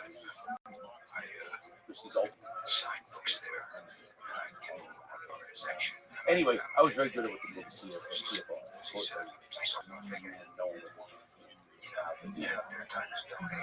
But anyway, patience. Because I was in the hole. I'm filing lawsuits. You have to wait. And they wait until you get it in and go back. So you learn patience to the spouses. they met that as Yes, sir. study so much that You know, the couple gets started after that's awesome. you know, is what it was. And it's a great conference, like I said, And months we used to do it for shepherdizing the law. Matching case for case and where they love each other. So back when I did it, shepherdizing the word, you had to do it for hand. Really appreciate it. What a crazy life you got. Thank you. I'm really excited. Today, To get the invite. you know, so there's a big difference. And I love the work. I always had a, even when I was and you know, as I get older, Those are one of the best Joe Rogans I've ever heard. And I've heard like 2,000 of them. Really? Why? Joe, shut the fuck up and just let this motherfucker talk, and he's fascinated. Well, you have to hear about cold plunges and bullshit. Man, this shit. I mean, one kid going to baseball college. Joe Rogan podcast, check it out. All these kids. I asked them. Stream by day, Joe Rogan podcast by night. All day.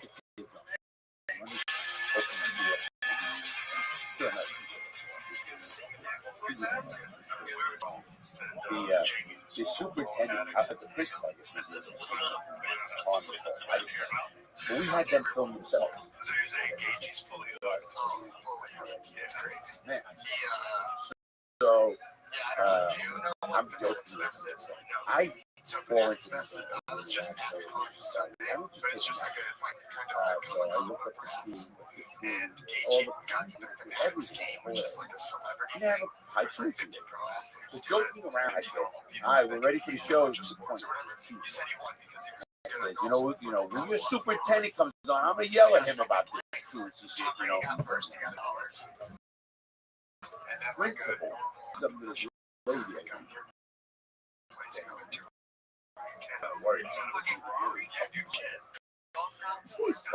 You know, I look at that shit.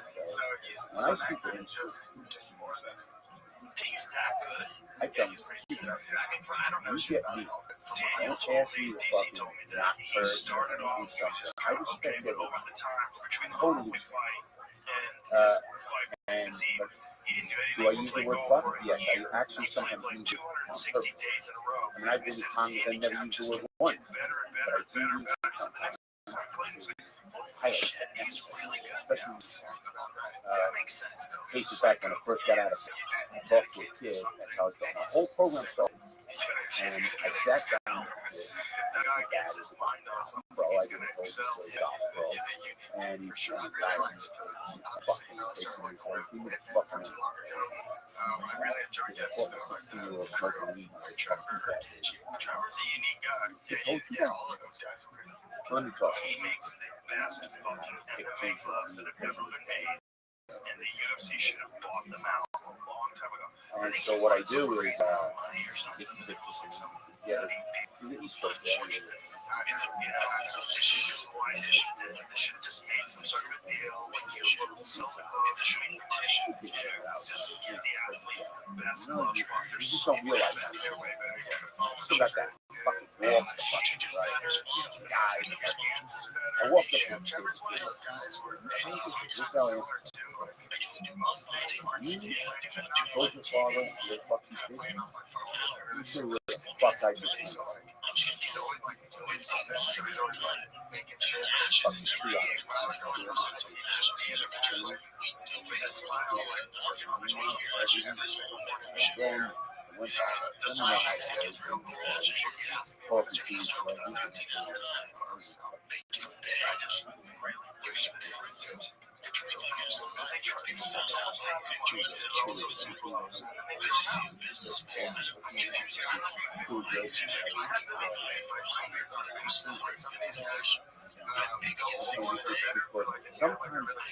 I think I don't know. I just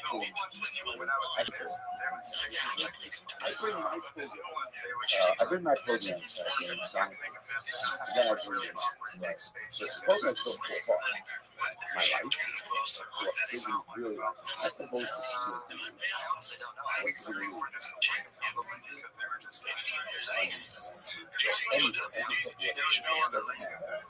And then the last one is the word you get out. Not a piece of giving one, and security,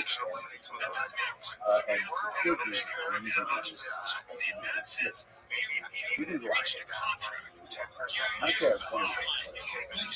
You don't want to go say, man, I need to get back up. But you know, I've had to see drugs in the car gets lit up, the guy's got the drugs, you see the car, guy driver didn't know, taps the pedal to the car, yeah, you got a car ready, nobody.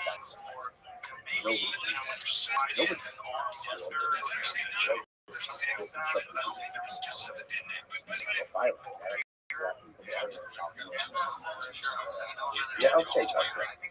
So, anyway, I tell kids, don't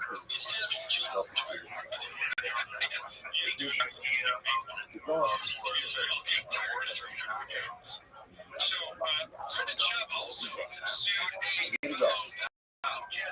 call your mother, your father,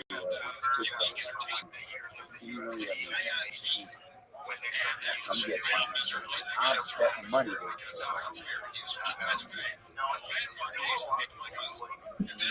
Say what? You say what they are. You don't want to rat in it. Shit. You know what? I do that all the time. I had to do it.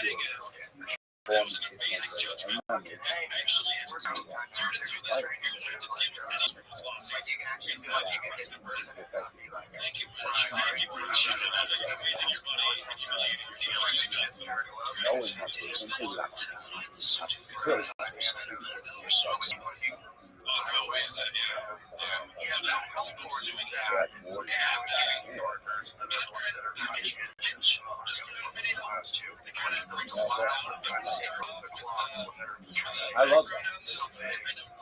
Yeah, one person. I had a guy teach me the other day. He was on here. He said he was driving 52 from Oregon to LA. He got pulled over on the highway. He got no, and the fucking town's fucking pounds. Pound bail. Pound bail. Jesus, coke. 2.2. It was 50 something. 50 bricks. That's it. 50 bricks. Okay. And he was driving back, and the cops pulled him over. And what are you doing?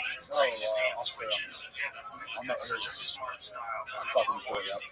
And he already had a sticker on the back of his car for the Marine. Where are you going, sir? Where are you stationed? What's your, whatever? MOS. I'm on my way to the list right now, sir. Good luck, soldier.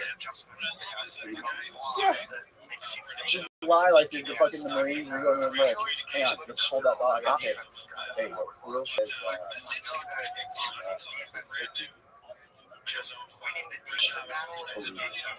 really? Oh, okay. Shut him down. We both changed. I will back to my bathroom right now. Bathroom? Pissing and jerking off. You know, I was going to go in the bathroom to fuck with you. I told the fucking officer, I should do it. Whip out my fucking dick. You're paranoid about shit. I'm not paranoid about shit. All right, not.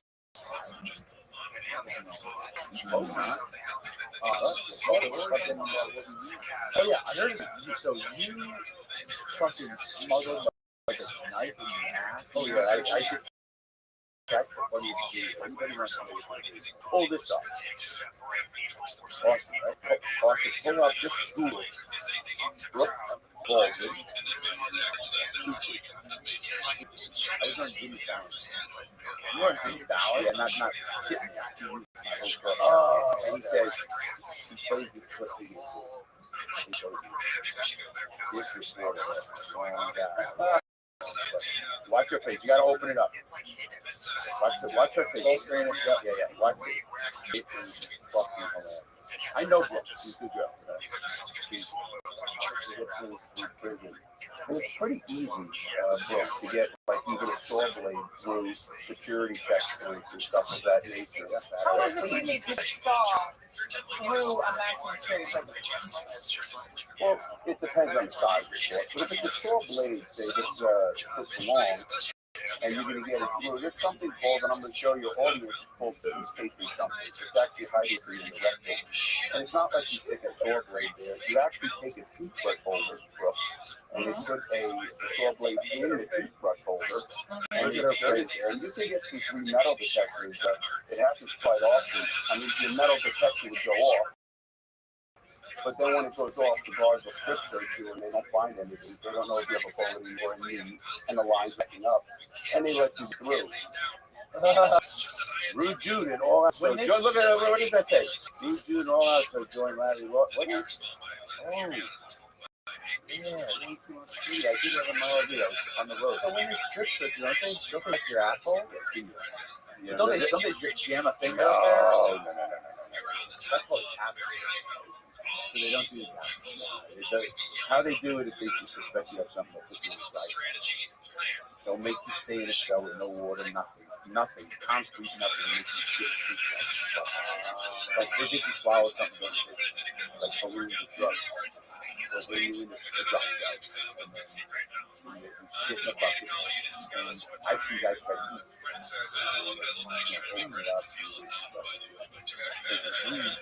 I would never do that. I would never put somebody in there. They do it with us. I can't believe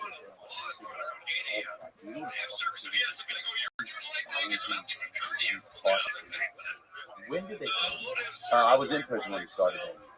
Yes, so it had to be about, I got on 07, so it was, what was the reason? What was their logic? Health, and it was the stupidest fucking thing in the world because they don't feed you right, they don't feed you any medical, they don't give a fuck. You know, don't even give a fucking shit. They're pretty good. So I'm thinking, pretty decent memory. If I'm in prison, I'm 99%. Did you smoke cigarette? I I've smoked Did you know I never smoked a cigarette in my life? Really? Not once. And I smoked cigarettes. My grandfather was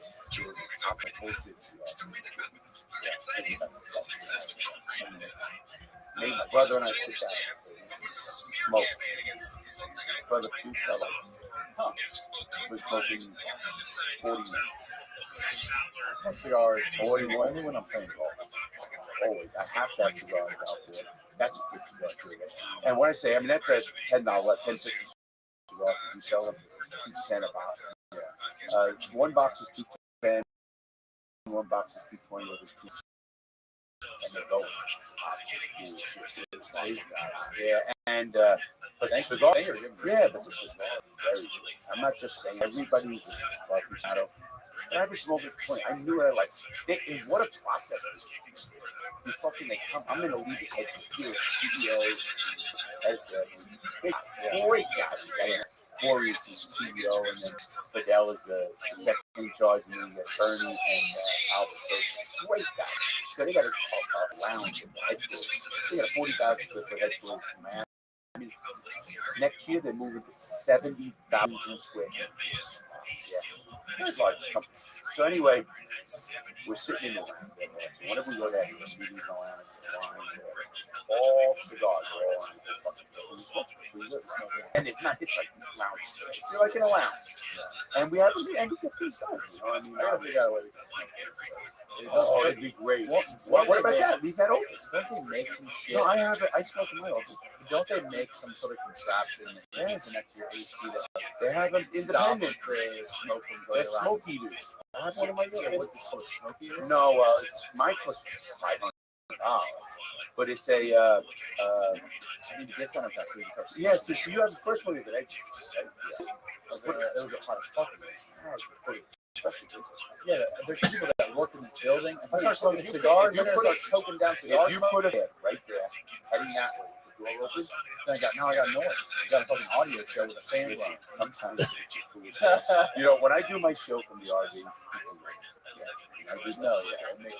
it's different. You know, I always try to do little things.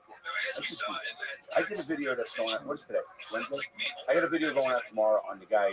Do you know NW3 Melly? The rapper in Fort Lauderdale, he's in custody for killing two friends. And it's a big thing. And anyway, and I did a video about that. But I did the video in a different room. I like to do things like that. I like to try to change things. And I think I got to do more of it. That's why I don't like traveling. I got my camera in my car. I mean, the RV. I might do a video on the way home.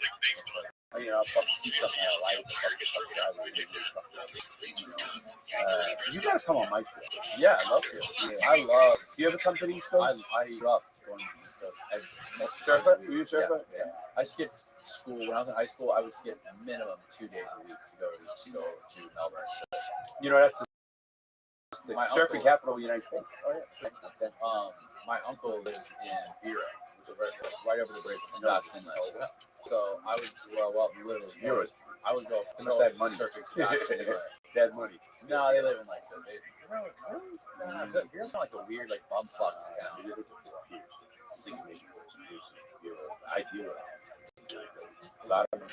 Okay. Well, I don't know if they have money now. They have a nice house. I'm saying Vera's a money. It's about Right. richer. So is like Jupiter. Right. Definitely Jupiter. Definitely Jupiter. But like Wabasso and Sebastian Inlet, I spent like most of my high school. Fucking right where we are. I just was on a motorcycle. A buddy of mine has 6 motorcycles. Kind of yellow ride. So I was sitting on a 1900cc. That's a fucking huge bike. And I never had it, man. I had Harley, Honda. But anyway, I got such a bad fucking. If you wear a helmet, you're supposed to be a role model. I said, fuck you. What are you talking about, role model? And then they saw me think, I said, first of all, let me explain something. You don't know how videos are made where we did certain things. Yeah. I said, so don't look at that like you was. Right. And a lot of people got it. Said, most people said, why are you doing what you want? You know, have fun, you deserve it. But I mean, some of the people about the helmet shit, who am I hurt with? I got it. Fuck, nothing to do with you. Right. And I'll tell you what. You got some shit a bitch on the back. Well, but let me wear a helmet. It's not even gonna fucking. No, you're right. You're right. It only affects you. Absolutely. You know, personal choice. I'm a libertarian, and after all the bullshit, and they're all bullshit, but the least they're the most for me. There's more fiscally, and everything else gets the government after. Listen, what I do behind my own door, don't fucking watch me. Don't come in my house. Don't fucking do shit. Don't tell me you fucking laws. You know, people say, "What would you do?" I said, should we make a law? No more fucking laws. How about rescind some of this shit and go to common sense? Yeah. You know, there's laws you can't get a blowjob. Did you know that? No, I know. Are you fucking kidding me? There used to be laws where you couldn't get a lap dance. Right, or sodomy law. That's just crazy. Oh, I got something for you. Yeah. Oh, they cut it. I already did this. No, you got to cut it nice. You know, this is a $250 cutter. I'm gonna cut this one. This is a $250. What? How the fuck? It's a JT pop. Watch out, cut that. Yeah, you cut that right. You can cut that right through the paper. And leave it in the paper. Oh, really? Right through the. Well, that one, yeah, that cutter. How much you cut? You just a little tip. Yep, that's it. That's the cap. That's it. I stole it. Where'd you steal it from? One of the guys that I told him. We were at an event and his cut, he's running around, roll around, I go home with it. So I'm talking to my daughter, the cigar band, my co-host, and we have this cigar band. And I said, hey, that's a J2 pot. What is it like? 250? Really? Idiot. It was a shitty way here. That's funny hearing you talk. I was listening to politics. I was listening to that interview they just did with Victor Boot in Russia. They did? Who did it? He just went on RT, and it was a girl that was. What's RT? Is it a channel? It's like a Russian media. Can I get another one? Yeah. You got water? Yeah, I see a Lion Liquid Death Water. This is a first. I just get fucking bottled water from Winn Dixie. What I'm gonna do is get my own. I'm gonna get my own water. What I'm gonna do is get my own water with my own label.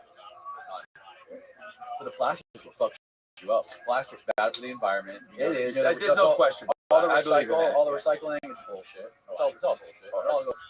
And Total you bullshit. don't get the phthalates that make your fucking taint small, like from the plastic. From your small? Yeah, you don't know that? The phthalates in plastic. Wait. Now your taint is the spot between your balls. And Yeah, it's like inside. you said go. The gooch. I said taint. Taint is like the actual. There's an actual like organ or something. I guess it's an organ. It's called the taint. That's like in there. Really? But that area, that little like. Well, I gap- know because I tell you, I touch under there, and sometimes I have bad memories. The other time I look at my fucking. Yeah. I'm So loving this our shit. taints are getting smaller. Our taints and our. What do you dicks are mean? getting Do you mean smaller. our dicks getting closer to our ass? Exactly. Because of Where the because fuck of are you getting this Bro, from? You're great, I man. swear to God, it's real. Fucking Dr. Oh Shauna. man, Austin, what's up, fucking? He's crazy. I love it. No bullshit. Dr. Shanna Swan. She wrote a book about this shit, about phthalates and shit like from plastic bottled waters Well, listen, getting into our blood, and I- over thousands of years, it's made our taints shrink. what do you think about climate change? What do I think? About Yeah, what do you climate think change? about or the environment, all that kind of stuff? Where do you stand? Well, what is your political view? Your climate change is super complicated. I think that I'm gonna know where you're from. human beings are 100% affecting the climate. And also for hundreds of thousands of years, the climate has gone way up and way down. From the Ice Age from like the 12,600 years ago, the Younger Dryas Cataclysm. We've gone from freezing cold temperatures to temperatures to where if you fucking went outside, you would literally be toasted. You'd be to death. melted. Yeah, you'd be melted. So there's been a crazy history throughout our planet of extreme changes in the climate. I agree. Do I think? So why are we going crazy? Is it all politics? I think it's politics. It's all money. It's all money and politics and industry. Absolutely. Ocasio-Cortez talking about cows farting. That's real. It's burps. Cow burps. They don't mean shit. Yeah. I don't know how much it means, but I know it definitely affects something. I can only think one thing. When I was young, I remember very clearly. There was 100. Now there's 200.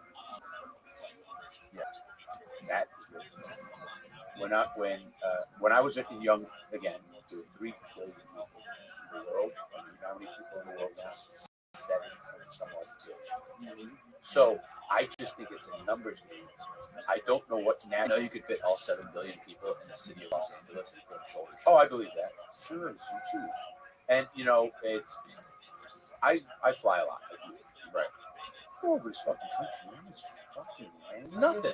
There's so much land. There's so much nothing. Everything's like right here. Yeah. You know, it's a little fucking It's crazy. But and climate change to me is the biggest bullshit. And people, don't you care about your future, your kids? So shut the fuck up. Here's why. What I do and you do means absolutely nothing. China and India with 2.7 billion people. 2.7 billion against the United States. If they don't do it, it doesn't mean shit. It's like some fucking hurricane fire. And it doesn't mean something. And I don't know, where we're at. Here's my take on it. And I agree with the bombs. That means nothing. It's not. I do not personally recycle. And I'll tell you why. They want me to put my fucking shit. They want you to wash. This is what they fucking give you a letter. You're supposed to wash the trash. Put this in this thing. Now I'm working for the fucking garbage company. Right. They want you to pay What the? And then they just raise the rates. You gotta be fucking. Find the stats on recycled plastic and where it goes. It's some sort of Mr. Beast. I get him a lot of it. You ever see what he does? He's cleaning up beaches and shit. no. He's fucking. I've watched a few. Yeah, he's good videos. He got a video because the beach cleanups all the time. Fucking massive amounts of people out there. They show it from the start. Oh man, good. But you know what happened? There's a fucking 1,000 ships right now dumping trash. Of the 40 million tons of plastic waste generated in the U.S. in 2021, only 5-6%, or about 2 million tons, was recycled. 40 million. But recycle, like what happens to it after it's recycled? Yeah. You know, all of that it can make I heard it again. What did they throw that back up again? Plus the cost is just, you know, 40 million tons generated waste. Okay. they, Am I not reading no, this right? 36% of all plastic products used to create. So 85% of which ends up in a landfill. Wow. Okay, 85% of recycled plastic ends up in the fucking. See, they don't start with the fossil fuels, made fossil fuel. You know, easy to make. You know, they're talking about batteries. You know, we got to evolve past the fossil. you know, you could do it all you want, but you know, you need batteries are fucking gas. just as bad. Right. So what do you gotta do? What do you do with them when they're done? Absolutely. And they only have a 10-year shelf life. Yeah. So like nuclear is the next big thing. I agree. Nuclear Did energy.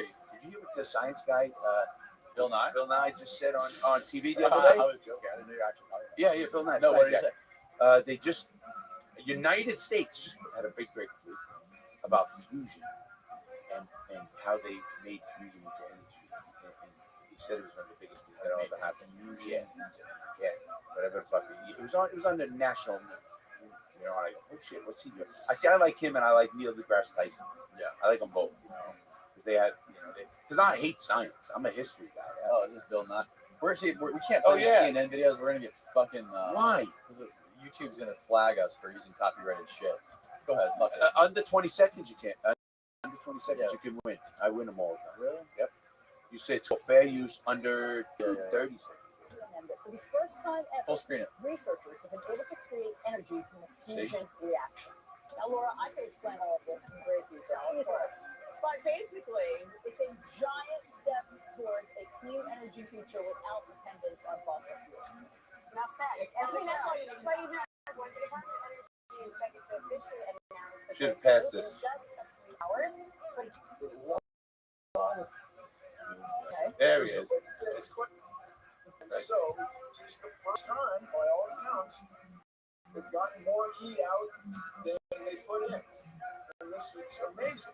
And there's, as far as I know, in the last few days, no mention that Enrique Fermi and his colleagues in the University of Chicago did the first chain reaction, which led to all the nuclear power Someone from plants America. on December 1942. Okay. So it's quite a little shit stroke, but it's very close to 80 years later to the day that this breakthrough occurred. And so you guys, if this would work, Yeah. if this is a harbinger, if this is really the beginning of something huge, it would change the world. Thank you for explaining that to Alice. I was going to say all of that, but He changed the world. I mean, Nuclear fusion reaction. Interesting. Wait, what does that say after that? It's the same energy that powers the sun. you know what's fun for me? I don't watch the news. I used to be a news junkie. I loved it. When I first got out of prison, I couldn't get enough. And I was a CNN guy. And they were good back then. I did. They got so fucking bad. Fox became this. Yeah. And I said, they're not news anymore. They're fucking goddamn entertainment channels. I think people should fucking know it and they should say it. I mean, they give you a little shit that I can read in the paper or I can read on the internet. Yeah. They do. And I just don't put it on. I get sick and tired. I You really know, do. It's something like fucking. I forget the number, but I want to say it was like 75% of CNN's ad revenue was from Big Pharma in the last like 2 years over the pandemic. So I think that's the right number. Well, yeah, because I don't wear. Did you wear a mask? When I had to. I don't. I never. Sometimes I had to, of course, like you said. Sometimes I gotta go to the grocery store, like in the middle of the pandemic. Like I didn't want to be the one guy that looks like a dick. Like I didn't want to be an asshole. Really? I refuse to go to any business that mandatory to me, especially now. Even then, I always said I've become very. I hate people. I hate people. I dislike myself. I'll tell you why. Because I've seen so much bullshit, so much government bullshit, so much lying. So I watch government fucking lie and cheat. DEA, super. Did you just see about the guy all over the news about the DEA agent who went to prison for 12 years, and now he came out day before he went to prison. Look at that up. But DEA goes to prison, and you'll see, and he cannot say the prosecutors, state U.S. attorneys are involved. The fucking all the agents are involved, and what? Fucking how they're fucking stealing money, and it's all bullshit. The drug war on drugs is bullshit because they were going places just for trips to have fun, and saying they were doing investigations. And this U.S. attorneys, you know, each district has a U.S. attorney, and that fucking head law enforcement, that they are the head law. People don't think. Always people think it's the sheriff. It's the head law enforcement officer in any area is the state attorney. He's the head. That's why Attorney General is the head law enforcement officer in the United States. Right. He is the head law enforcement officer in general. Yeah. Period. Yeah. Well, everyone knows. I think most people. No. A lot of people think it's the sheriff. Oh. The biggest mistake this country made in their lifetime would be maybe Trump really cared about the Illinois. I mean, that was the big one. Someone asked me, what's the big one? Trump, literally, people from the Midwest, Alabama, Louisiana, fucking Iowa, that he likes them. Right. I mean, are you fucking kidding? Are you that fucking blind? That's funny. It's funny. I mean, it's funny, but sad. You can signal to people like that, and they just fucking bullshit. Holy shit! Maybe I gotta figure that out. Maybe I attract too smart of an audience. I don't fucking know. So, you pulled that up? DEA agent? The prison, the way veteran Miami agent charged in bribery conspiracy. Look what he says in there. You can look. He goes to jail. Current U.S. Drug Enforcement Administration agent and a former supervised agency were charged Friday with leaking confidential law enforcement information to defense lawyers in Miami in exchange for $70,000 each. No, that's a different one. In cash. No. Put DEA agent goes to jail, man, or something. I guess DEA goes to prison. Yeah. Veteran agent charged. No. Keep going. DEA special agent sentenced to prison. Money. Is that him? Did he get how many? No, drug war on Wednesday. Yeah, put it drug war. Agents traveling for free. Drug war. Yeah, do that. Agents traveling for free. I heard that after the Civil War, when the South first started putting the first private prisons in America, that what we were doing was leasing prisoners. We had a prisoner leasing program where companies could lease prisoners to work in factories, work on their farms, and this was basically a loophole for slavery.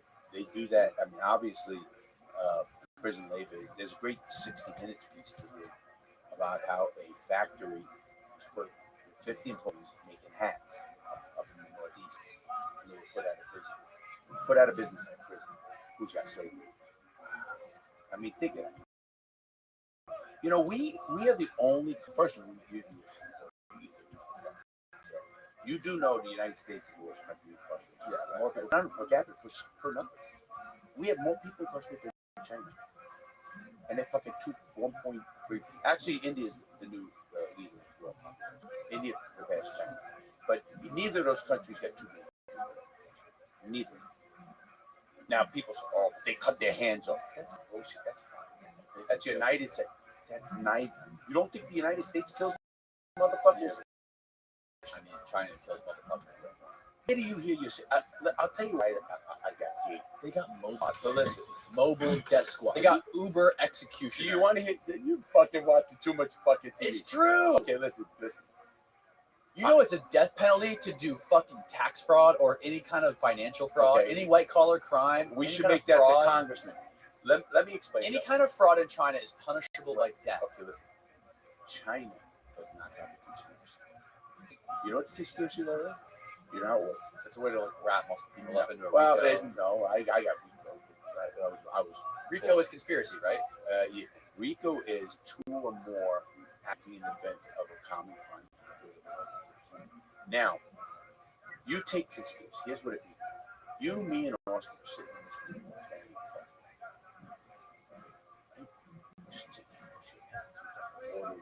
Your nice sponsor gives us more orders than that for fucking robbery. So we're fucking discussing it. And you say, I'm out. I just, I don't. Okay. We were bullshitting anyway. I don't matter. We go do it. You get arrested. You get arrested. We could have all got arrested if they just knew we were talking. It's a conspiracy. It is the fucking most horrendous law. No other country does it. Because did you hear about that guy Bowden? Did you hear what I said? The judge in that case, when she gave him the minimum guideline, was 25 years. She says, you don't know he was going to do anything. You set up a sting operation. And you know what Bowden's people said is correct. If you go by the standard they put him in, every one of these fucking arms people who sell fucking guns and gun oil in shows and shit should go to prison. Well, they do. No, they don't. That's the problem. I had the guy from War Dogs on here. He went to his. We're gonna have a good show talking about our guests. The main guy, Ephraim. That'd be a good show. The main guy, Ephraim, went to prison for a few. He only went like 5 years. But David, he got house arrest. But I mean, they were selling shit to the army. What did one guy? One guy got 5 years. The other guy got house arrest. Why did one get 5 and one house arrest? Because the guy who did the ratting. Or what? So the guy who did Ephraim, who did 5 years, he was the one who was running the company, and basically telling everyone what to do. And the guy David, who was his partner, he got kicked. Ephraim fired him and kicked him out of the company before the investigation started, before everyone got taken down, and he didn't pay him a dime. So he gets arrested. Who? You said the guy David got arrested. He was on house arrest. That's all. He's arrested, and he's got a record. Yeah. That's something. Yeah, arrested for I think over a year. Is that feds? What was the case? You know, what's the case? What do you mean? What was the case about? It was about so Ephraim and David. It's ever seen the movie War Dogs? They were using the government's website where they basically bid on federal contracts. Oh, that's federal. They were bidding on federal contracts. They won a over $100 million arms contract to supply AK-47 ammo to people in Iraq, to our government in Iraq, and they sourced it from Albania. But I guess there was a law that was in place where we are not allowed to buy or do any transaction with China regarding ammunition or guns or anything. Just like Cuba. They were buying it, and they found out in the process when they got the deal, they got this weapon they got these bullets for a really good price in Albania. Something. They found out once they made the deal that this fucking ammunition was sourced from China before, because it had the boxes had Chinese markings on them. So like, fuck. But there was nothing wrong with the ammo. It was originally sold from China, brought from China to Albania decades ago in another conflict. And so they thought, fuck it, we're just going to repackage it so no one knows it's from China. And we're going to fill the contract. And hope nothing goes wrong. They were fucking selling all this they were selling all this ammo to the government. They was being shipped to Iraq. Nothing, all the ammo was firing perfectly. There was nothing going wrong with it. And an investigator in Tampa, I forget the name of the agency he worked for. There was a big New York Times article that came out. And they were trying to say, look, these guys are breaking the law. They're fucking selling Chinese ammo. These kids, they were in their early 20s when they were doing this $100 million contract, and they weren't hurting anybody. The guys from the army were like, "This is fucking fine. There's nothing ammo. We fired all of it. Not one round has been wrong." But Biden go over there and shake his hand and go to whoever and hang out, and just like Saudi Arabia. Khashoggi with I used to bash the PGA Tour Commission every fucking show. Why? Because they wanted a monopoly of the PGA Tour. They were just here 5 minutes down the street. Just here at Pelican Golf, 5 minutes down the street from here. Tiger and Rory and all those guys. And I used to be a big Rory fan. I'm a big golf. I was a 3 handicap. And I golfed with a lot of pros. I golfed with Pro-Ams, and I golfed with Nicholas. And I'll tell you what, I got so mad at the PGA. Here's where I got mad. At fucking the commissioner, not Tim Commissioner, Jay Monahan. When he enlisted the people from 9/11 to fucking write the players, the survivors of 9/11. He enlisted them to write letters saying you shouldn't work with you should. He had the survivors of 9/11 calling these players to go over the limb. You know, and this was the guy from the top guy at PGA. The PGA Tour, Jay Monahan, who's the fucking goddamn commissioner of the PGA Tour. And listen how wrong that is. The PGA Tour had a fucking event in February. You knew that, right? This year. They had a tournament in February or last year, whatever. The one where they interviewed Trump about it, and the protesters were there, and they asked Trump, and Trump was like, well, you know, we still haven't gotten to the bottom of 9/11. No, it was about the Khashoggi, Khashoggi thing. And it got me so mad because every one of us are doing something with fucking Saudi Arabia with your 401k or whatever the fuck you're doing. There's companies that are invested there, and there's some companies that own Saudi Arabia. Stop the fucking hypocrisy of saying, let's not do it because of fucking one incident. How many fucking people do you think the United States has killed? I see them kill people in prison. Right. I see it all the time. I meant that. I mean, for real shit. And we had the balls to try to tell these players who can make more money and do stuff. You know, independent contractors. So they signed. I get what they signed. But fucking this commission, how does he find $52 million the next fucking, next year they're getting 52 more million into their prize funds. Right. Oh, you just found 52 million? Right. You fucking people were stealing it. They had a monopoly. Rory was fucked. I was a big Rory fan, but I'm not. I saw Rory hit golf. I was sitting at a bench right behind him in Jupiter Hills. Beautiful. And the manager wanted my book, and he invited me out. That's what we were friends. So I don't know what it is. I don't know if it's now that they have more competition or they're trying harder now. But they just did a fucking big PGA event right down the street from Pelican, and they did it. I didn't know it. They did it at night. Really? They had fucking stadium lighting throughout there. I didn't go. It was like fucking. How you golfing? Like $10,000 a ticket. But it was at night, and there's $10,000 a ticket. Stop! You can't go by that quick. I don't know. You can't say that. I don't know. It was in the thousands. Okay. Thousands of dollars for a fucking golf ticket to go watch an event? Watch these guys. Yeah. They better be giving me blowjobs every hole. I know. That's what I'm saying. That's why I didn't go. So no blowjobs. So no anal fucks. They're micing up the golfers, and it's at night. It was fucking cool. Well, it was entertaining. And I get that. I mean, I like when they do those events. You know, the Brady and the golfers, athletes. You know, because you see how fucking. But I wonder if they're doing that now because it's like they have competition. Absolutely. Making them better. Competition is good. It makes you have to evolve and get better. And you know what Liv's done too. They're bringing people who don't know golf into golf. Younger people with the concerts and everything else, and somebody might pick up on it. They're doing a lot of good things that people are not highlighting. Because golf is dying. It was bigger when I was younger.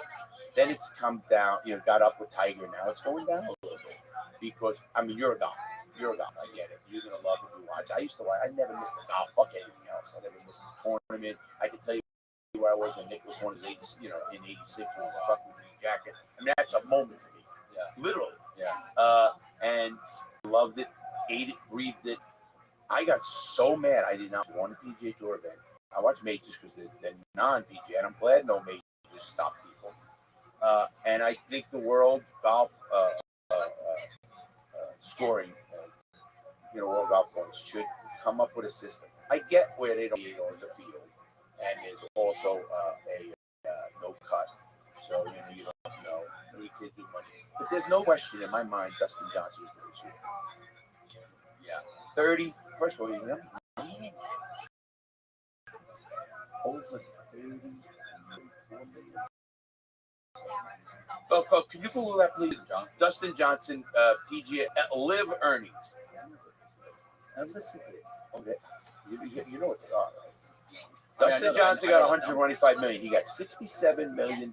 Phil Mickelson was the highest paid athlete last year. He got $100 million up front. He got $200 million. He got $100 million up front. Oh, he's pulling it up. Yeah. Right, what does it say? Official tournament. No, that's Korea. I wanted you to. He got more money to sign with Liv than he got in his whole career. Yeah, I've heard some of that. Yeah, just put up Liv, L-I-V. They offered Tiger like $1 billion. Look at this. Dustin Johnson, $35 million with Liv. 1 year, 35. Did you know what every player is saying? Find out how much Liv offered Tiger. I was like, did you know the best one though? Was there's a young guy, I forget his name. Oh, Harold Varner. Harold Varner goes over and he goes, listen, he goes, they talked about him coming over. He goes, this is my job. I don't know. I'm trying to make money for my kids. He goes, and they're trying to tell me I can't. He's like, man, oh. No, that's right. That's right. I know Jack Nicklaus. They offered a lot of money too, Jack. And you know, Jack Nicklaus is not saying he's smart. See, that's the thing. I want what those live contracts look like as far as Like it's oh yeah, you mean like controlling them. Yeah. I'd like to know that. Like you can't say no gay shit. No, I don't think so. Dress like this. You can't have your shirt off. Like I have not. That's shorts on. They wear shorts in live. Do they? Yeah, they changed that rule, and that's the smartest rule they ever made. Why don't they? You know what They probably can't speak out against the Saudi. I mean, obviously, they can't speak out against the Saudi Arabian government. No, I mean, nobody does anyway. There's gotta be fucking sense. No, see, don't see. Maybe you're believing too much in the government, our government, the United States. Oh, we're open. We're fucking less open than them. No way, Jay Monahan told anybody. Yes, we're less open. Yes, absolutely. What do you think black funds are and all that shit? They tell you what they want to tell you. You know, I'll tell you a quick story. When I was in the Navy, I told you I went on a boat, a ship called the Jarvis, which is out of Hawaii, 378-foot high-end glimpse cutter. That was my second. That's when I ended up getting hurt in the Bering Sea. Well, our job was to go enforce the 200-mile fisheries conservation zone. Every country has a fisheries conservation zone of 200 miles. That means any ships in your water, you can check them and see if they're taking the right fish. They take the wrong fish, they get fined, all this shit, a whole bunch of shit. So we used to do that. Well, we used to board Russian boats. We used to board Peru boats. I was sitting drinking on a boat with the heavy pollution, okay? And the propaganda that we heard about them was bullshit. And it, you know, the evil, you know, the fucking Darth Vaders and everything. Yeah, they have assholes like Putin or whatever the fuck it is. We had assholes like Trump.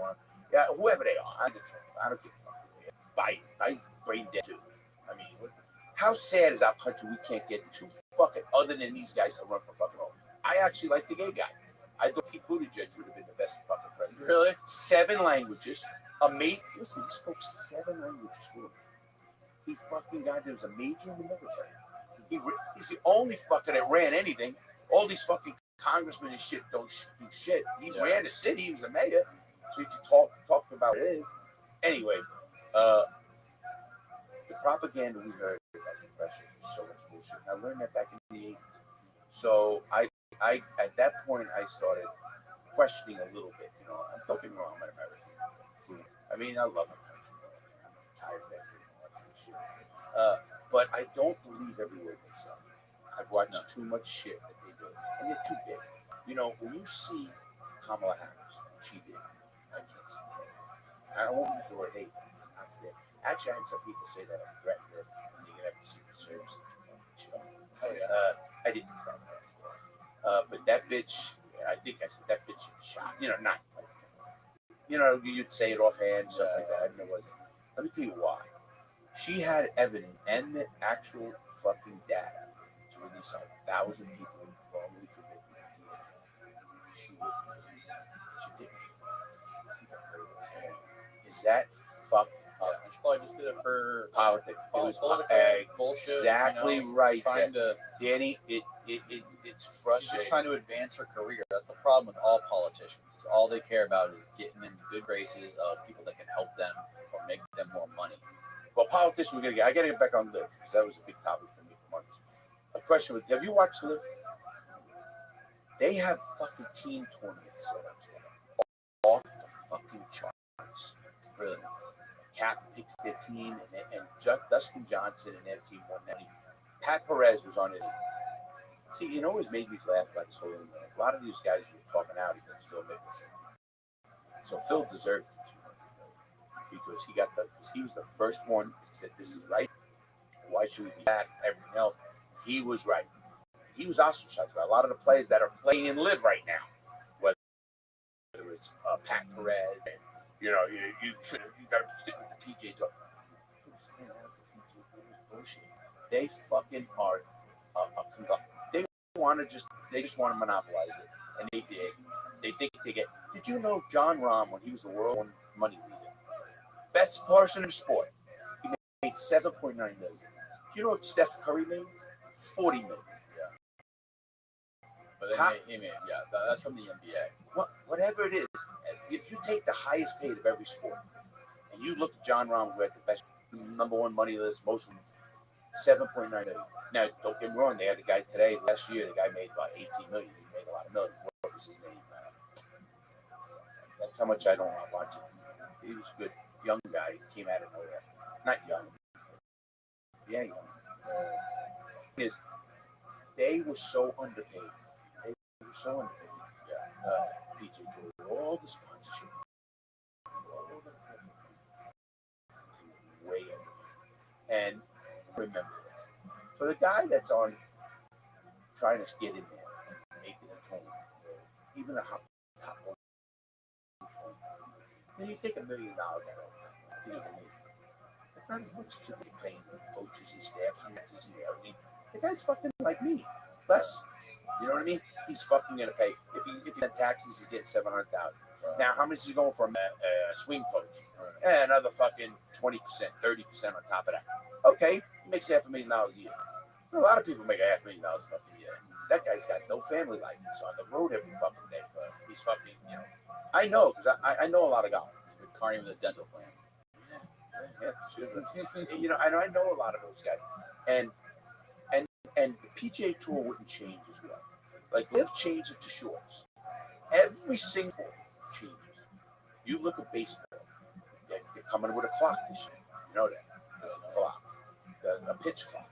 Football changes all the fucking time. Baseball's one of the ones that's like, how much longer? Well, it's just a slow game. And that's what they're trying to get a clock. Yeah, because, you go from football or fucking basketball or hockey, and you talk baseball, it's like fucking watching paint dry. Right. I mean, It going from those sports. But every sport changes. And even like the big fucking sports talking head shows. They never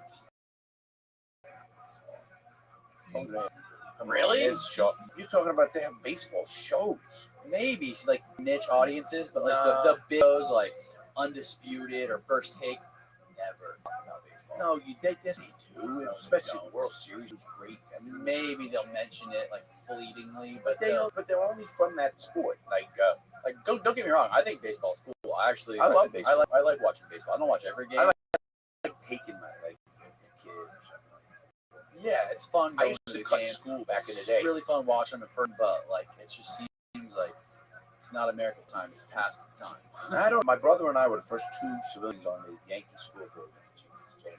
Changed it. Got the new stadium in 1977. We jumped over the right field wall, which is a space between the fence and the wall. Yeah. And we're in dollar bleachers. It's $1. We used to cut school, jump on a train. I often look about kids today, pussies today. I didn't take no fucking school bus. We had fucking city buses, and we would travel the trains. I was working fucking 15 years old down in Manhattan on a fucking train. I remember 1970, I think you could look that up, 77 blackout New York. I was 16 years old. And I got fucking caught in the subway system with the blackout fucking train. I'm in the middle of Harlem. I hid under a fucking car until I saw a cab with a light on. And I look at that. I live in New York City by 77. See, Larry's right on, man. I've never even heard about this. The whole city went dark. How look long? At me. The New York City blackout of 1977 was July 13th, 14th, 2 days. Yeah. New York City blackout 1977 was an electricity blackout that affected most of New York City on July 13th through the 14th, so 2 days. Yeah. The only unaffected neighborhoods in the city were in southern Queens. Yep. Including neighborhoods of the Rockaway. Wow. And also, you could look at city. What kind of fuckery happened during those 2 days? I bet you it was like the purge. Oh, go look at, scroll down. I did Co-op City. Co-op City, when I was young, after Co-op City was blacked out. Was Co-op City blacked out during I'm sure. Nope. They said the only two. No, that's what. Watch this. Co-op City. They had their own generators. We were watching it from where we lived. They had generators. Yeah. No, not generators. Their own electrical plant. outside the city. Oh, really? It's called Co-op City. Co-op City, New York. Was it blacked out? I'm saying no. I'm pretty good today. My dates are pretty good. What do you think? You are. You know, you You're gotta on like that. you're You know, on you're gonna like that. You're on that fucking dick juice. You got a better memory. Right, I'm gonna show it to you. When I leave, you can go and you can like that cigar. Shoot me up with it. Give me a shot. Yeah, of course. I've shot many people. You ever get Co-op City? Oh, there. You know, Co-op City and yeah, just there. Just put this Co-op City. Did Co-op City have electric during the blackout in '77? You're saying it didn't? I see. You said it did. It did. It did. It was lit up like a fucking Christmas tree. Is you putting that? Are you putting that in? I just want to see that. Man, I think of my life, right now. 60. That's why I don't think I'm doing it. Surgery. I'll show it on. I'll show it on your. All right, show. Oh, holy shit! Line all the way from your ass to the top of your back. That was the microphone stand, fella. No, this. Yeah, you're good. You finally, he can't find it. It's all right. Need the mic. I get on my phone All right, and get it, but don't worry. We just did 3 hours. Oh, what? Let's wrap it up. 3 hours and 15 minutes. Fucking hours. What time did I get here? Like 1:30. 1:30. Yeah. We started right away. 5 o'clock. What time do you normally go? What time do I normally? Okay, on air you're gonna do two things. You and I are gonna do two things. I'm gonna get you some good guests, and you're gonna get me some good guests. I got some good ones for you. Okay. And then I always think other podcasts, guys that try to push people to something. My son asked me to get something from you. What was it? Some stickers. Yeah, I wear your shirt. Do you really? I got another one. I sent you a picture of me in your shirt. Oh yeah, you did. You gave me the Pornhub shirt. Yeah, that was good. Let me tell you what. Some more. Let me tell you what happened. I was at the airport, right? And someone goes, "You're Larry Lawton." I said, "Oh yeah, you're Larry Lawton." Yeah, he goes, "Concrete, is that another show?" I said, "Yeah, a friend of mine over in St. Pete." Holy shit! And that's when I took the picture. I said, because they notice shit like that, and people do. And I owe you something. All right, nothing. All right, you want to clean this up here? Yeah, let's wrap it up. I got some things inside. Plug your cigars, your YouTube, your podcast, everything. Plug it. I think I know it. Yes. If you got to check out any of my videos or my podcast, first of all, my podcast is The Real Deal with Larry Lawton. We were top 1% at a 2,900,000 podcasts. But here's the better nut. We do something no one does. We literally never, ever cut. I have to tell people, if you come in here, you want to get canceled, you want to say some bullshit, say it. Because that's what's going to happen. We have not. If a friend comes in, I fuck up. Garfield, we made a star. He goes on his route. People say, "Oh, you're on Larry's show," and shit like that. Because we got a lot of people on Larry because they hate followers and everything. And so that's the real deal. And that goes on for every Monday and Friday. And we literally tape it. It's up. So it's not even every day? No, Monday and Friday. Oh, Monday and Friday. We had some really good shows coming up. And I had guys like Randy Lanier, CEOs and stuff, congressmen and stuff like that. And then my YouTube channel, I still love that. I still do ask me. I got something else coming. I got to tell them. I have a cooking show. We did our first. I got some professionals coming down. Okay. I work with them on my cooking show. And it's going to be on the road with Larry Lawton, cooking around the world. We actually did one pilot. People fucking love it. I'm going to show you in the RV. I'm changing things in the RV. This is going to be a mobile studio. I mean, a cooking studio. That, and I got, obviously, my program, and I speak all over the country for the cigars. Please go check them out. The cigars are my legacy. They got a website? Yes, crookeddiamond.com. Crookeddiamond.com. Is it Crooked Diamond? Yeah. CrookedDiamondCigar.com. CrookedDiamondCigar.com. You got to be 20. Your own humidor? And, yeah, beautiful box. Hold up, is that a great box right here? Look at this. Is that a great box? And look at this. Magnetics here. There we go. Yeah, look at it. That's it. Yeah, that's my cigar. We have 3 sizes. We have the 4 sizes. The Churchill, which is a 7x50. Then we got a 6x50. We got a 5x50 and a 6x60. And the Larry special, the 7x7. 7x6. 7x6. The 7x6 with the smiley face on the tip. Oh, nobody knows that. Oh, now you want me to cut out my podcast? You do it. You don't want to know my dick is everywhere anyway. I'm sure if anybody Google my fucking dick, it'll be somewhere. I guarantee that. Oh, I'm gonna put this right next to Kirill. Do it. I have assholes. Take a couple of them. Yeah, couple. I got them on my thing that people go. And look, I got the Buccaneers ones too. I like the porn one. Yeah, of course. I don't have the stickers. Yeah, the porn's the best. All right, Larry. Thanks again, man. And thank you. Hey, I want to say thanks again. And are you gonna come over and see me? Yeah, let's do it. The surf strip will come to the Yeah, absolutely. Okay, good. I'll let you surf. I know a lot of surfers too, and they know when you surf. Have a great day. All right, goodbye, world.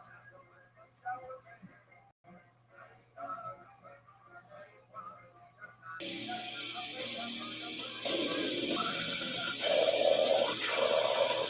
just mentioned that last time you were here, you were like one of the opening acts. Now you're the headliner of the show you're doing down here. Yeah, man. You're on the come up, son. A lot of changes in 2 years, bro. Like, the last time I was down here 2 years ago, in September, I was definitely just like an opening. I was even catching a hard time with that. Like Tyler said, Tyler now, and I just added a show to the show now. That's so sick. I explained to you, like, I was telling Johnny last week when he was here, like, I'm going to shout out to Johnny Mitchell. Johnny, yeah, he's sick. Your style of comedy is so much different than a lot of people because, to me at least, when I watch you and I listen to you talk to people, especially when you're roasting people, yeah, I feel like the main difference is a lot of other guys, I can tell they're trying really, really hard. Like, I can tell like it's obvious that they worked hard on like the shit they're talking about and their bit or whatever. But you, I feel like it feels like you're not even trying. It feels like it just comes natural. Well, yeah, I mean, not to toot my own horn, but that's different. That's different between somebody being good and somebody being great. You know what I'm saying? Like anybody who does something and it looks effortless, that's like, oh, this guy is natural instead of somebody who's not really a natural comedy trying to really get. Like, you know the difference in everything. Like somebody can practice real hard to be a great baseball player. You can tell people who are born to play baseball. Yes. There's a big difference. Yeah. So. And then being able to combine like the discipline and putting in like the hard work and the time into it, as well as having that natural ability, that's really what sets people off. 10,000 hours. It doesn't know. 10,000 hours. You gotta know it. Oh, it's the AC. Oh, okay. Yeah, I dubbed it out after. Oh, okay. It's not super annoying, is it? I mean, you can think, right? Yeah, I can. For y'all, I was like, did you hear that? Like, no, yeah. I'm real sensitive to noise. I gotta get the AC system replaced in this piece of shit. But yeah, the 10,000. Is that like the Malcolm Gladwell thing he talks about? Yeah. It's real. It's like I can feel myself becoming like more of a natural stage, more just like a seventh sense instead of like actually going out and doing comedy. So it's like I'm just going on stage and giving my personality while I'm performing. Instead of, I mean, I still have a set that I've written and prepared, but like you'll look at comedians in the early days, like you look at Dave Chappelle. Like a lot of stuff you do in your early days is real joke, and then the more you do it, you become great. It becomes like more of you. Nobody else can say it but you. Like you look at Dave Chappelle. But like that's the some people don't like it. It's what comes. You mean you kind of like fall into like this own lane you created? Like you kind of like carved out a niche for yourself in like a certain style, so you like more like lean into that harder and harder. Yeah, once you find your voice, that's what you'll hear. You'll hear a lot of comedians talk voice on stage, and that's what they mean. Like I can go on stage and rant, and it's not there, right? Because I found my voice, and I know what inflections I should say and what's going to be funny, what's not. so I know how to say it, why to say it, where to say it. Right. Yeah, you definitely know how to read it. That's very important, man. Like a lot of comedians, like always ask me for advice. Like, just be funny. Like, it's not like you have a scientific thing. Like, just be funny. Yeah. Just be you. Yeah, just be you. Yeah. Don't say you. You said you just moved to Austin? Yeah, I'm out there in Austin now. How long you been there? Since August. Joe moved you down? Yeah, Rogan had to be the best. He had to get all the best people down there, man. He's creating like a comedy utopia. I mean, didn't like Duncan move down there too? Duncan And a bunch of guys. Down there, Tim Dillon, So what's the scene like there now? Is it just like way before all that? I'm sure it has So to the be, first right? time I ever went to Austin was shortly after I did your podcast, which was like December 2020. Yeah. And Rogan was there. They had did a couple of shows, and I came down there to do shows with Tony, and then I would hit other spots, and the scene just wasn't a scene. Like, it was just people on stage, writing some shit. I mean, Local people and stuff. Yeah, saying some shit they just wrote that day, and it's like, fuck, bro. I'm like, it's not gonna make me better. You know what I'm saying? I'm like, if this is the Like fucking gonna dumb you down. Yeah, because I'm like, because in LA, bro, you might have to follow a killer. You might have to follow. Be ready. You might have to follow a Theo Von in LA. Oh shit, I better bring my A game. But these motherfuckers here, you like, what the fuck is this? You know what I'm saying? Right. So, Rogan started doing residency. I do it a lot with him. It's every Tuesday, most every Tuesday and Wednesday. What does that mean? Where you just continuously do shows at the same Okay. Yeah, so he does a residency at this place called Open, and it's pretty much every Tuesday and Wednesday, and that's a great show to be on. Like, he expects you to read. He doesn't want you to do the same thing over and over. And he really challenges the readers. That's why when he opens his club, it's going to be the best club in the nation, in my opinion. Because I don't feel like any comedy club has ever opened a comedy club to focus on the comedian. Every comedy club has opened and focused on how we're going to make money, how we're going to maximize profit. So he's actually opened a comedy club where it's like comedian first. You know what I'm saying? Right. He doesn't have to worry about the business side. I mean, you do, but not like you're not doing it just because you have to. Yeah. It's kind of like that's like his whole like bro, like it's so dope, bro. Like, and like I said, I've never seen a comedy club be built before, but he'll bring us all in. He's like, "What do you think about this? What should we do?" It's like, damn, like I have input in one of that's going to be a historic comedy club. Place, yeah. I have input. What you think about this? What you think about that? What you think about this mini scenes? What you think about having Drake fight? Like, we lower the ceiling so that the sound. It's like, wow, I have input, you know what I'm saying? So it's like mind blowing, and it's taking a while because he's like taking his time to fine tune everything so that we have the best light, so that we have whatever the best measurement, so that the sound stays in the room the best. So like we were there a few months ago, I believe August, just freshly moved, so either August or September, and Louis C.K. was in town. He told Rogan, he's like, these cities are way too tall. Right. Yeah, he's like, these cities are just like that. Yeah, and Rogan was like, well, what we got to do? How tall do they got to be? Yeah, and so he lowered the ceilings, man, like 7 feet. No 7 way. feet, just because, feels more intimate, maybe? Yeah, more intimate in the laughter. Like, you get a full, you put 250 people in a room. I think the one room hosts 250, the other one's going to hold like 175. But you put 250 people in a room that's built to hold sound and the ceilings are low.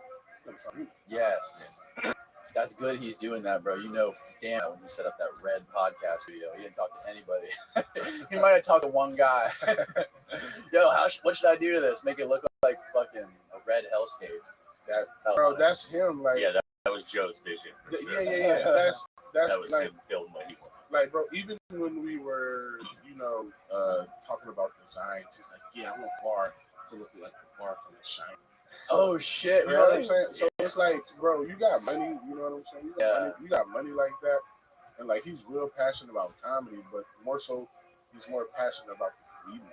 You know what I'm saying? Like he's the experience being there. He takes care of all his family. Like you know what I'm saying? That's why it was easy for me to stick up for him. You know, like trying to call him racist. Yeah. And I was like, well, this is a racist deal. Yeah. I think I like racism. Bro, it's so crazy how a lot of the comedians will just fucking turn their backs on people when they get called out for being racist or saying some like anti-Jew shit on the media or whatever. Yeah, but these comedians will never make it. Yeah, these comedians will never make it. Or if they make it, you know, they'll be soy boy.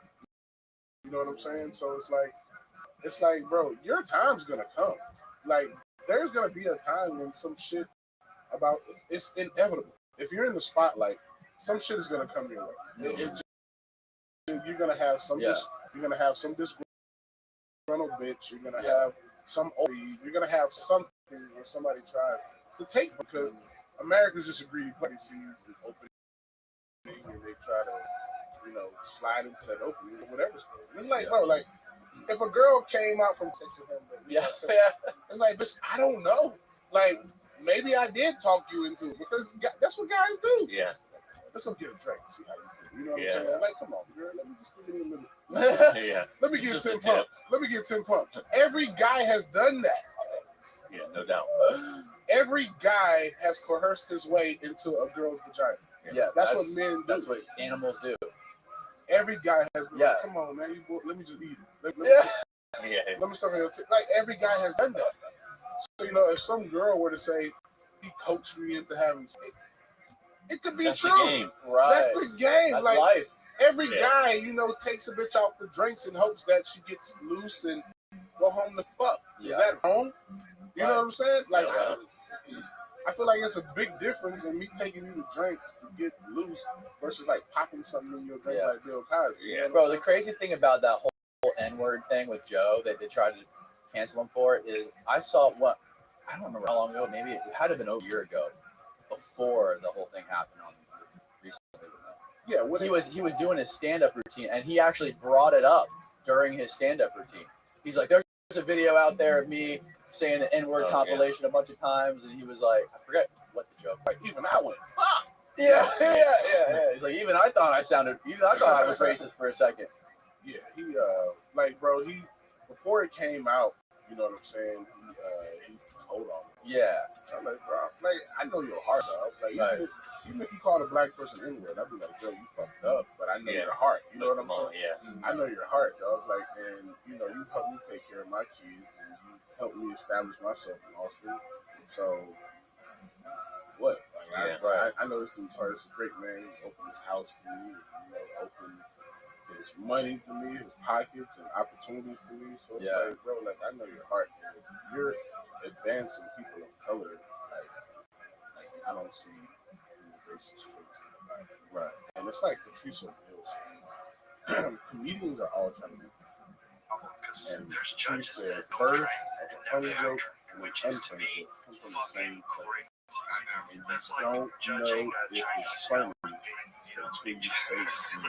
Rogan gets stoned, he gets high, and I can see how the story of the Planet of the Apes, and I felt like I was in Planet of the Apes, came about. I'm trying to be funny. I've tried to be funny before it came out racist. You just didn't say it. You know what I'm saying? Like, that happens. Especially, you know, you're on your podcast. You know, if you start drinking and passing the blunt around, and you start talking about Indians or Asians or whatever, something racist, I'm about to say that funny, then you try. Want to be there. That guy got me there. He's got a fucking locked in triangle out of it, but still, that's big, man. That you know, it's just damage leading up to a KO. But whenever you're in a situation where you have to say, I'm not racist, you f***ed up. And I clearly have f***ed up. It's all good, Joe. You could tell they edited that too. Like there was some cuts. They cut it down. They cut it down. They immediately hated him. Yeah, And because he has more influence than me.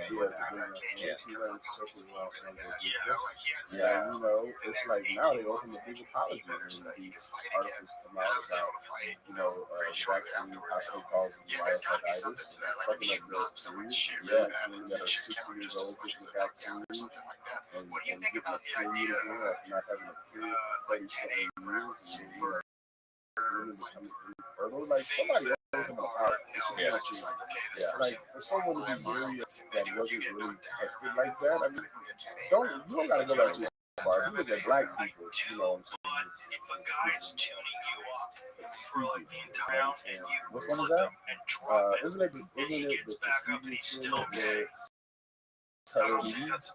Where you're giving black people, supposed to be giving them a vaccine and like injecting them with small.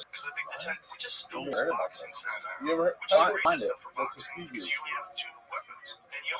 The syphilis study at syphilis. Okay. In 1930 the USPHS, working with a Tuskegee Institute, began a study to record the natural history of syphilis. It was originally called the Tuskegee study of untreated syphilis in the Negro male, now referred to as the USPHS syphilis study at Tuskegee. The study initially 600 black men, 399 with syphilis, 201 did not have the disease. Participants informed consent was not collected. Researchers told the men that they were being treated for bad training to describe several ailments, including syphilis, anemia, and there's too much weirdness to it. And if you're a fighter, I guess there's an exchange between part of the study, they ordered exams, free meals, and burial insurance. What? So it's like, yeah, so for black people, well, black people, the African American population, specifically, I've had that shit. I have never had it. Never fucking had it. Yeah, I got one. Bro, it's weird. I've gotten sick. Like I've gotten the same symptoms multiple times. I tested myself, and I always tested negative. My wife got it. Here's one thing. The one that was out last year, I took hella tests. I was sick. I got and I took hella tests. Rescue every 5 minutes. You go into it knowing you're either getting knocked down or submitted. Strong. Just got it. No shit. So I probably had it. I never took it about it. Because it'd probably be I was at Rothschild Studio. Oh, really?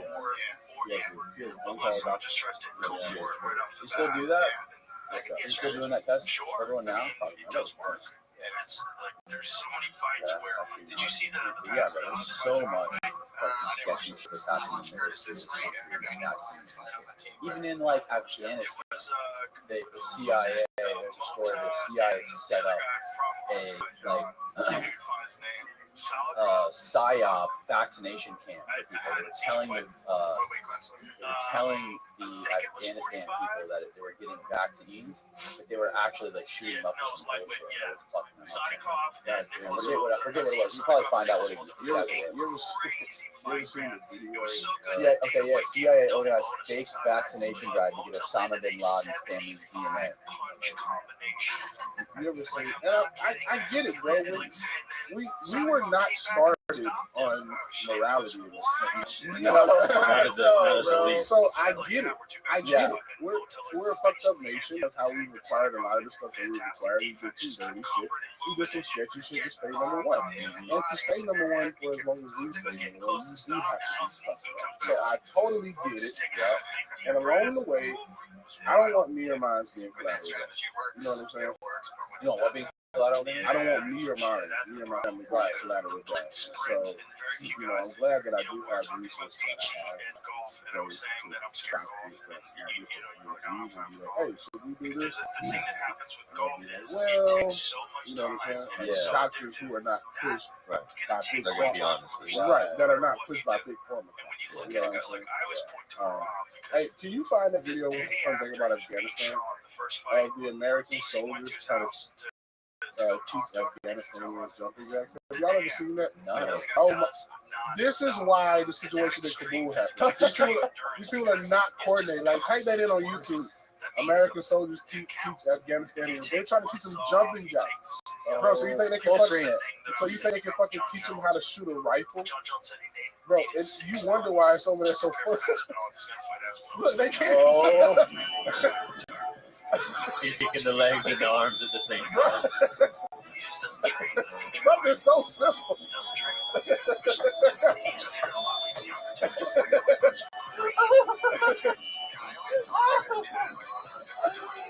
This guy just can't get it. He just can't.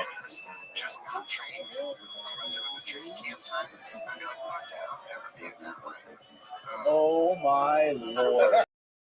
He went one. That is so fucked up, dude. That guy's got it. Yeah, kind of. That's the one person you trust with a gun.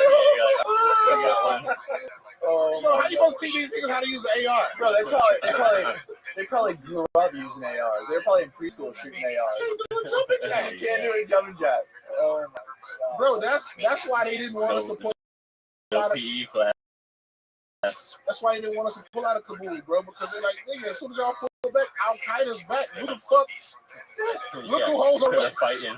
These motherfuckers can't do a bear crawl. Oh my god, bro. You see the video of them trying to hold on to the plane that was taken off on the run and they're falling off the fucking plane? I'm fucked up. I was laughing. Oh. That's crazy. They're the same guys who can't do a jump on. They think they can hold a fucking landing. You know what, bro? Like, I'm a proud American citizen. You know what I'm saying? So when I see people like Brittany Griner and all these other people who now see a situation like that, it's like you should be glad that you're in a country where you can even talk. And you just shoot another problem. Bro, like Qatar over there and all that shit, they having soccer games right now, bro. People are seriously dying. You know what I'm saying, bro? So like that one soccer player from our ranks getting murdered. Yeah, when he goes back or whatever. Yeah, I didn't hear about it. Yeah. So it's like, bro, like they lost and he said something. He said something, and they're like, when he goes back, he gets fucked up. He's scared to go back. I mean, like, you remember the Columbia soccer player No. Oh, he got beheaded? Yeah. I heard about that. So it's like, Yeah, like not only are they not coming to get you, like you wouldn't even have been playing basketball.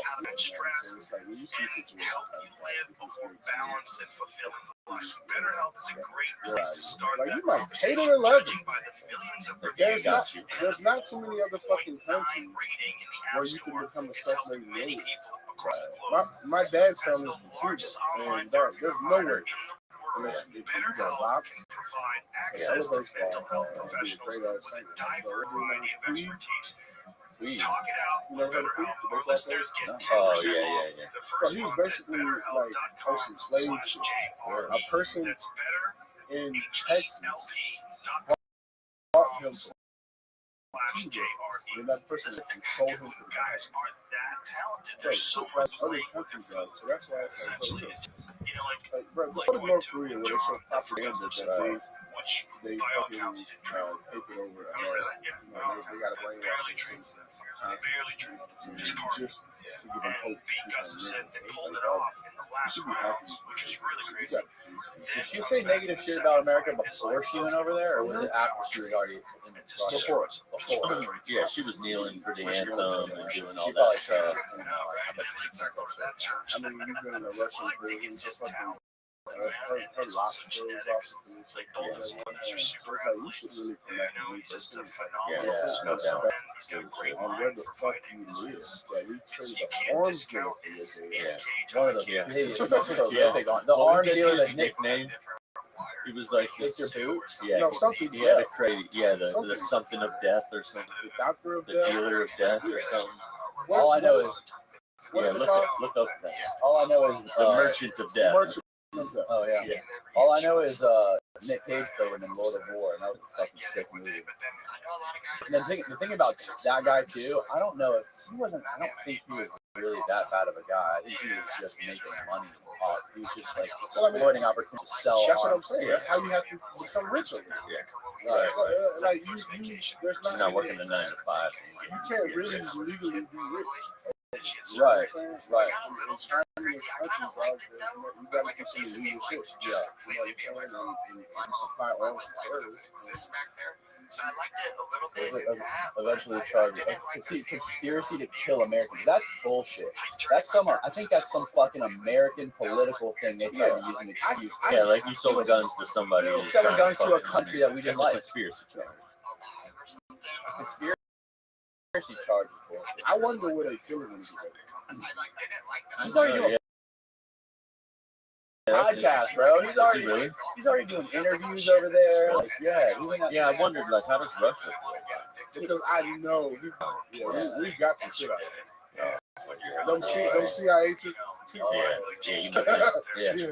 Yeah, he was sitting in the cell for 20 years. Chilling. They interviewed him a couple of days ago, and one of the ladies in Russia was asking him, like, what do you think about America now compared to what you thought before?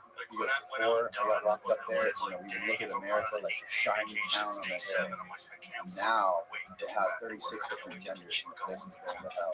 Like, they don't have the history or the Catholic values that we have in Russia. There's nothing binding America together. There's something more divided than ever. There's a million genders, and nobody gets along. Really hard all the time. You have this like constant momentum in your head. You're on the path. You're in the process. And you're feeling that. And when that gets disrupted, when guys get injured and they have to come back, or they get sick and they have to come back, there's like you gotta like rebuild that momentum. Like shit gets so good and comfortable that we can't find problems.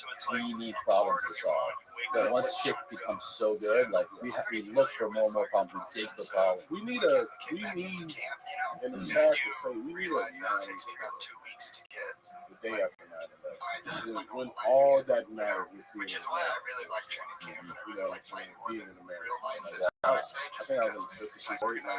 I still remember the beat. You know what I'm saying? Like, I'm from deep south. I'm down here in raised in Georgia. I was raised in Georgia. I remember having a conversation with my we had these conversations that I felt like what is the difference between your training, like regular training, and then training once you get into camp? Everywhere. What is you know what I'm saying? Like, dog, I feel like some shit like make people see what was really real. And all that other shit ain't real, bro. Like, fuck your program. Yeah, you're stupid. There's bigger problems. What's that guy named? Matt Walsh. Y'all follow him? Is he the guy who did the documentary? Yeah. What's it called? Never. Something about a woman.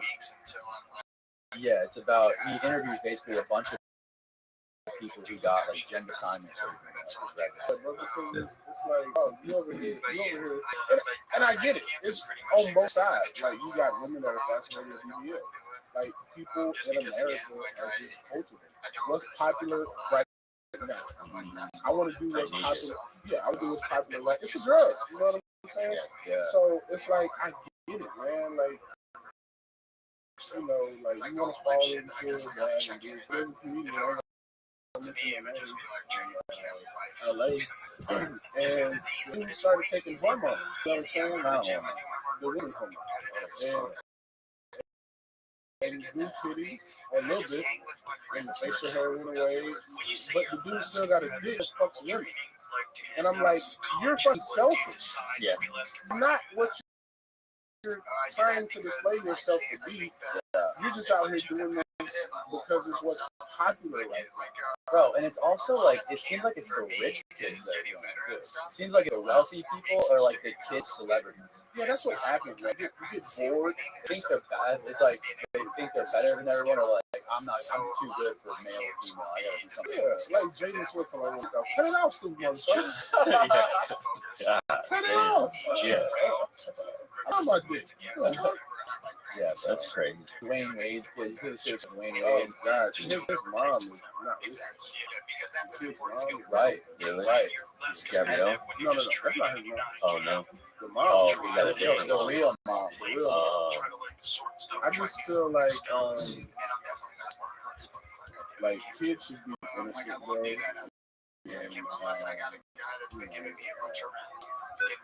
I don't want my kids. I got 2 year old. I don't want them to have that conversation with sex. Yeah, just it's not important. Yeah, you know, let these kids grow up. Let them be kids without trying to have them identify. When we were kids, we would have took a Barbie and played. It didn't mean that I wanted to be a girl. I was a kid. I don't know it. I was trying to make everybody fuck. Yeah. Yeah, bro. It's crazy because I mean, it's incentivized by what? I mean, politics and money, right? Because now there's all this funding to all the country, charging all this money, making all this money, kind of promote it. Making all this money. And then what's the end goal, though?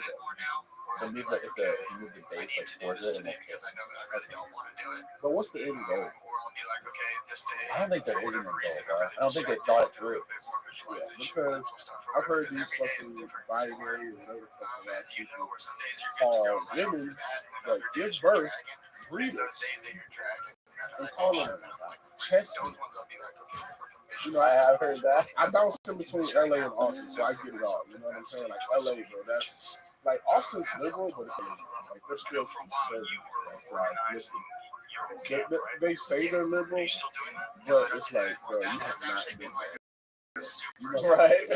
You motherfuckers drive liquid trucks. These motherfucking liberals in LA have they don't want to work. They're lazy. You know what I'm saying? Like, all these offended. What are you offended by?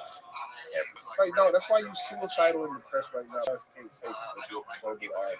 People in LA, like a majority of people in LA, like in the mystique of LA, is show business, right? People that live there that are confined to show business, they want to like follow, they want to find with what's acceptable in show business. That is being extremely liberal and far left, being like socially conscious or everybody. That's just Don't hurt animals. That's just changing. It's slowly changing. I think in the next 5 years. Like, and then also, like, I hate the reference, knowledgeable people. And he's like, these are just a small, you know, I travel for a living. There's a lot of champions. There's no reason to doubt any of what he has going on. My other coach Carrington is great because I kind of have this mindset for that is a small percentage. Maybe I like manage everything, like make sure everyone's doing their conservatives. After that Umar fight, I really San Diego. I was trying for like kind of like all that shit. That would not like because I was trying to be too micromanage over this thing. I started getting outside myself. You guys take over, and the reason that it's because I'm coaching professionals now. Coaching professionals different than coaching amateurs. It's like it feels like a lot more responsibility. I realize you're not oppressed, no, bitch. The fuck? White people have been great to me. Yeah. I am not oppressed. I cannot a single instance where a white person has kept me from doing anything I wanted to achieve. If anything, it's been the people that share the same skin complex as me that have robbed me, put guns to me, put knives to me, and taken my shit. I've never been by a white person. Sorry to disappoint you. Yeah, then they're like, well, what about this? What about that? There's something. Sorry to disappoint you. I've never been robbed by a white person. I'm so sorry. Never. I mean, I've probably been robbed. Rolling side. Yeah. That's a different type of rock. You know what I'm saying? That's subtle. That's subtle. At least it's not blatant. It's not armed robbery. Right. Yeah, for sure. I like that. You know what I'm saying? Aren't they getting a new? Isn't LA getting a new mayor? Karen Bass. Yeah. I heard. I forget what this one talked about. Maybe it was Tim Dillon. He was talking about how they are shuttling all the homeless people out of downtown LA just so they can make like her inauguration look good. Like they're doing like a big ceremony for Karen Bass, the new mayor, and I guess there's tons of homeless people in that area. Oh, bro, we got like 120,000. So they're getting buses and they're moving them all out just so they can put them in hotels. Wow. How crazy is that? Our city. Oh my God. Oh, there it is. With LA swearing in the new mayor, who's worked to move homeless encampment. So let me tell you something. Our city has not been right since Mayor Bill. How long was that? So, like,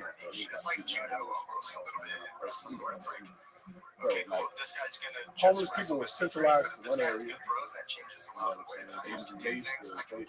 Literally, in the morning, at 6 a.m., go out there, fucking water hose. You know what I'm saying? Like, people check outside as a bitch. Like, and that's what people don't understand. But you talking about LA County. That's a place that holds like 60 million people. Right. Some states don't have that. You can't be this righteous, soft, Get run over. Mayor Bill would go see a rumor about him taking guns. Yeah, that's awesome. He's so fucking smart, too. He just got you going. Jiu-jitsu, where he's broken down different positions. It's really exciting to watch. Is he fighting? A righteous motherfucker can't go to bathroom. No, you gotta have police shakedown. You gotta kind of beat the criminal's ass a little bit so that they know, like, motherfucker, he's my shit. You're not gonna do this without repercussions. Like, bro, like in LA right now, it's probably got all this massive death rate. Like, how many people are shit, I gotta take care of this shit. That's the minimum. I'm not sure specifically. 20 of us go. We can get $20,000 worth of shit, and nobody gets charged for the and we'll be out to go home. Honestly, I quit asking after a certain point. You gotta start that racial profiling. You can't. That's not a city. Type it in on Wikipedia, bro. How much armed robbery and crimes have increased in LA over the past like 2-3 years? That's crazy. My apartment. Look at this shit, man. Well, that's out. That's no. It's like a guy talking. There you go. See this shit, bro? 1 out of 48 shoplifters were caught. They're still up their bag at Walmart. No regard. Why do you? I mean, the people that are in charge of LA and California, people like politicians, do they think they're doing the right thing? It started a few years ago. When we had this one to the council. It got to the point to where they had to stop touching homeless people's teeth. That is crazy. Yeah, he said more than half the surgeries of ones where it was so screwed up. Let's do that again. The 6 elbow surgeries and 5 knee surgeries. Holy shit.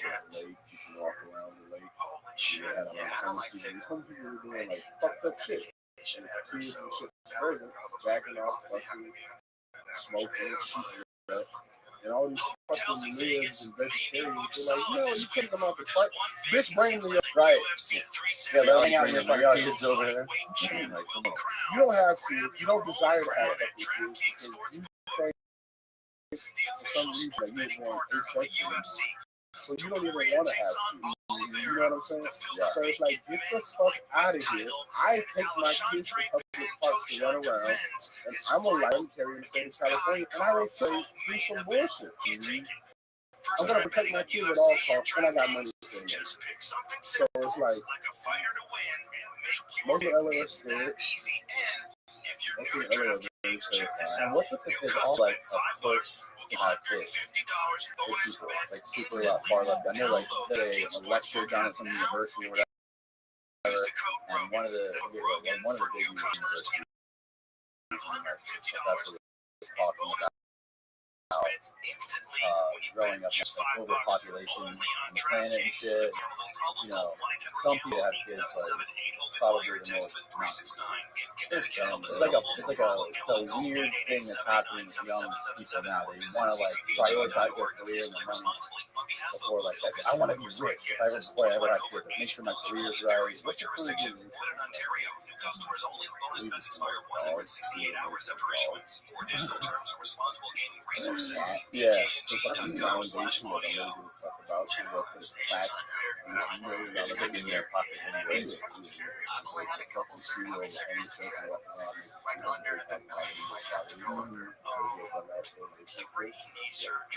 Pastor flying in his own private jet. But like you can see the argument though when you look at downtown LA and you see all the fucking prostitutes and crackheads that probably had no father. They probably grew up in like a circle of poverty and drug abuse and fucking who knows what Uncle That comes to Charles accountability. That comes to accountability. If they really so then it just swelled up. like if they really force yeah, because I mean, you gotta think it's just like sitting cold. Oh, yeah, fluid in your body, and then when you're still in the gym training, and it gets like in your bloodstream or whatever, it just like it's like a swamp. And it just what chosen happened to go left. Was it a staph infection that turned into? I always knew. Oh, really? Is it okay? I never thought doing okay. He needs a lung transplant. Oh, fuck. What do you see? Yeah, What do you he think? had, I think, yeah. Do you know from a really young age that you were like destined, you like wanted to do something more with your life? Like, Yeah, when I was like 8 years old, It's just gone, and they have to replace it, which is And I just had Chris Rock. I just had Chris Rock. What was it? Yeah, what was that like? Like how did that rock? The trust of everybody. I've seen before. this one time. So Rogan, Chris Rock Austin performing at the movie changes life. Rogan's one of the best. Rogan's like this writer was like the sound that was like really making But I mean, this is all going on Chris for does. many weeks. Yeah. And I think what happened was he was So feeling I'm sitting next to Chris Rock. how bad it was, and he went to a In big the time I meet him, he he's not the Chris Rock you see on stage. You know what I'm saying? He's not as loud and as then he goes, Chris. "Oh, this is serious." He's just so small and so fragile and older guy. And it started with a staph infection. That sounds like a really Good guy, you staph know. infections by themselves are really bad. I can imagine how I don't think enough people pay attention to staph. I mean, how many I guys felt like so they're bad. on antibiotics? And I'm like, how could Will Smith slap this guy? And I grew up a very big fan of Fresh Prince, Summertime, with him and Jackie Jackson. And I'm like, how could Will Smith slap? I would feel like such a bitch ass motherfucker slapping someone like Chris Rock. Like, how did he do this? Bro, like Will Smith, you have a sketch. Or yeah, sketch. In one episode of Fresh Prince, where you wanted to be a stand-up comedian. So you get jokes. This man is not. The joke is not that bad. right. And I think he did it to a person who needed to get away. I don't think he was much. But it makes your ligaments just really not good. Yeah, it's weird, though. It's Which is crazy. I wonder But how Chris much. Rock did the same. Chris Rock did the Get sick. How many same. times did he get stabbed? Like on a setting like that. Like bro, like me. This time, What It's would you it's do? a different story, right? Bro, first of all, Will Smith was famous. for 7 days. Because, like, bro, like, And then it came back but immediately. So then I'm, it was on for you 2 know, like, weeks, I was and born then in the hood. the week before the fight. And So then when I became a teenager, we lived in the city. And I had, like, which sucks. And then why are you so early? Like, you gotta walk this around. like super And, you know, so it's like, I got those instincts still. And the anxious person. I look at it, and like if you walking towards me, I'm like, hey, what you doing, bro? You know, I'm like, hey, what you doing? Yeah. Why you walking towards me like that? Like I said, talk about your wife. Like I'm already knowing like this dude ain't coming up here to shake my hand. You know what I'm saying? Like push you out, like what you doing, bro? Like I'm a figure He walked up there kind of like he didn't casual, and then he kind of turned the other way. it don't matter. He just came at him. It don't. Yeah, but what are you doing walking up? Will Smith is coming up here. Yeah. You know, like no, why Will Smith coming up here? Just about your wife. Yeah. Didn't Jada she dated Tupac? Yeah, because they did that movie together. There's a letter. Can you pull that up? There's a letter that Willow wrote Tupac saying, Tupac, can you come back? I'm missing. What? See if you can pull that up. Gets systemic, gets in your bloodstream. Willow's letter to Tupac. That's why I think I freaked out really bad with my What's the headline? Yeah, I remember laying in bed and being like, So it's like if Will Smith has to live in this guy sounds like, hey, like I'm taking He was like, he looked at Jada, she gave him that look, and he was like, you think it was like the look? Yeah, right? Yeah, it's fun. No, it wasn't embraced. It was like inside. Yeah, so that really was every time. Yeah, she definitely did. Yeah. Everybody. It gets really painful. Is this a letter? Dear Tupac, I know you are alive someplace. I think that my mommy really misses you. Can you please come back? Can you come back so mommy and me can be happy? I wish you were here. I really do love. So how much to talk about Tupac's letter? Right, where your daughter knows. And that's at a young age. That's sure, you can see that letter. Bro. You think Tupac's still alive? Wasn't his mom like a Black Panther? His mom was Black Panther, and she was all this conspiracy. Where there was like a. What did they do? That they shot up a grocery store? It was something I can't remember. Like there was a fucking that was in the Black Panther. I think it was a white guy. I could be wrong, but he was working with them for years, and he basically convinced them all to like plot some sort of scheme to either rob or shoot up a grocery store or like a retail store. And that guy who convinced them all to do it, because they went on trial for it, that guy ended up being like a CIA or FBI agent. Let's turn into it. Yeah, I mean, there's some good interviews.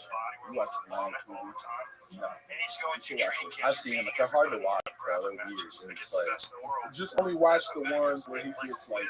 Don't watch the entertainment. Watch the people you don't want to know. Like he has this guy. he's a big fan of Black TV. Yeah, I've been watching it since a long time ago. Mob James, you know Mob James? Yeah, that sounds good. So Mob James used to be shit like Tupac basically was the actual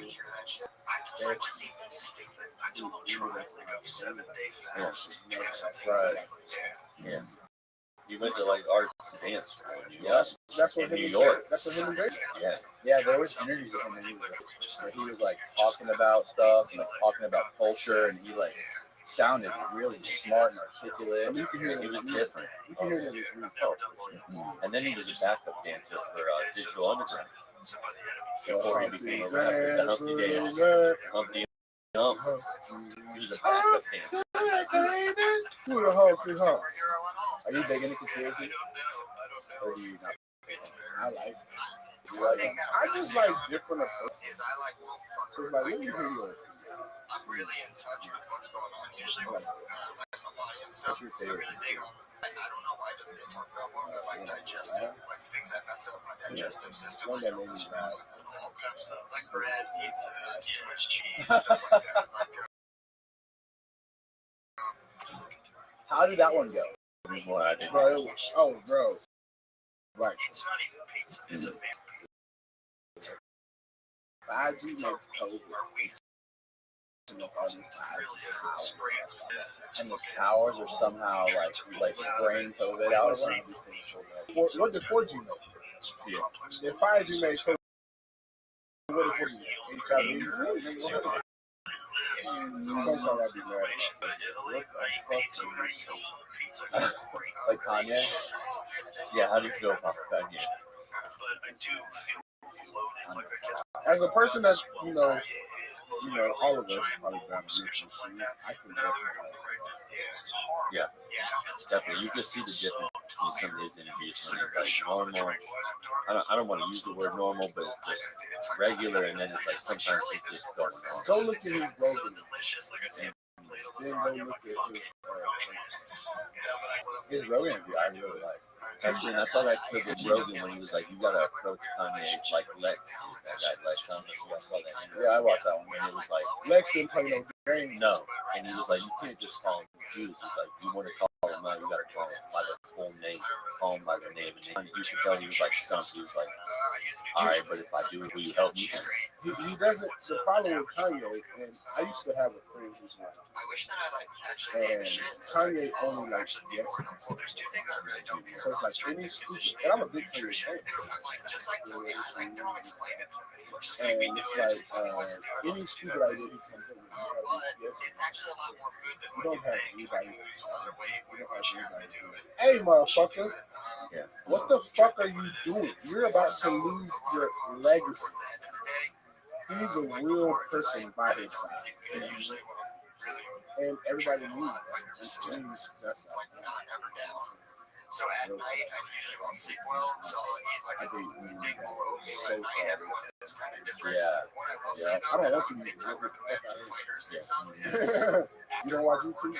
Yeah, I never understood how some people like to have girlfriends, wives that are like in the same business they're in, and do the same shit that they're in. I'm like, we obviously would never kill from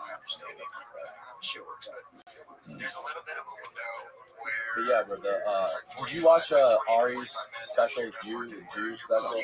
Bro, that shit was so fucking fun. And so I'll drink a shitload of sugar after like really hard workouts. He was talking about Kanye, and he was like, "Well, we are annoying." Which is insane. Yeah, he is.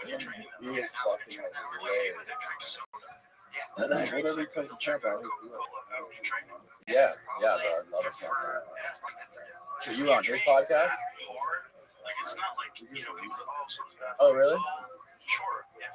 Where's he live? He lives in Austin too? It's really good for you right after work. Yeah, definitely. Especially if you're full workouts, like that's one big thing that she does. Sure. What's that like? It's like a pretty balanced thing. It's like not like real fat. It's like nothing like that. It's like pretty balanced. It's a lot of protein. What's the sources of protein? I drink a lot of protein shakes. I get it. Yeah, you can. Yeah, on my Instagram, I just get like a shitload of protein for free, pretty much. It's like vegan protein, so it's vegan protein. It's vegan protein. The other ones kind of mess up my stomach a little bit. I mean, he might come. Just the ones that are made out of. I'm on my own too now. Like milk and Yeah, all the way down. those ones. I think that I'll If I take something, I almost immediately know it's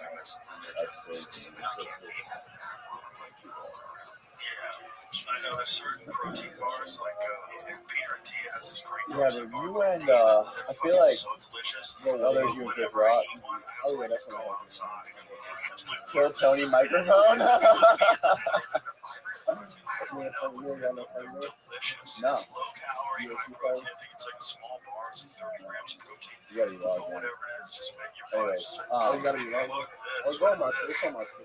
I was gonna say like you and I feel like Funny, David. you and I was talking about like that natural like talent to be funny, where it doesn't seem like you find that hard. I feel like Tony has that same thing. He's just like he goes up there. He seems like he's like low energy. He's just like I was just talking about the improv. That was funny. But like just the way he talks and just like that relaxed like. I'll do that. It's not a ton of Who's that, vegetables, Shane? but it's like Or specific. type in, Shane's super funny too. type in David Livingston. counteract like staff stuff. Do you like take fermented He's coming. stuff like kimchi, things along Oh, those really? lines? That's a piece Really? in it. No, shit.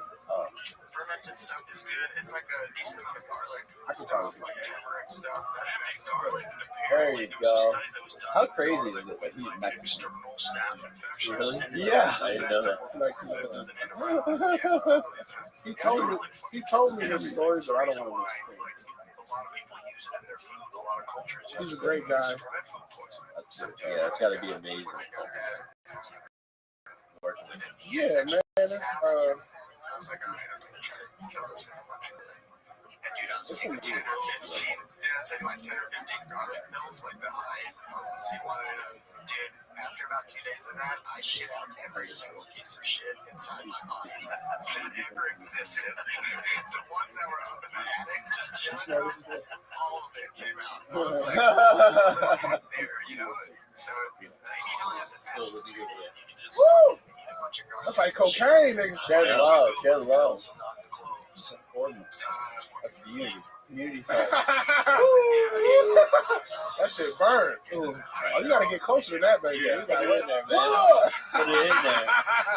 Right? God That's as damn. close as you can get to legally, man. Oh, And God. that's an old one. So Yeah. that's an old Oh one. yeah. Oh, You yeah, just that's know, like an when old you bust it out. When you get a fresh one, First one, you can smell it before you feel it. that shit'll make your Yeah, eyes you got the bleed. seal. Wild water. Me too. Me too. Damn. You see the video of That stuff, CEO? that stuff saves lives right there. Oh. It will. Wow. But I think about long drives sometimes or falling asleep. You take a whip of that, you're back. You're on the road. Oh, yeah. Yeah. Truckers. It's like some have that there. shitty cocaine. You do some really shitty cocaine. Enjoy that.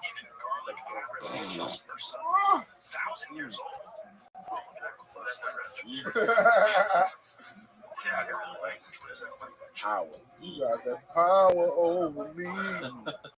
My life. Yeah. Eyes water. It's like gagging on the foot. Sometimes I find it almost completely wiped out. Oh, man. Where's you? So, going back to your childhood, you were, how early was it that you started like performing? How young? In Georgia? Really?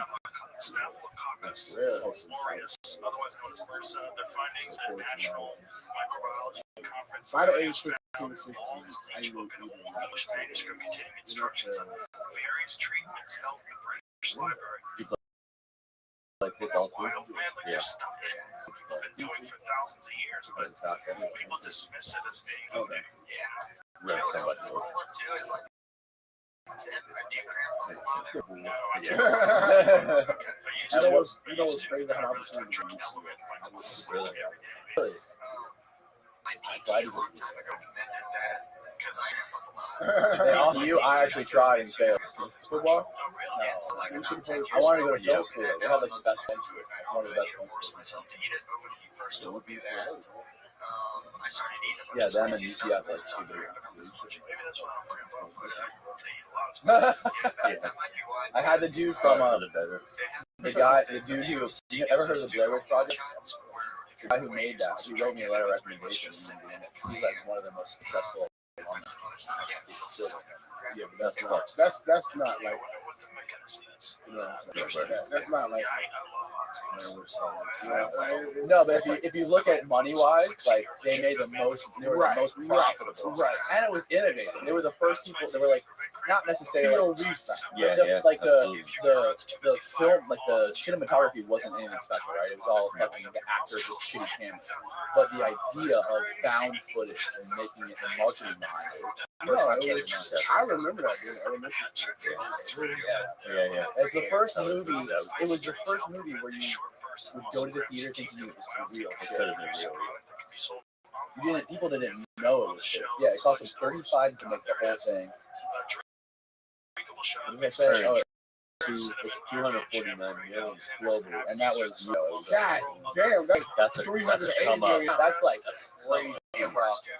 The second What does that guy do now? I think he works for some company. He made a bunch of four flicks after that. They never really did. They've had like multiple Yeah. Yeah, So what they did after the first one, they sold the franchise to Lionsgate. They bought the rights. The Resident Day.